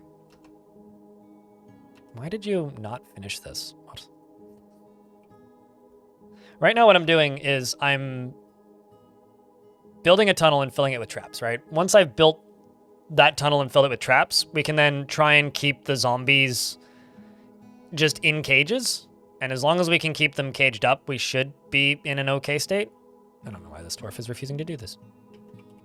Unless somebody else is doing it. Nope. This happens sometimes, and it always perplexes me. See, they do that, and then they'll go up to here, and then they'll do this now. Once this is done. Feel like you missed a lot? What do you feel like you missed? Dormitory goats have to stay? Why did I say they'd leave? Of course they'll stay. But yeah, what do you feel that you've missed? I guess is the question.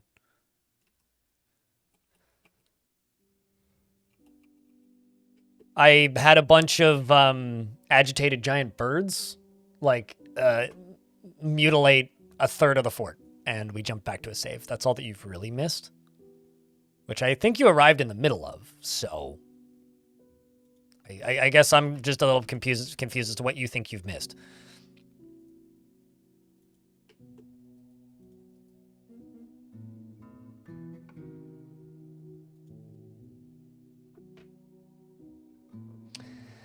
Don't you love it when just like an app decides that it's acceptable to turn all of your notifications on for it without telling you? Like,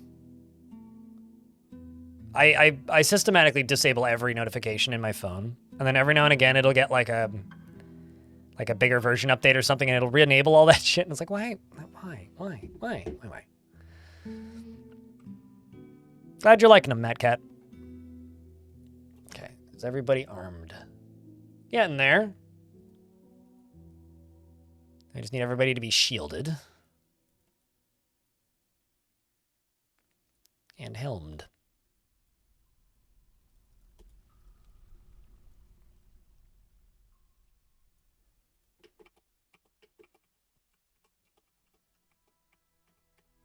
Okay, so now that this is all like this, I should be able to just chuck a door right there. And then just start doing this. Traps. Cage trap. Drink. 2, 3, 4, 5.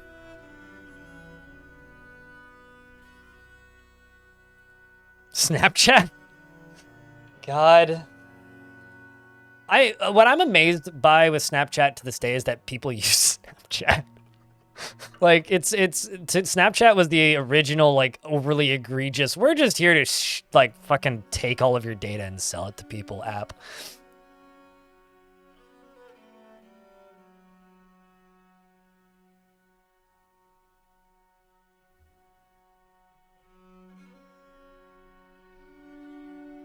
You don't understand how? Yeah, I don't know.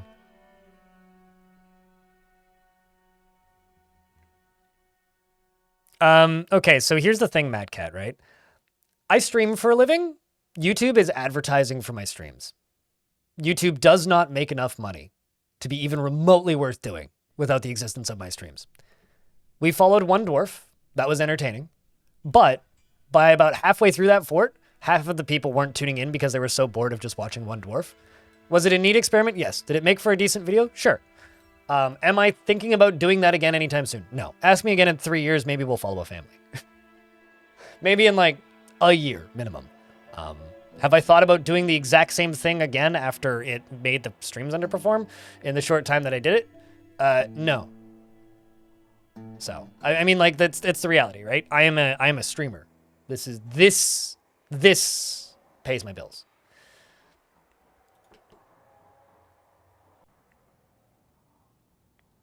But we're already doing another gimmicky for it, which is I'm not memorializing dwarves. So we're gonna have a bunch of ghosts pretty soon, you know? Sure, it's all a video.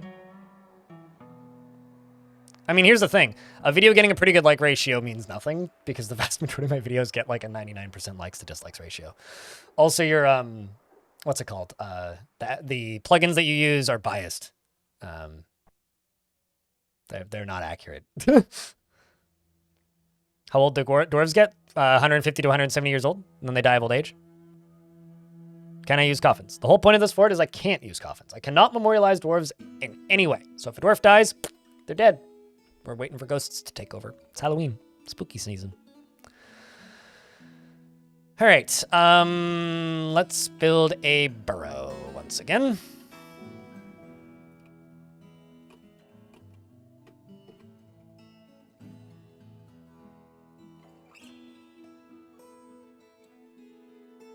To prevent the decay of friends. Why would I do that?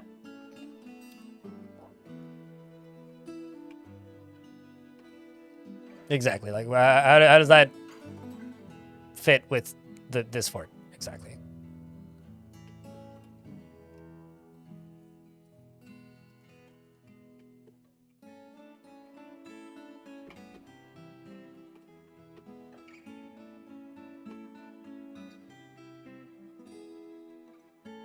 before it lasts longer before ghosts can kill it. I don't know if that'll necessarily actually be true.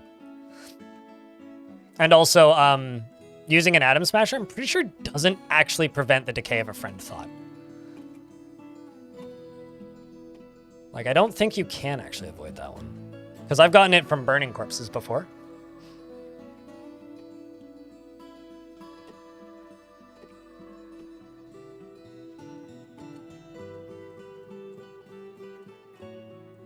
But if I'm wrong, you feel free to correct me. Okay.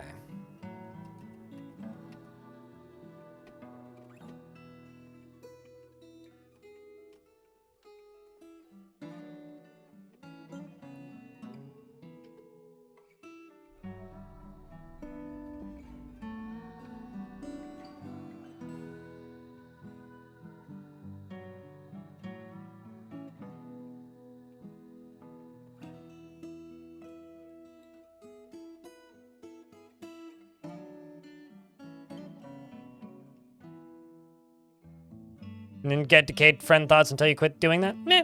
I think it goes against the spirit of this fortress. So.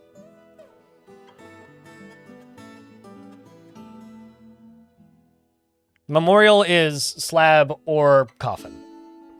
It's the same thing, really. It's the same practice. Basically, I'm not allowed to prevent ghosts.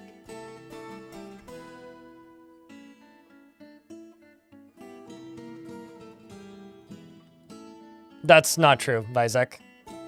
Here's the thing. Long-form videos don't always underperform. Look at the view counts. Long-form videos pay better and get watched more, all right? They're a fuckload of work. But unless you're getting like 500,000 to 1 million views a video, if you're putting 70 hours plus like 100 plus hours of streams into each video, or 100 hours of footage into each video, you're not getting paid well enough to justify making the video. So the content that I make is focused on the streams themselves being entertaining, because if they're not, I'm not going to make any money ever again. Like, it is what it is, right? Like, the Godly Tombs is a example of a video that actually made enough money. Gore Tusk isn't going to get 400,000 views. Neither is the one I uploaded today. Or yesterday, rather. It still feels like today. But, like, it's not, right? That's not how YouTube works, Revan Dev. Why do you have to immediately go after people who, like, you know, use their bodies as a form of thing that they can sell, right? Like, you don't have to make everything about sex, man. Childish. Take. Feels bad. It's a double-edged sword. Totally. I'm doing fine, right? At the end of the day, like, money-wise, I'm doing fine. But I gotta be smart about how I run my business, because I realize that it's gonna take a while for YouTube to take off in any way. That take months of work to put together are paid for by sponsors that hand him wads of cash. Have you heard the ad reads at any point? Also, some of those YouTubers that do those super expensive videos, like, do actual work. Like, an example is, like Dami Lee, right? Like, she does very, very comprehensive deep dives into, like, architecture stuff, but at the same time is an actual architecture firm. You know, most YouTube channels are a front for marketing a side business, right? And that's what a lot of these really expensive channels are, is, unless they're, you know, getting tens of millions of views. A lot of those really expensive channels are not, I think a front is the wrong word, but it's like, the marketing wing of another business in a lot of cases.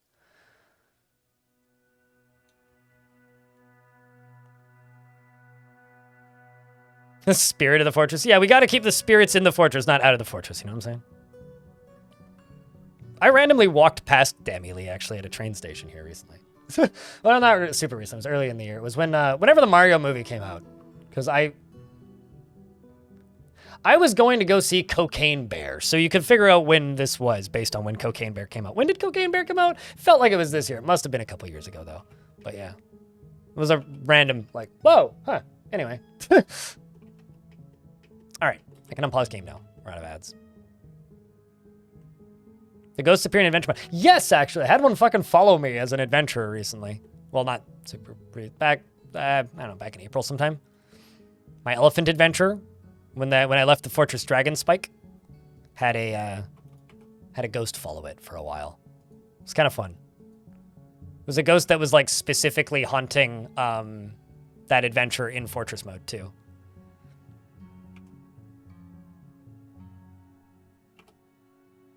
Yeah, my YouTube channel exists to market my streams, basically. All right, well, did I? Oh, no, I didn't. Pfft, that was on the last timeline.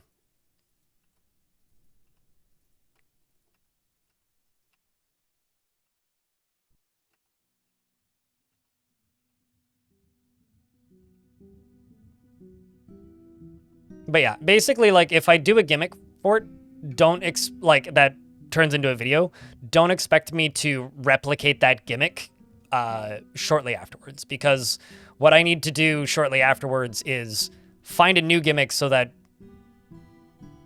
the streams stay interesting. Because if I just do the same thing repeatedly, unless it's a really interesting gimmick, that one gets boring for me, and two gets boring for the audience.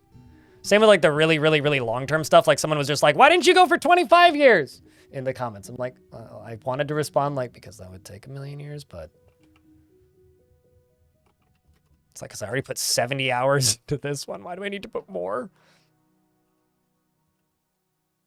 So, you know, most people on YouTube, I think, realize and respect the amount of time it takes to make videos like that. So that part is good.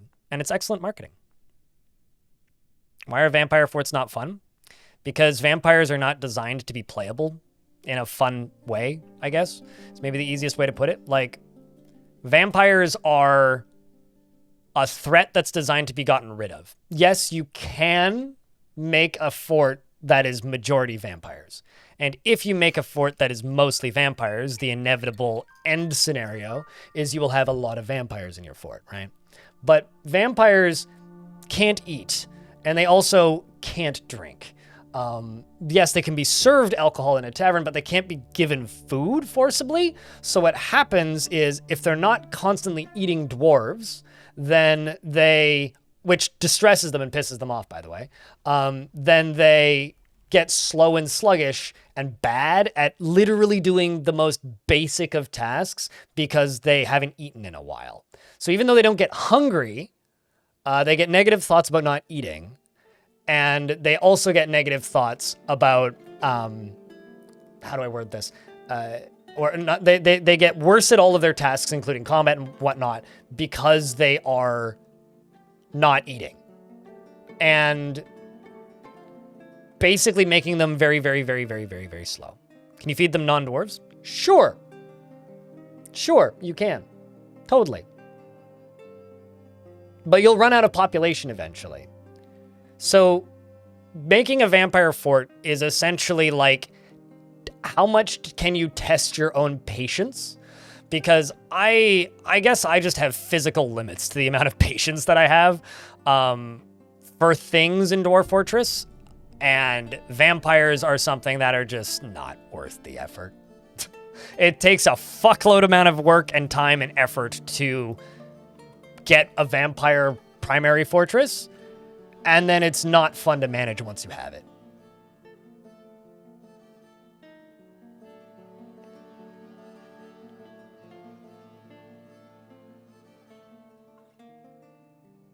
Please don't give me money on Patreon. If you want to give me money in that kind of format, use my blog. My blog has credit card support. So does the Streamlabs link.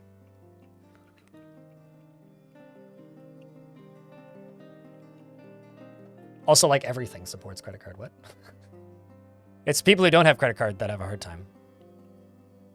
Oh, crap. I actually did this wrong.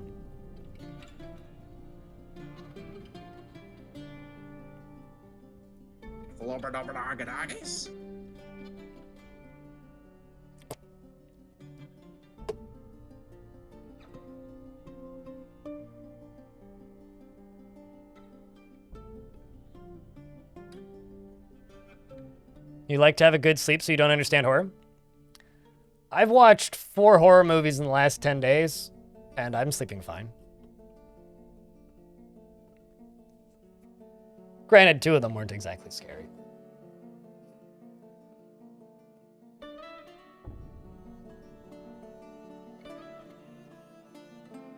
Could you make a fully self-sustaining fort and make it run for a long time? Yep, but that's not interesting. Dwarf Fortress is like exceptionally easy to make a fully self-sustaining fort. There's a hair coming from somewhere right in front of my eye. There we go. Yeah, absolutely. I mean, self-sustaining fortresses are pretty simple to make, actually. I think making living in the abyss made me desensitized to horror. I wouldn't say I'm desensitized to horror. I think just appreciating art and understanding the skill in making a film that is of the horror variety and understanding dark fiction and liking dark fiction made me enjoy horror. I wouldn't say I'm desensitized to it. Being desensitized and enjoying a format of fiction is 2 different things.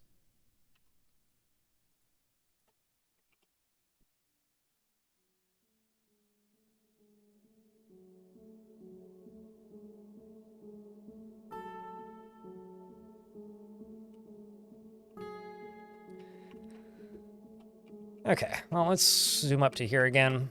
Check this, we've got 5. Okay, so I've got 1 agitated undead burb. Let's catch it.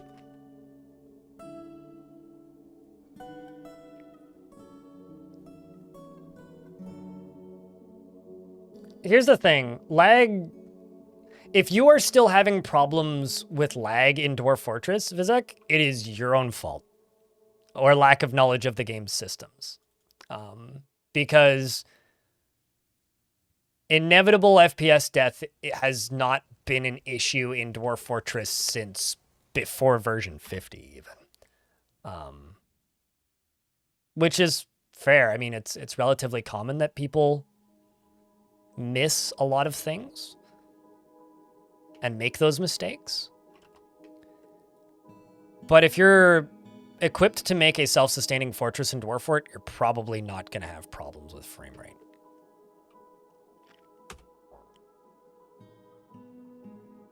Can a vampire become a were creature? I've had people ask me this question. You can't get cursed twice. But if a vampire gets bit by a were creature, probably. I've never actually seen it happen. I know you can have necromancer vampires, which is fun. I mean, that's probably your problem then.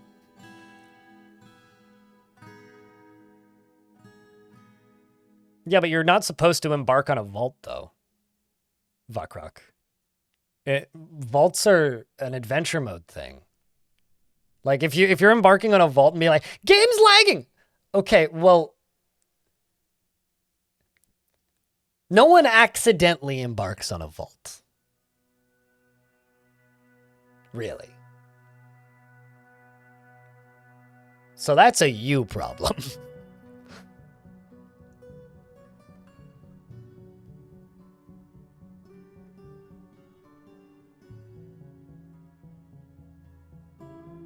You're welcome. Roll Stoll is broken. Just get yourself like an auto clicker. Space Plan's fantastic, right? Space Plan is fantastic. If they're turquoise, they're intelligent undead, and they're probably trying to steal your artifacts, Mr. Javi. Should you be concerned? I don't know. How much do you value your artifacts?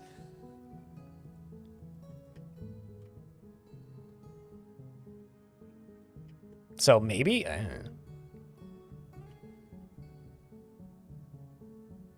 Okay, that's it. I'm setting my phone into airplane mode. Yeah, I was listening to the Space Plan soundtrack at the start of the stream, so.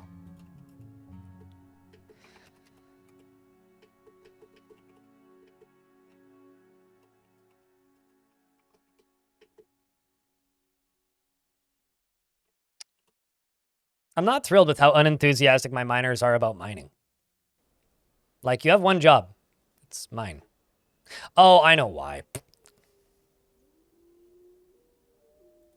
Sorry, I had a stupid moment for a second. I thought that I left this in the... But nope, clearly didn't.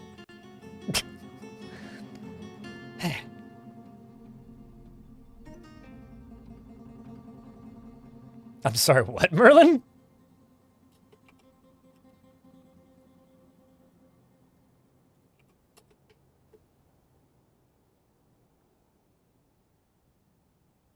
Right, stupid kitten's coming inside.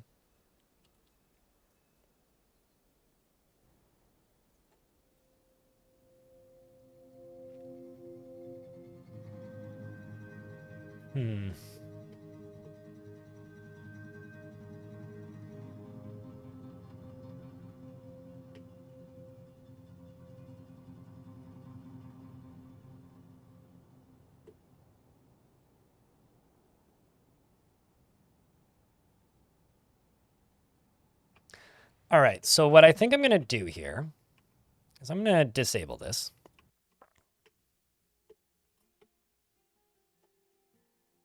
I'm going to start claiming stuff back.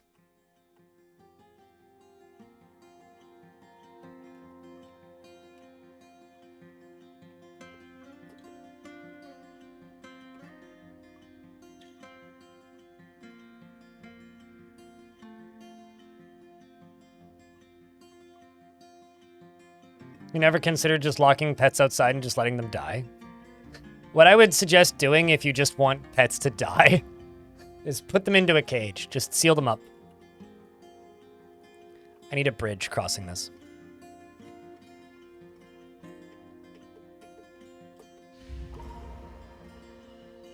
Atir the peasant has been possessed.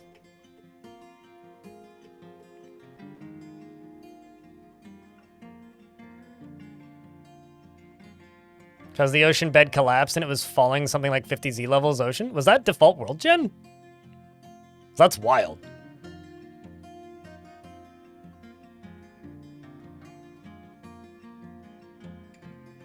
Do dwarves get sad if pets die? Sometimes. Depends on the dwarf.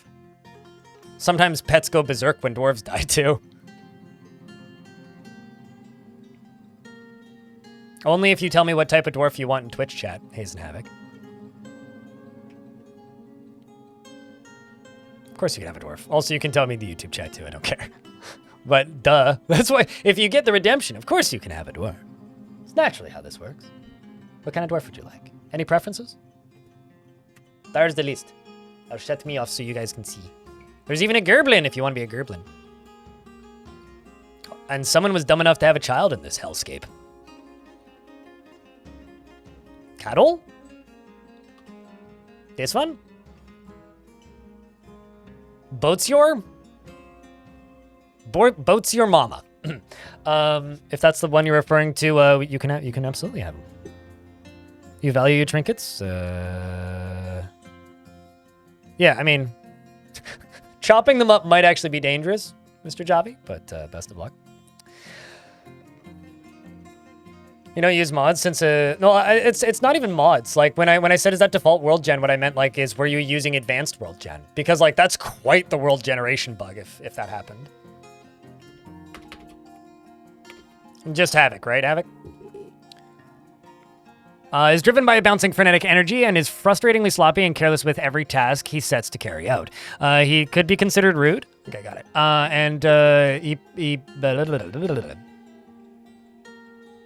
He prefers to be alone and is greatly moved by art and natural beauty. He's troubled by this since he dislikes the natural world. He is quite ambitious and generally finds himself to be quite hopeful about the future. He doesn't cling tightly to ideas, is open to changing his mind, and isn't given to flights of fancy. He is pleased by his own appearance and talents and is humble. His hands begin moving when he's exasperated and he needs alcohol to get through the working day. And he likes working outdoors and only grumbles mildly at inclement weather. And he doesn't really care about anything anymore. I don't think that this tea that I've been drinking has enough caffeine in it. I have a headache. Grumble. He personally sees perseverance in the face of adversity, bullheaded and foolish. Doesn't really care about work. Doesn't really see the point of working hard and dreams of creating a great work of art, like bismuth, cat's eye, and iguana bone. Hemp fabric and the color jade. Gems for their stout shape and the sound of the fragrances of scintillate. I don't know what this word is, and I don't know how to say it. I see it pop up way too often. And prefers to consume carrot wine and dwarven sugar, and absolutely hates oysters. I guess we have to make some dwarven sugar. His somewhat greasy hair is straight, his long beard is neatly combed, and his short sideburns are neatly combed. He has no family, but a bunch of kindred spirits, and isn't part of a religion, and worships the god Zelstom, which is a cool sounding god. I've been over this with my chat a trillion times, Merlin, so this is fine, but I'm really bad at pronouncing stuff phonetically. I have to like listen to somebody else say it. Totem. Ooh. I think horse skull totems seem pretty cool. Let's put a cat skull totem. Let's go reindeer skull totem. Let's say quacker totem. And then the final one, llama totem.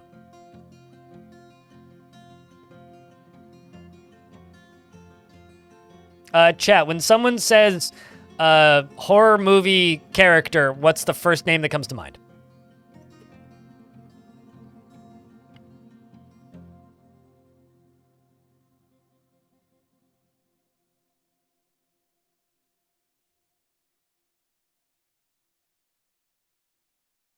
Are cloaks good to mass produce for your dwarves? If dwarves wear clothing, they want more of that clothing, so you need to replace clothing dwarves have.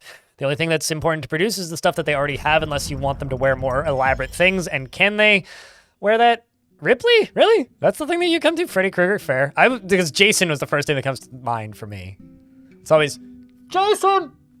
That or just John Carpenter. Although it's Jason! Jason! Which is almost as good as shot! But that's also not a horror thing. I don't know why. Nothing? Fair enough. Also, I think Jason is the most common one.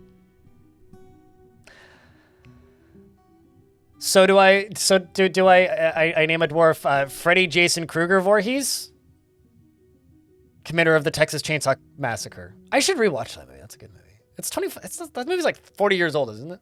What year did that movie come out? It's 1974. Oh shit, yeah, it is the anniversary of that. 1974. Damn. You're missing out, Merlin. You're missing out. All right, let's just go with Jason. So let's name a dwarf Jason. Maybe Militia Dwarf Jason? Jason Carpenter. But that's not John's first name, though.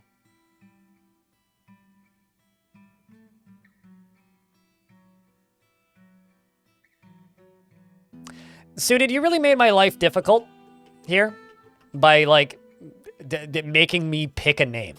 So I will say this. Suited Giraffe, you nominated it. So which horror film character am I naming a dwarf after?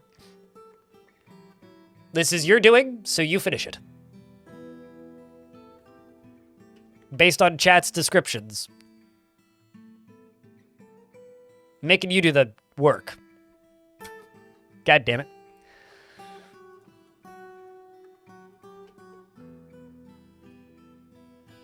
I also haven't seen the Texas Chainsaw Massacre since I was like in high school, practically.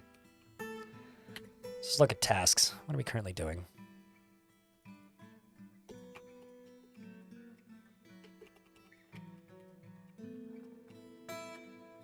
Okay, so we're Burb.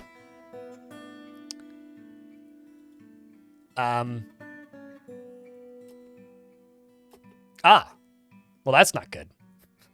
Like, where did the undead bird go? I don't think it's in my fort yet.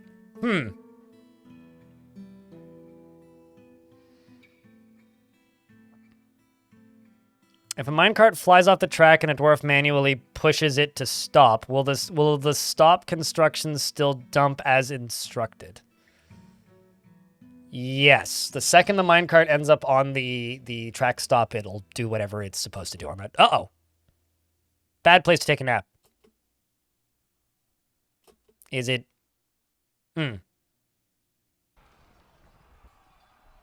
scratching him repeatedly in the head.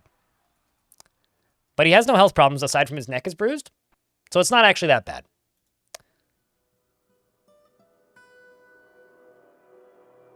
I don't know. Here's the thing. I will go with one normal length name. Pick one suited, making you do the work here. So we've got this agitated falcon corpse, and it seems Rovod here is coming in to do some work. Same with Rigoth. As for the bird attacking my dwarf here, is just going for the head. He's going for the head as effectively as he can. And the dwarves appear to have unbirded the bird. So I guess I need to remember to go back here and finish this.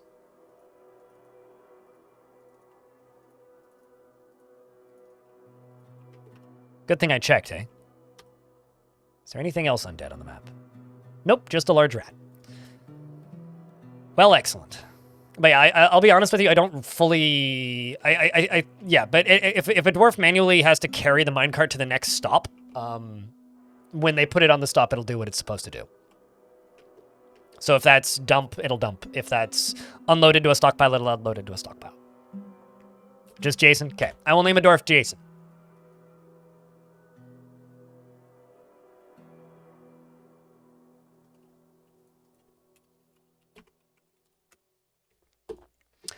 He slept on a rough cave floor. He's concerned only with matters practical to... Also, I'm naming the dwarf that almost died just now, Jason. With absolutely no inclination towards abstract discussion. He is often cheerful and is grateful when others help him out. He tries to return favors, and he tends to avoid crowds. Actually, this isn't really a horror thing, but look up the... Just for anybody who's mildly curious, because we're talking about Jason. Look up the music videos... The music video for this song... I Don't Want to Be an Asshole Anymore by the Menzingers. It's just kind of relevant to the Jason discussion. He's a sympathetic character, I swear. He tends to avoid crowds and is quite polite, generally finds himself to be hopeful about the future, and can easily fall in love or develop positive feelings. He tends to be swayed by by emotional appeals and doesn't focus on material goods. His hands move frantically when he's trying to remember something, and he needs alcohol to get through the working day, and does not mind being outdoors at least for a time, and doesn't really care about anything anymore.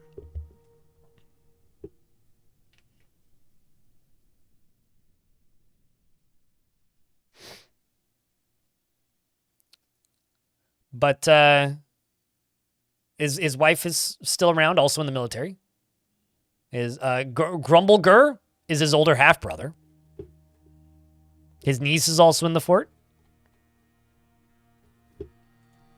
Good time. Are we surviving? Chat, are we surviving? Yeah, he is still asleep. He's still, in fact, asleep. Although I hadn't unpaused the game. He slept through almost dying just now.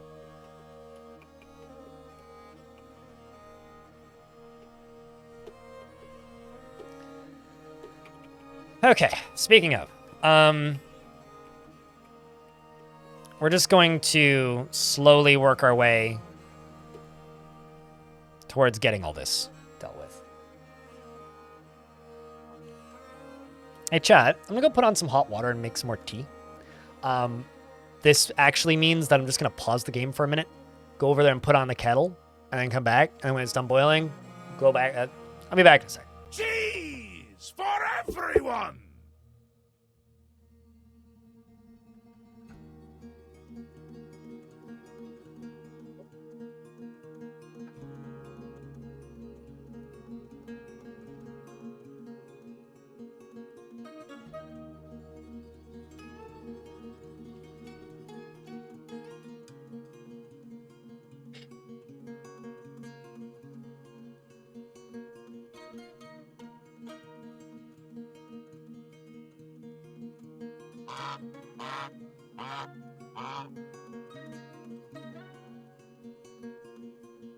See how he bites off the shell to get at the nut?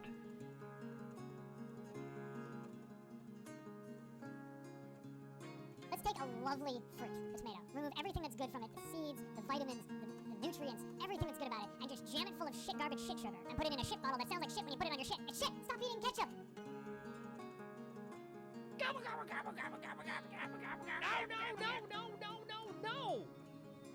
No! Bada. Devilish found the soundboard. All right. Savage biomes are no joke. You have to be careful or a new embark can end very quickly. Oh, totally.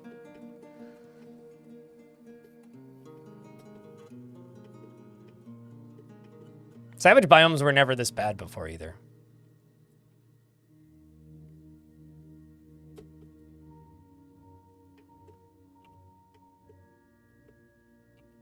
Okay, let me just double check the undead stuff. Okay, currently we're fine. Currently I can just let the dwarves do whatever. So let's just unforbid this and just go over here and make one of these that cross here.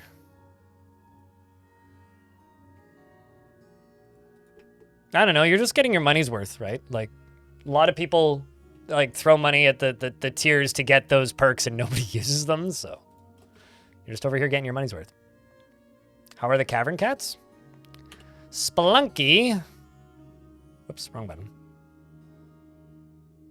Splunky is killing spiders, I think. Yep. Fighting bats, killing spiders, being a cat. Speaking of sweet, sweet stream delay. Hey, Chad, if you're watching the stream right now, could I get a round of beers? Curious about how many people are watching the stream.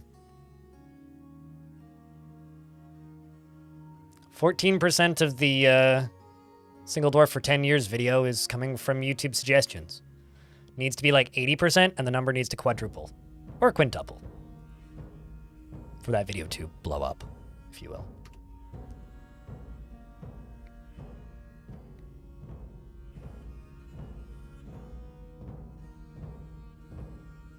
Because the birds make most outdoor constructions kind of useless or hard to construct. I think there's something satisfying about being able to construct something against all odds, but yeah, I do kind of get where you're coming from there. I thought that was a ghost. It's just a brook lamprey.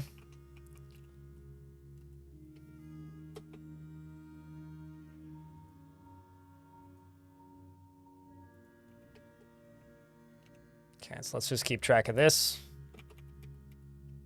Run an ad. Boozeway, thank you very much for the tier 2 subscription. Now you get access to the soundboard. Appreciate you.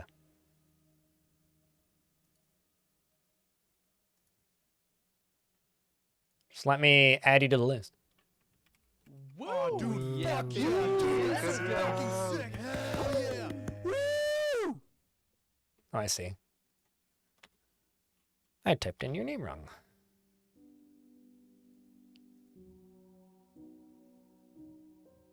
So when I was searching for your name through Twitch's database, Boozeway, I found Deuce Wayne.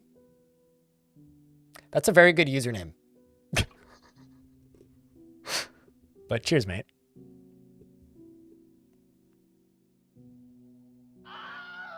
What that is a massive ravine running through. I mean, it's a waterfall and a big ass ravine with a creek. It was a fun thing to find.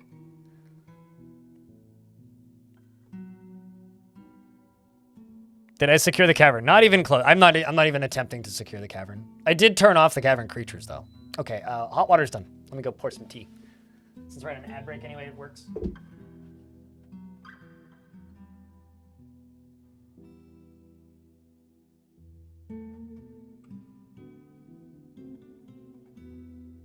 Sandwich!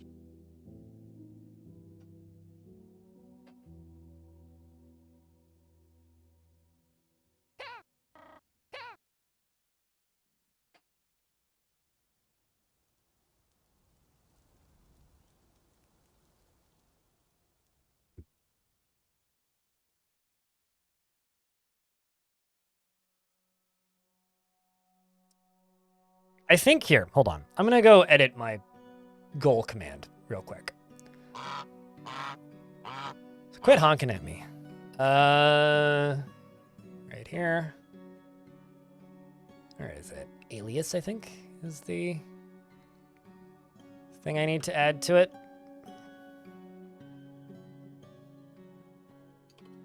Fort. Fortress. Chat, what are other things that people type in trying to find the goal command, but it's not that? I'm not going to do plan, but undead badger at the bottom? Uh-oh. Isn't that the one, like, at the bottom of the waterfall? Although I didn't even see it. No, there isn't. There isn't an undead badger. What are you talking about? See? It's just a naked bulldog puppy. But this is everything in the list. There's no undead badger. Why you gotta scare me like that, man?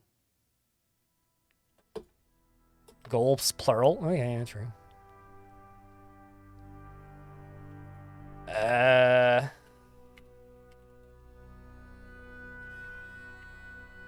I don't know what DKC2 is. Donkey Kong Country 2? Is there a spooky minecart level in that game? Not that I remember. So if it's a reference, it's unintentional. You started the honk while the seat was empty? I mean, it's not how that works. I believe that your time stream is different than mine. All right, so...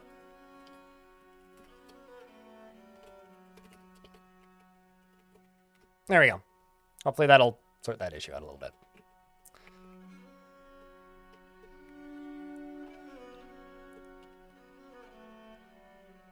Yeah, I don't know. People will never get the commands right.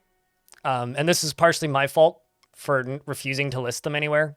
But, you know, hopefully that'll help.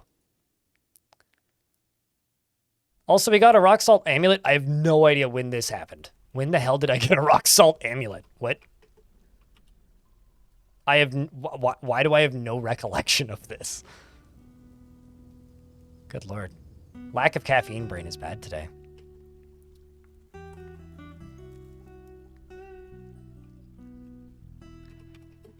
Okay, so I am dumping stuff into the river.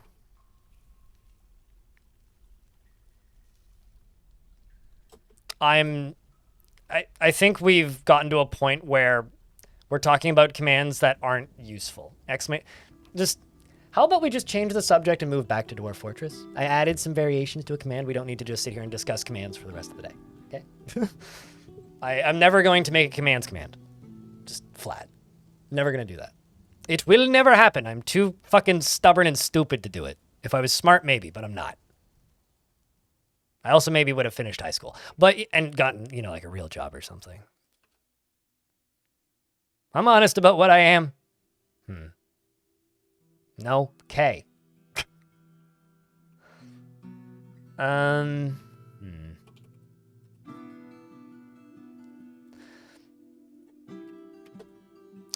debating as to whether or not I want to actually commit to this. Oh, actually, here, I got an idea.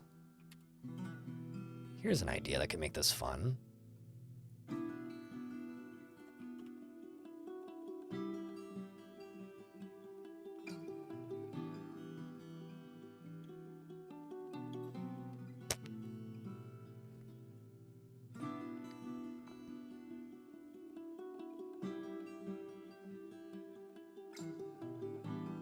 If I build around this, I could connect this to a, what's it called? To a pressure plate. And then put a pressure plate like right here. So they come down, they go over the pressure plate, they dump it, and then they turn around and then it drops it. It may occasionally also potentially just drop a dwarf down into there. But, you know, it'll be fine, right?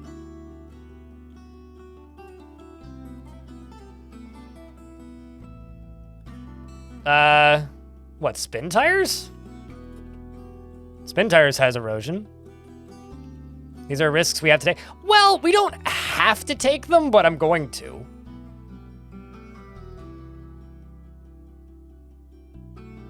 That's all. Dwarves knew the risks. Did they, though? I don't know, man. I think we might be, like, forcing some of these risks onto these dwarves without their knowledge, but...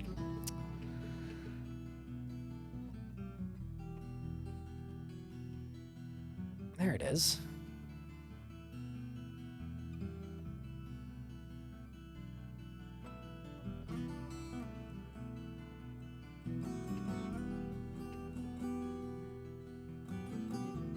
It was in the waiver. Was it? With what paper?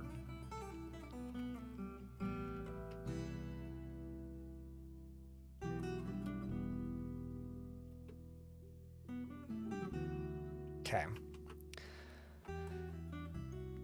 We move on to early autumn.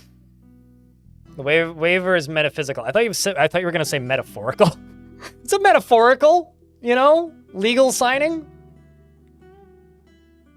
Metaphorical legal documents. So all waivers then. Shark jumping walrus. I wonder actually if I could put traps on a minecart route. I've never tried. I wonder.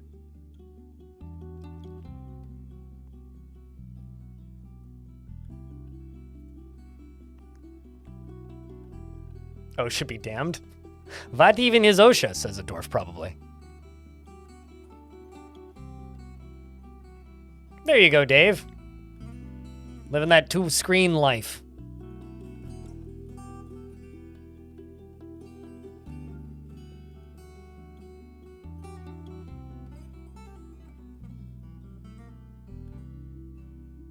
Can you limit the workshop's available materials, maybe with stockpile and give links?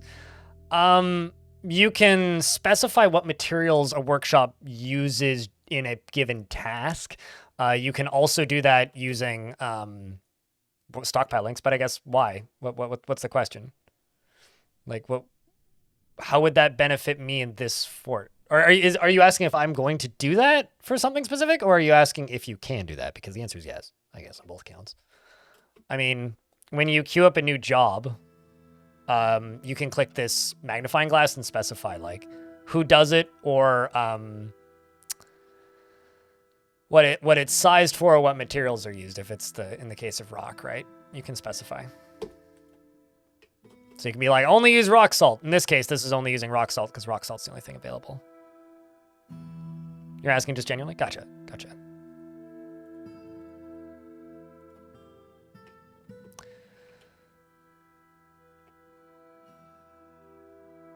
You don't play the Steam version? I mean, you can do that. Well, okay. So if you're playing older like if you're playing like version 47 or something, all of the same mechanics are in. And if you're playing the free version, all of the same mechanics are there. They are identical games.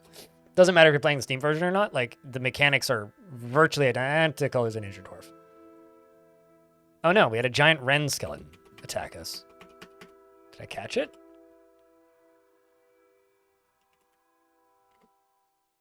Okay, I have an injured dwarf. Hold on. Connie is injured.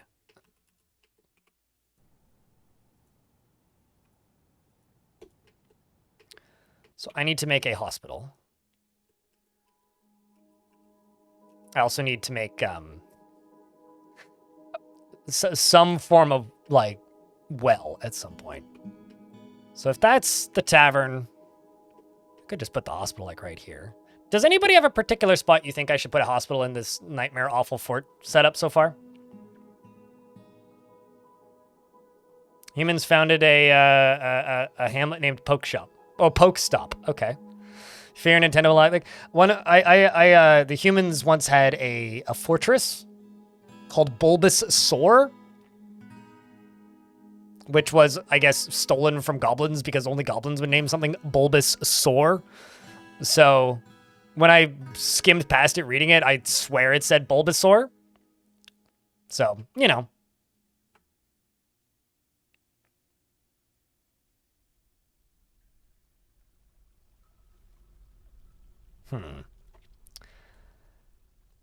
Not in the undead biome. I mean, that's probably not a bad idea.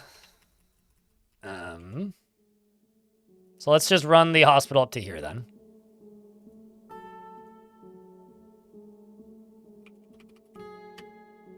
That's outside of it. How's the new fort going? Pretty terrible, but that's by design. At least I'm pretty sure that's by design anyway.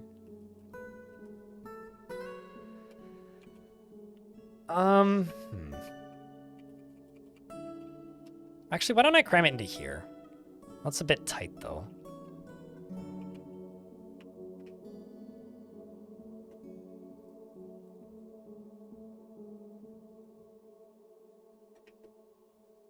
This is one of those forts where, like, the only actual, like, response to how is the fort going is everything is terrible and I hate it here. Even though it's not actually true. It's like, that's fine. It's working as intended, I guess. Fort goes well. Are you really playing Dwarf Fortress? So most of my forts I'm not playing Dwarf Fortress? That makes me kind of sad. I mean, my forts only go poorly when I try to make them go poorly, so...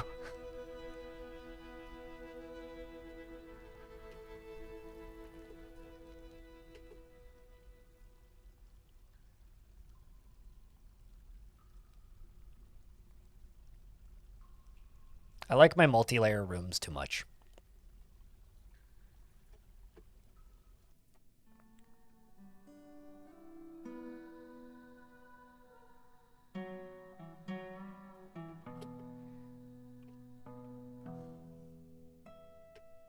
Yep, but they'll all have unique mechanics. The reason I don't see the point of modding races in Dwarf Fort and having like and playing as other factions is because they don't actually have unique mechanics. It's just dwarves that don't need to drink alcohol, which is very uninteresting if you ask me.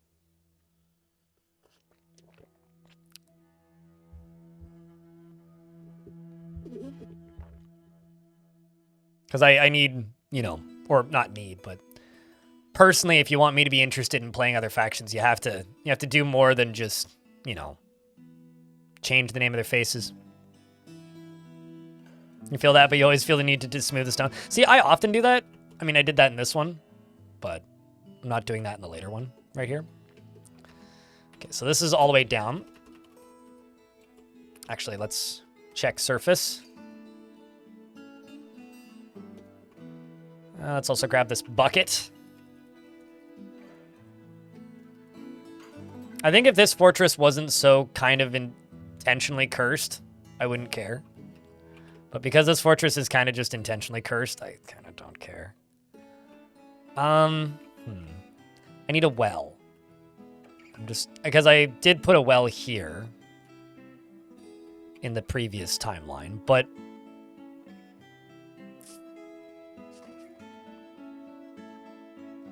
what do you think, chat? Well right here or somewhere else? Because what I could do, actually, is I could dig up. And through the aquifer from here, and then let it spill into a well.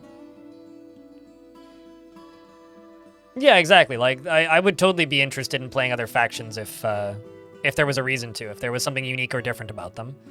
Right now, they all just kind of boil down to not dwarves and they don't need alcohol as much, which means your main, like, mechanic that makes them interesting is just null and void. Dwarves have arrived to trade.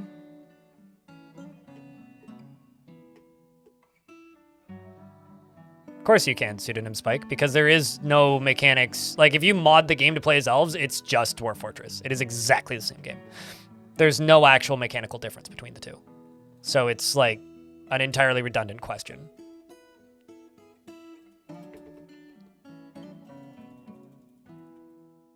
Because, like, all mechanics in Dwarf Fortress are for dwarves. There are no, like, elf-specific mechanics.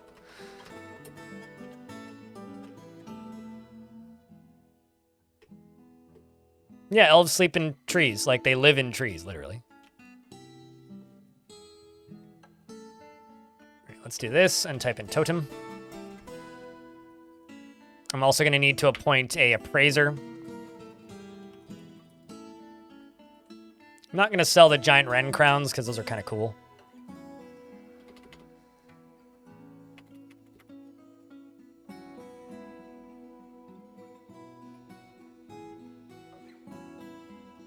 And let's just go here and go broker.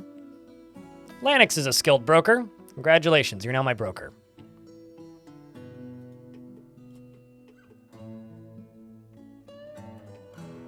Yeah, I mean, my favorite thing about the elves is the fact that they're sort of like, you know how Japan makes, like, square melons? That's sort of like how they make their stuff. The trees just grow stuff in certain shapes. So I like to imagine that they're, like, shaping the trees' branches into things and the trees just drop stuff. That, and they live in those, like, gigantic home trees and whatnot. It's cool. Heard he was injured? I mean, yeah. I was making some beds to make a hospital so that we could uninjure you. But trading's more important. We'll get to it. Don't worry.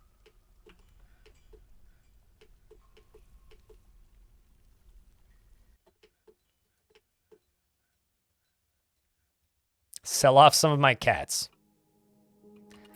I mean, sure.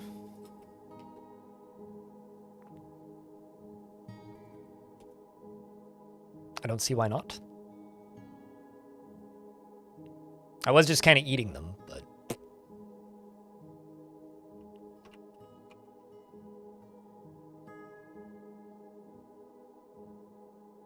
Isn't eating them kind of the same thing? Half-axed?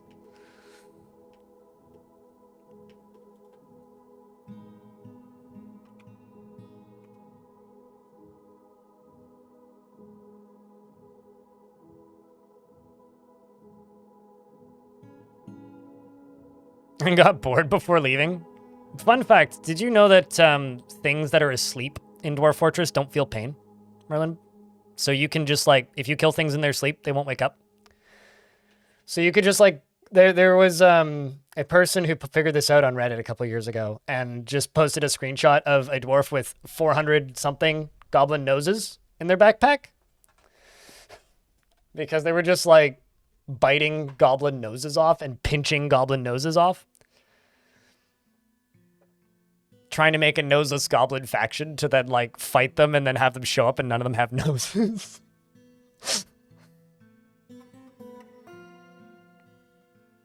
So you can sneak up to a sleeping dragon and punch it to death? Good luck finding a sleeping dragon, but sure, in theory.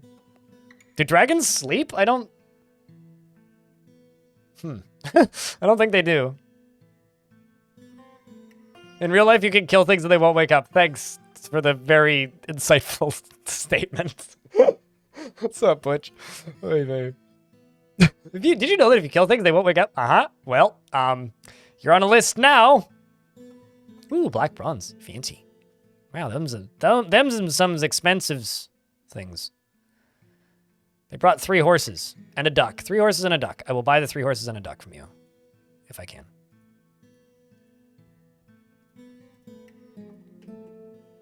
And eat them.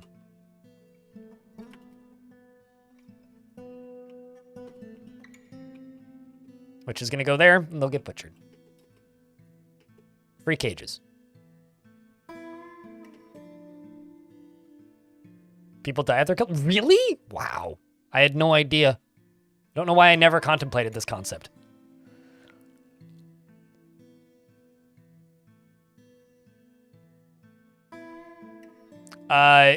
No, vampire kill thing when they drink. Doesn't matter what vampire is. If vampire drink, thing dead. There is no non-lethal vampires. They don't take a percentage of blood, they take all of the blood. And no, they can't drink blood out of barrels, even if you have blood in barrels. That's an interesting question, though.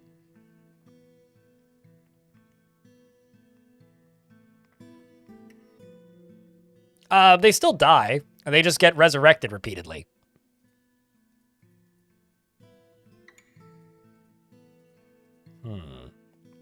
We should buy some instruments. There's a few of them. Got about 200 Dwarf bucks left. I'm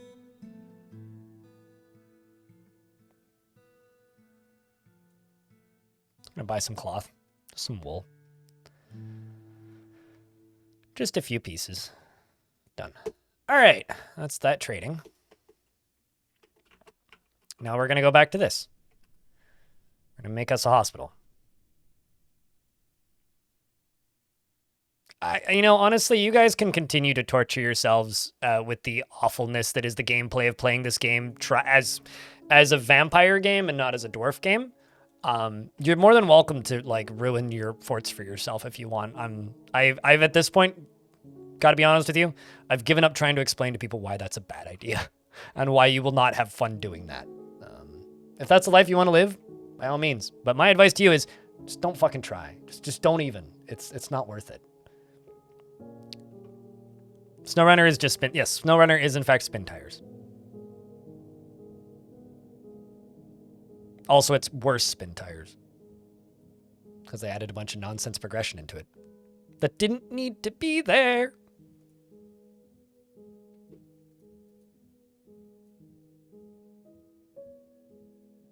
Whatsoever.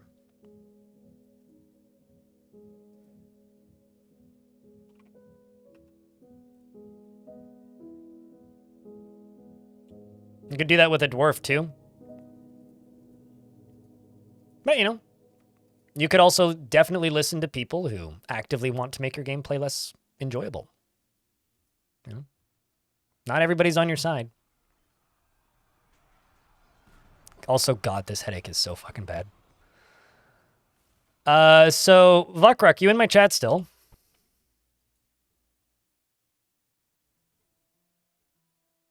We have undead dark gnomes on the map.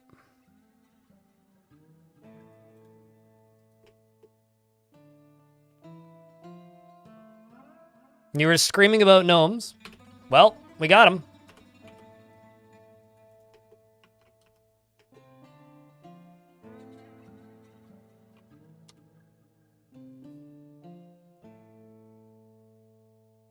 No, they cannot, Hilmardari.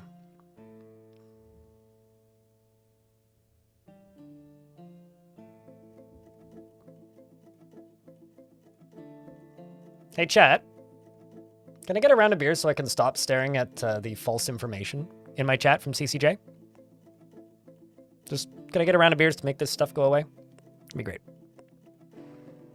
Yeah, vampires are terrible and make for bad gameplay. And you guys can ask about them all you want, but that's gonna always be my answer. Unless you're playing them in adventure mode, they're fine. But in fortress mode, they just suck. They're no fun.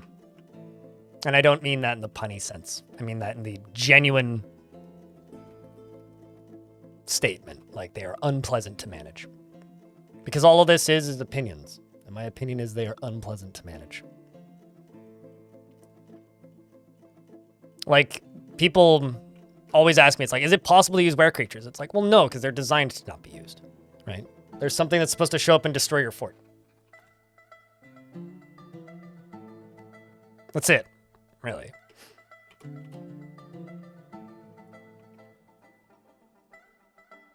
And I have a headache, and like, I'm getting tired of like repeatedly having to just say the same thing again and again. It's okay. Okay, so I've got this dark gnome on the map. I've got some undead things on the map, so let's figure out where they are.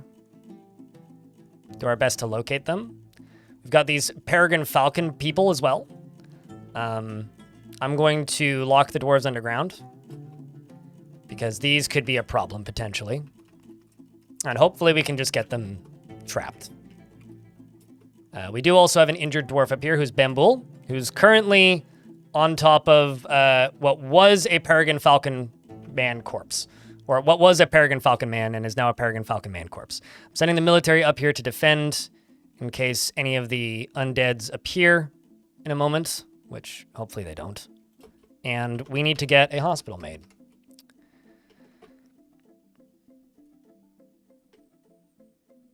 If they are powered or like being self-propelled, they crash into each other and stop moving. If they're being pushed by dwarves, they merge through each other and don't care.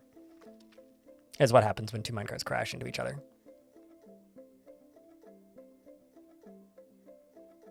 Hindwing, they will be your friend and let you ride them as described in Dwarf Fortress tutorial video how to train your dragon. Uh-huh. This reminds me of like the same memes we were making, Pseudonym, when that one person was streaming the entire Lord of the Rings trilogy in the Dwarf Fortress directory years ago. With the stream title Dwarf Fortress Cutscenes. We're like, oh, did you know that Dwarf Fortress has a full animated feature attached to it? There's a lot of jokes about that were made that week. All right, hospital. Don't have a chief medical dwarf. Any volunteers once again? Somebody who isn't in the military? Let's say, I would say Connie, but Connie is injured.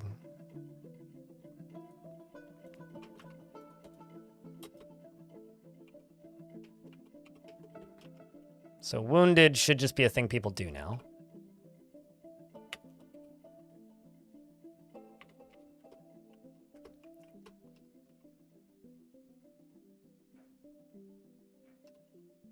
Chief Medical Dwarf. Sure, you can be a diagnoser. I don't have anybody with surgery skills. That's unfortunate.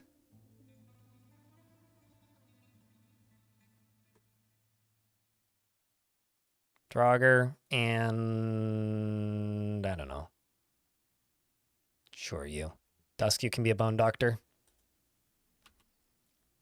Let's plop some beds into here.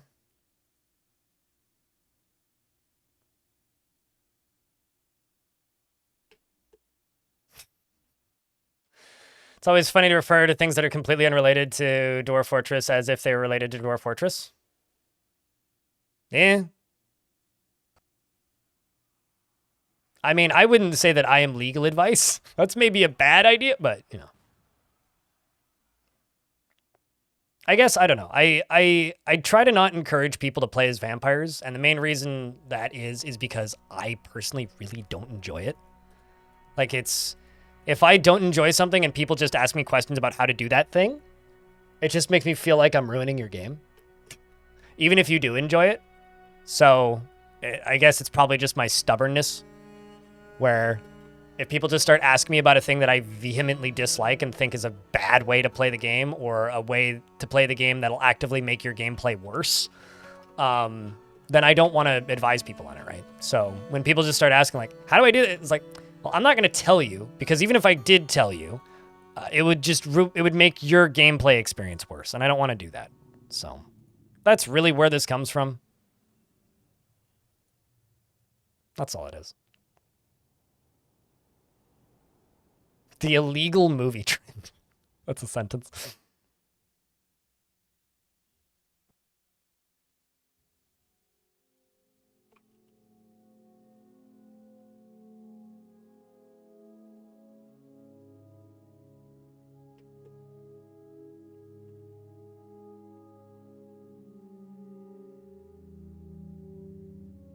Is that track supposed to be over the air? That's how I built it, yep.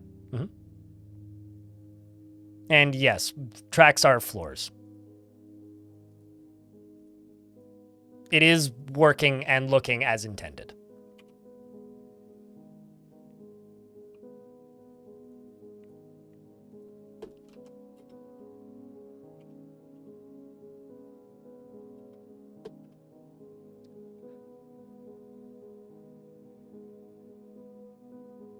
No, it was an offshoot. Well, sort of. I mean, the Dwarf Fortress cutscenes thing was the period of time where everybody was streaming movies in the artifact directory to pressure Valve into fixing Artifact, which they didn't.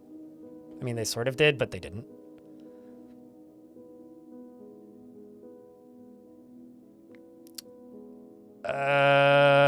Sorry for the answer to the question. If you have it, that's okay.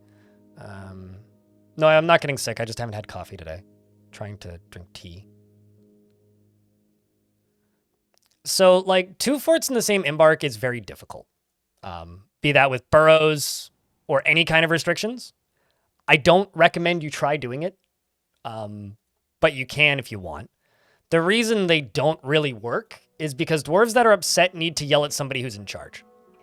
And this means that a dwarf that is upset will need to go find a dwarf in a position of authority and complain at them, right? So if you have a mayor, a dwarf will need to find the mayor to complain at them. So if you have 2 halves of the fort, some dwarves will need to go to the other side. The other thing that you have to do, if you're going to have separate segments of fort, is every single workshop will need to be assigned to a specific dwarf. That is in the right side. Because otherwise, you'll have dwarves on one side claim a job from the other side and cancel the job. I'm not willing to do that.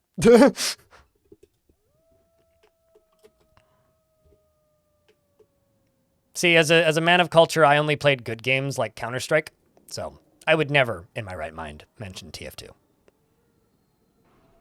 Mayor on one side, Baron on the other. Doesn't work, because sometimes a dwarf will want to speak to the other dwarf. Just, like, this is one of those instances where you just kind of have to trust me when I say it doesn't work. Like, it doesn't work. You can ask all of these different possibility spaces. It doesn't work.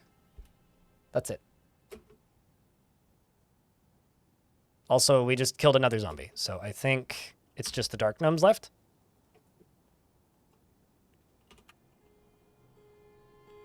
Basically, if you want to lag your fortress to unplayability, trying to split your fort over 2 portions is a good way to do that. I also don't know what's killing these dark gnomes, but...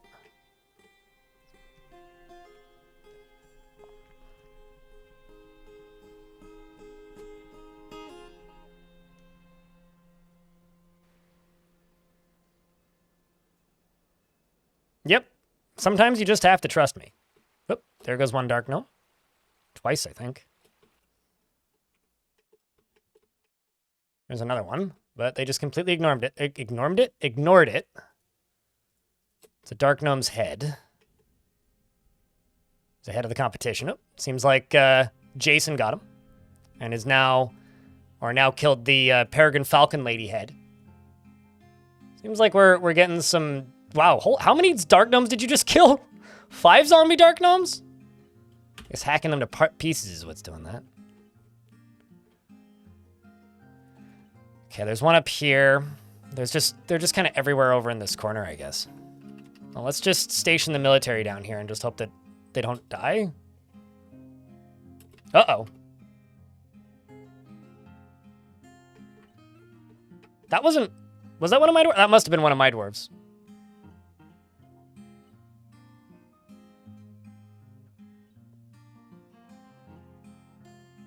I think you know the answer to that question, Archie, so I will choose to just simply not answer it.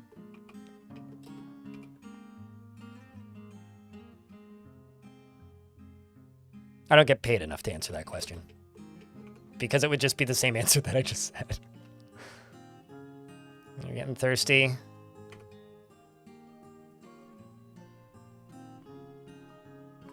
Yeah, there we go. Oh, it's a dwarven baby. Oh, that's no good.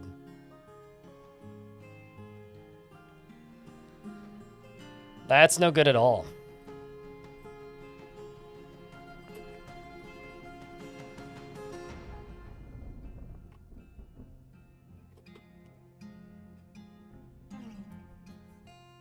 Okay, so there's...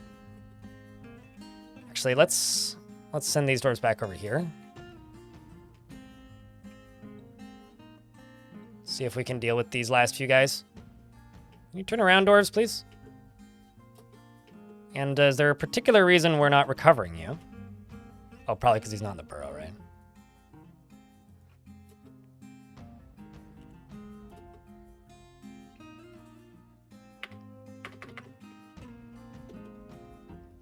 Let's also just jump down into here.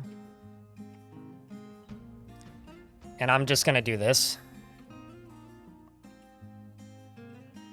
Yeah, just dig down 2 layers and this can just be my well. It'll fill up eventually.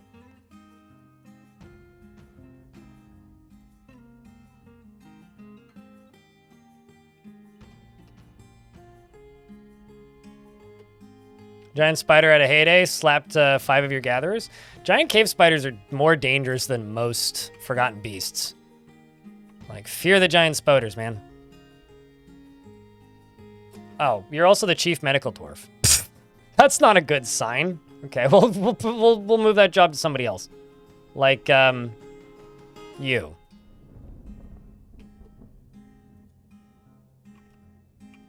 And also the other gate should be closed. Yes, it is.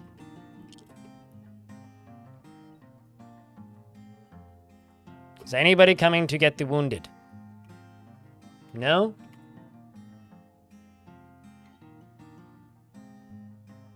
Cool.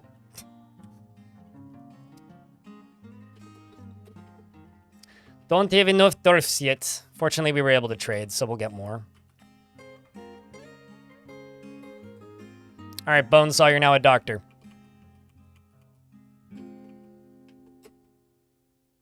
Yes, definitely fear the giant cave spider.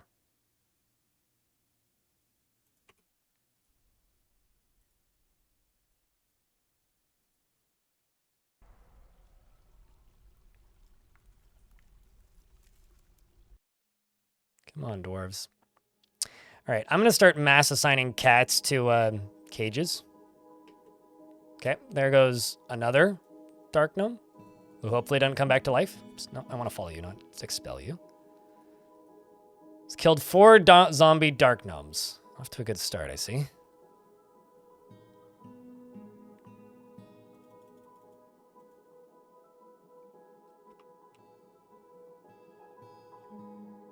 What else do you have on the map that's undead? Nothing! We do have a zombie, or not a zombie, a goblin poet. It's just this guy. It's pretty close by to where we already are, so I can just move them down here. I can kill this dark gnome. Oh, did I miss a dwarf redeem? Okay, sorry, it's all these, you know. I have a bad headache. Life is bad today. What kind of dwarf do you want? Outside of the usual request, like a woodcutter, but I don't have a lady woodcutter. I don't even have anybody who like qualifies as a woodcutter professionally.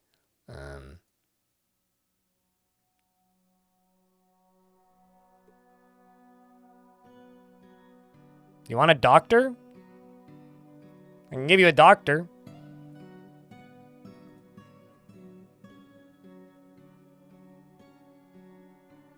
Maybe? No, that's Bonesaw. Never mind. I could give you a miner. Let's go with a miner. This regular dwarf over here.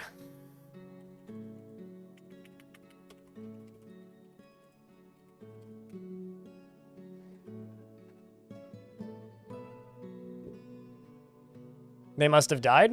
Well, neither of them are ladies. I do have dwarves with axes that are in the military, but those aren't woodcutters. She shares intimate details of her life without sparing a thought to the repercussions of property. Is rarely jealous and very easily falls into love and develops positive feelings. Likes to brawl, tends to avoid crowds, and occasionally overindulges. Thinks she is fairly important to the grand scheme of things and lives a fast-paced life. And is not particularly interested in what others think of her. She speaks very deliberately when she's angry and she needs alcohol to get through the working day and likes working outdoors and only grumbles mildly at bad weather. The potato paramedic? Yeah, nope, sorry, this ain't a doctor. This is Reg Budrings. Personally, treasures leisure time, thinks it is very important in life, and values a harmonious existence and doesn't particularly see the point of working hard. She likes cobaltite and tin and citrine and giant echidna leather in the color peach, leggings, amulets, and pigs for their snorts. Prefers to consume fish called shad, as well as millet beer, white millet beer, and hates hamsters. Me too. Assholes. Tiny little round spherical douchebags. Horrible creatures. You're in love with Dusk, the expedition leader who got us into this mess, and you finished up some work. Orderlies is on by default, mate. So, if you're telling me that, I'm mildly offended that you think that I wouldn't have thought to check that. I also checked it twice, so, you know. I am very offended that you thought that I would have forgotten such a thing. Thanks for the possible pointer. But, you know, we're not the issue here. All right, let's see, have we gotten that dwarf inside just yet? Nope.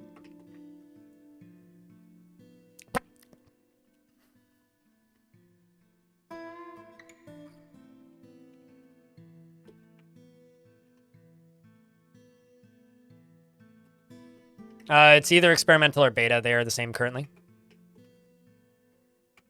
Lovely.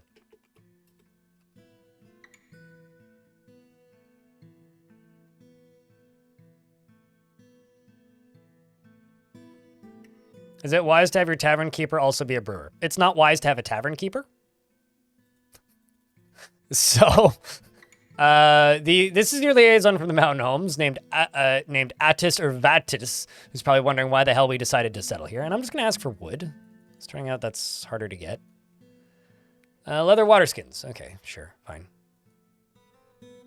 Faint speaker is in hospital.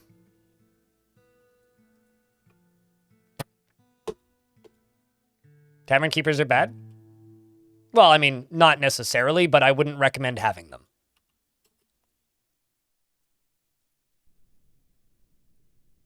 Because they are the cause of tavern brawls? Tavern brawls won't happen if you don't have a tavern keeper?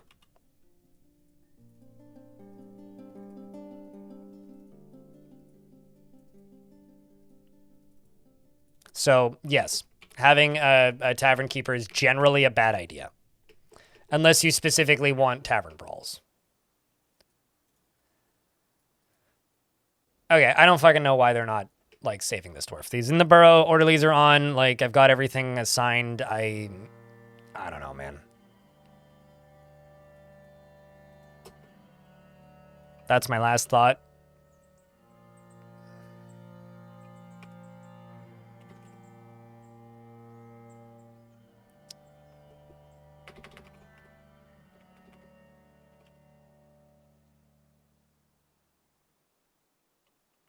Are a good source of doctors. All right, then have 12 tavern keepers.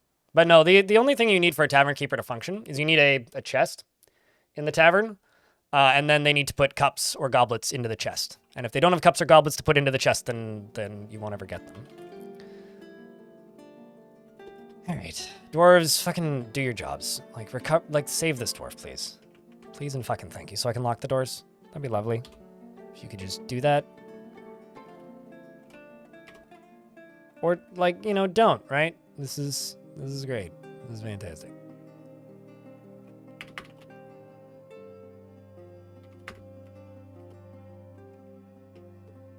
No, it's not a good point, actually. Because the, like, collateral damage and stress that you'll get from the tavern brawls are, like, astronomically worse than the alternative. If you want to just train your doctors without any risk, just have a fuckload of beehives and put those in your tavern. Because dwarves will then get taken to the hospital and tended to, and you'll have legendary diagnosers in no time.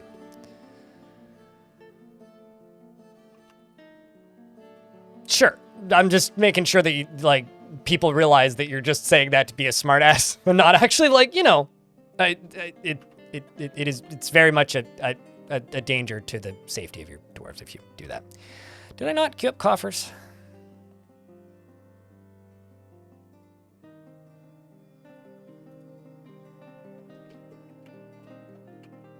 Yeah, I don't know. I am 100% at a fucking loss as to why these dwarves are not rescuing this dwarf. I have no idea whatsoever. In fact, now you're about to die to a dark gnome. So that's great. Oh, hey. This dwarf got him. Good on you, Bomb Wreck. Good on you. Devil Dawn, thanks for the 5-packet gifted subs. Appreciate you. Ghosts for the Ghost Fort? Yeah, but, like, you know. I don't want this dwarf to just sit here and die like this. Like, this ain't great.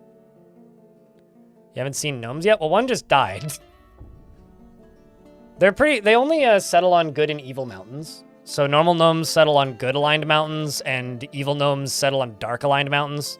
So if you want to find gnomes, you kind of have to go up above and beyond out of your way to find them. Yeah, I don't know. Is it because you're a doctor? Like, is that why it is? Okay, here. You know what? I'm just gonna fucking do this.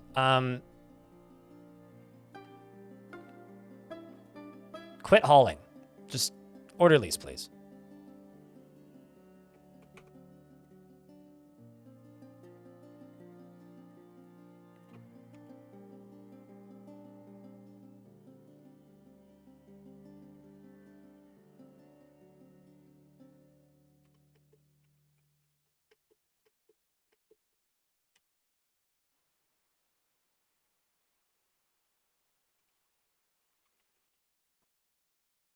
Yeah, I don't know.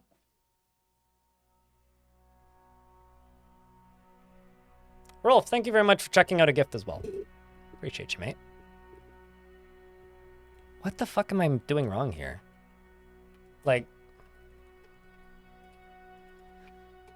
hospital zone is enabled. Has a multitude of doctors set up in it. Orderlies is set to add everyone. Let's just do it this way.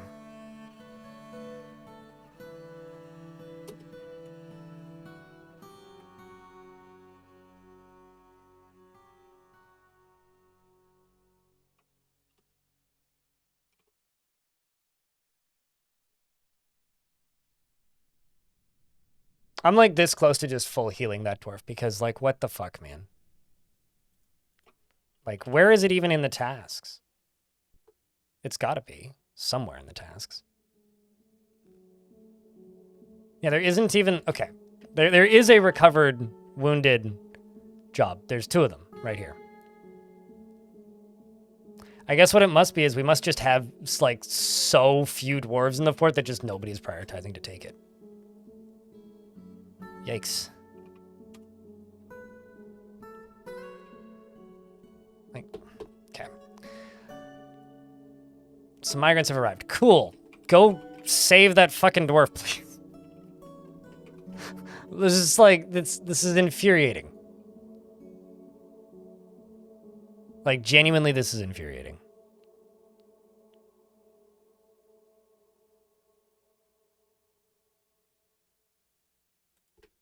All right, well, I guess you just got up and walked in then. You're gonna go rest on your own time. You don't need nobody to rescue you. Fine. Fine then. Just...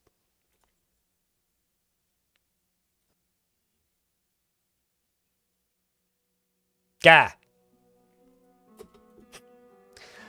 Anyway, population is skyrocketing as it should be.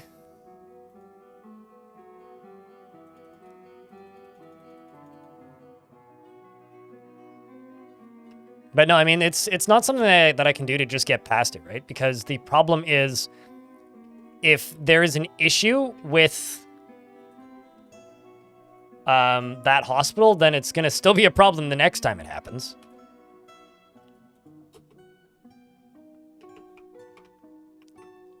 Like, it's not... basically, like, just that saying, hey, dwarves, ignore this. Well, they'll still be ignoring it the next time a problem arises. So I need to solve the problem. But seems like the dwarf solved it himself. Got tired of waiting? Yeah, he just fucking rolled into the hospital, I suppose. Okay, let's just... I hope this migraine goes away. Otherwise, this ain't going to be a super long stream. All right. Hoffer, right after you make the sneezer. But that's cheating. Like, that putting a Band-Aid on the problem is not fixing the problem, right? If I put a management problem in my fort, I need to solve the management problem. Using an external script to do the thing the dwarf's supposed to do for me isn't fixing the problem. It's just allowing the problem to continue to exist and simply ignoring it, which is not fixing a problem. If you want to put a Band-Aid on a problem, be my guest.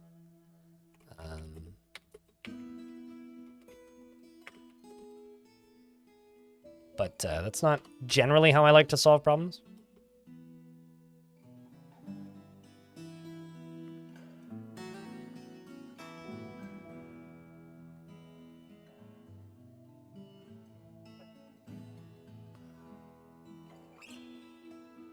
I don't think, well, I mean, whatever. I don't want to talk about with your job cancellation issues because nothing has changed with the pathing in the beta branch. You just do pull requests with the effect to learn the game more? I mean, if that helps you learn games, yeah, that's definitely a way to learn the game.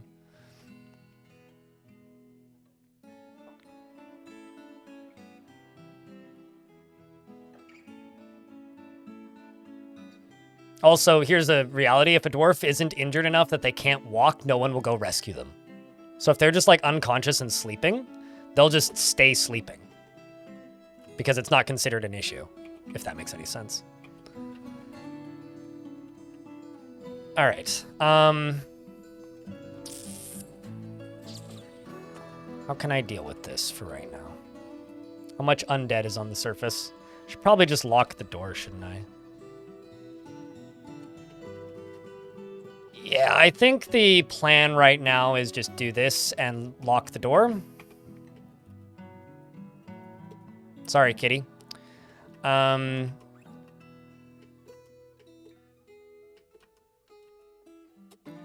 and then just make this into a well right here. At the same time, I really don't want this to be my well, but I guess that's what I get.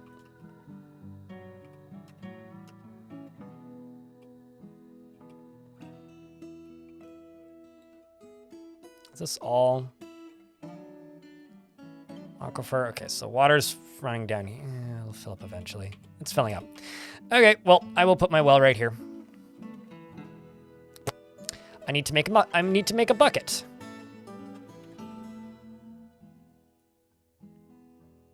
Squid_milker cheered. X100. Benbowl for expedition leader 1002. When you mess with the horns, you get the bowl. Get the bowl from Bambool.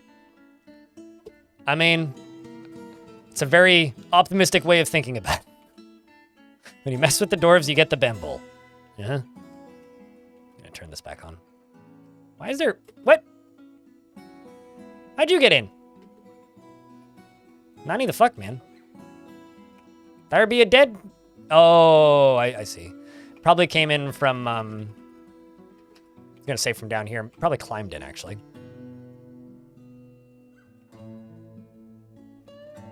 But thank you for the $, Squid Milker. Also, that's a hell of a name. You got there. Hell of a username, man.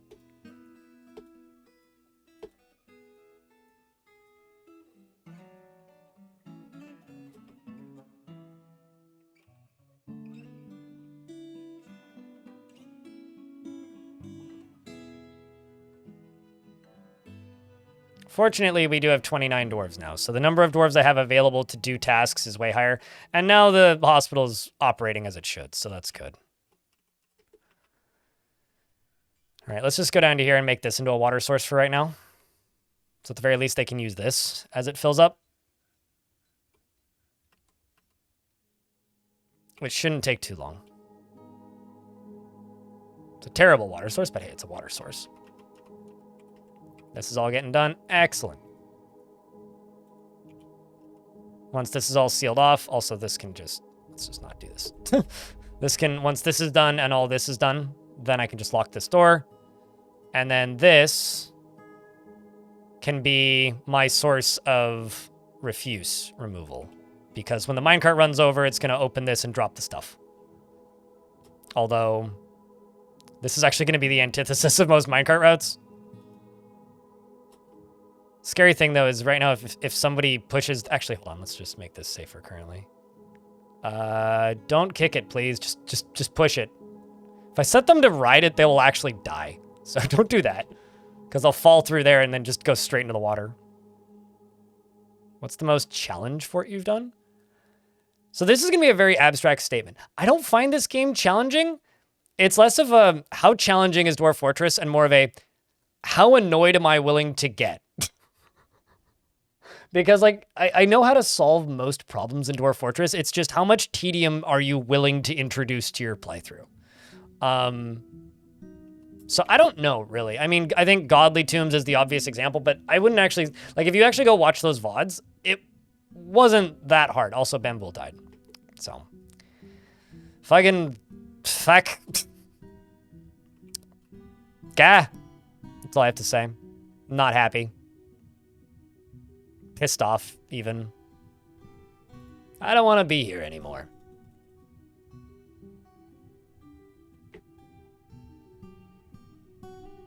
Guess Bambool isn't getting mayor. Yeah, Squid Milker had a very respected attempt to elect a mayor.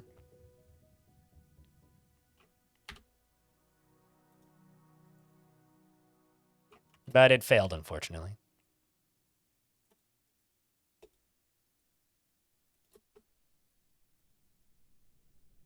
Such a shame. So now I need to figure out what to do with Bambool's body.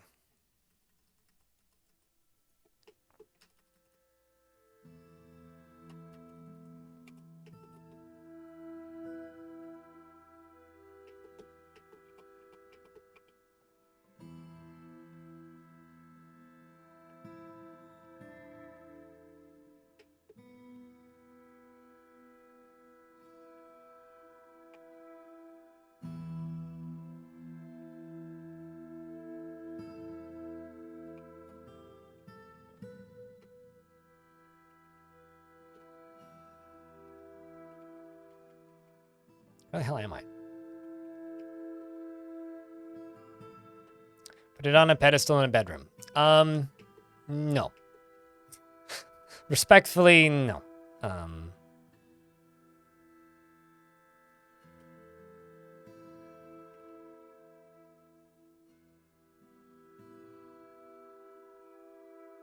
Only one dwarf is angry? Really?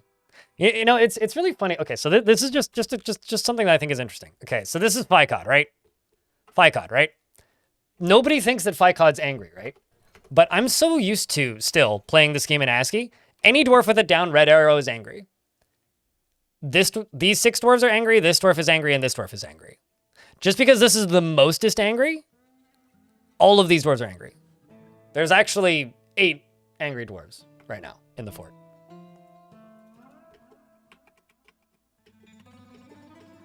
And also, I really wish they never put this in the game. Bad feature. You don't know what the down arrows mean? It means they're upset. It's that simple.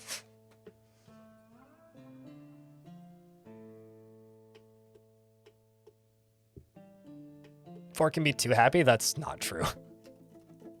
You say that everyone is dancing all the time like it's a bad thing. All right, well.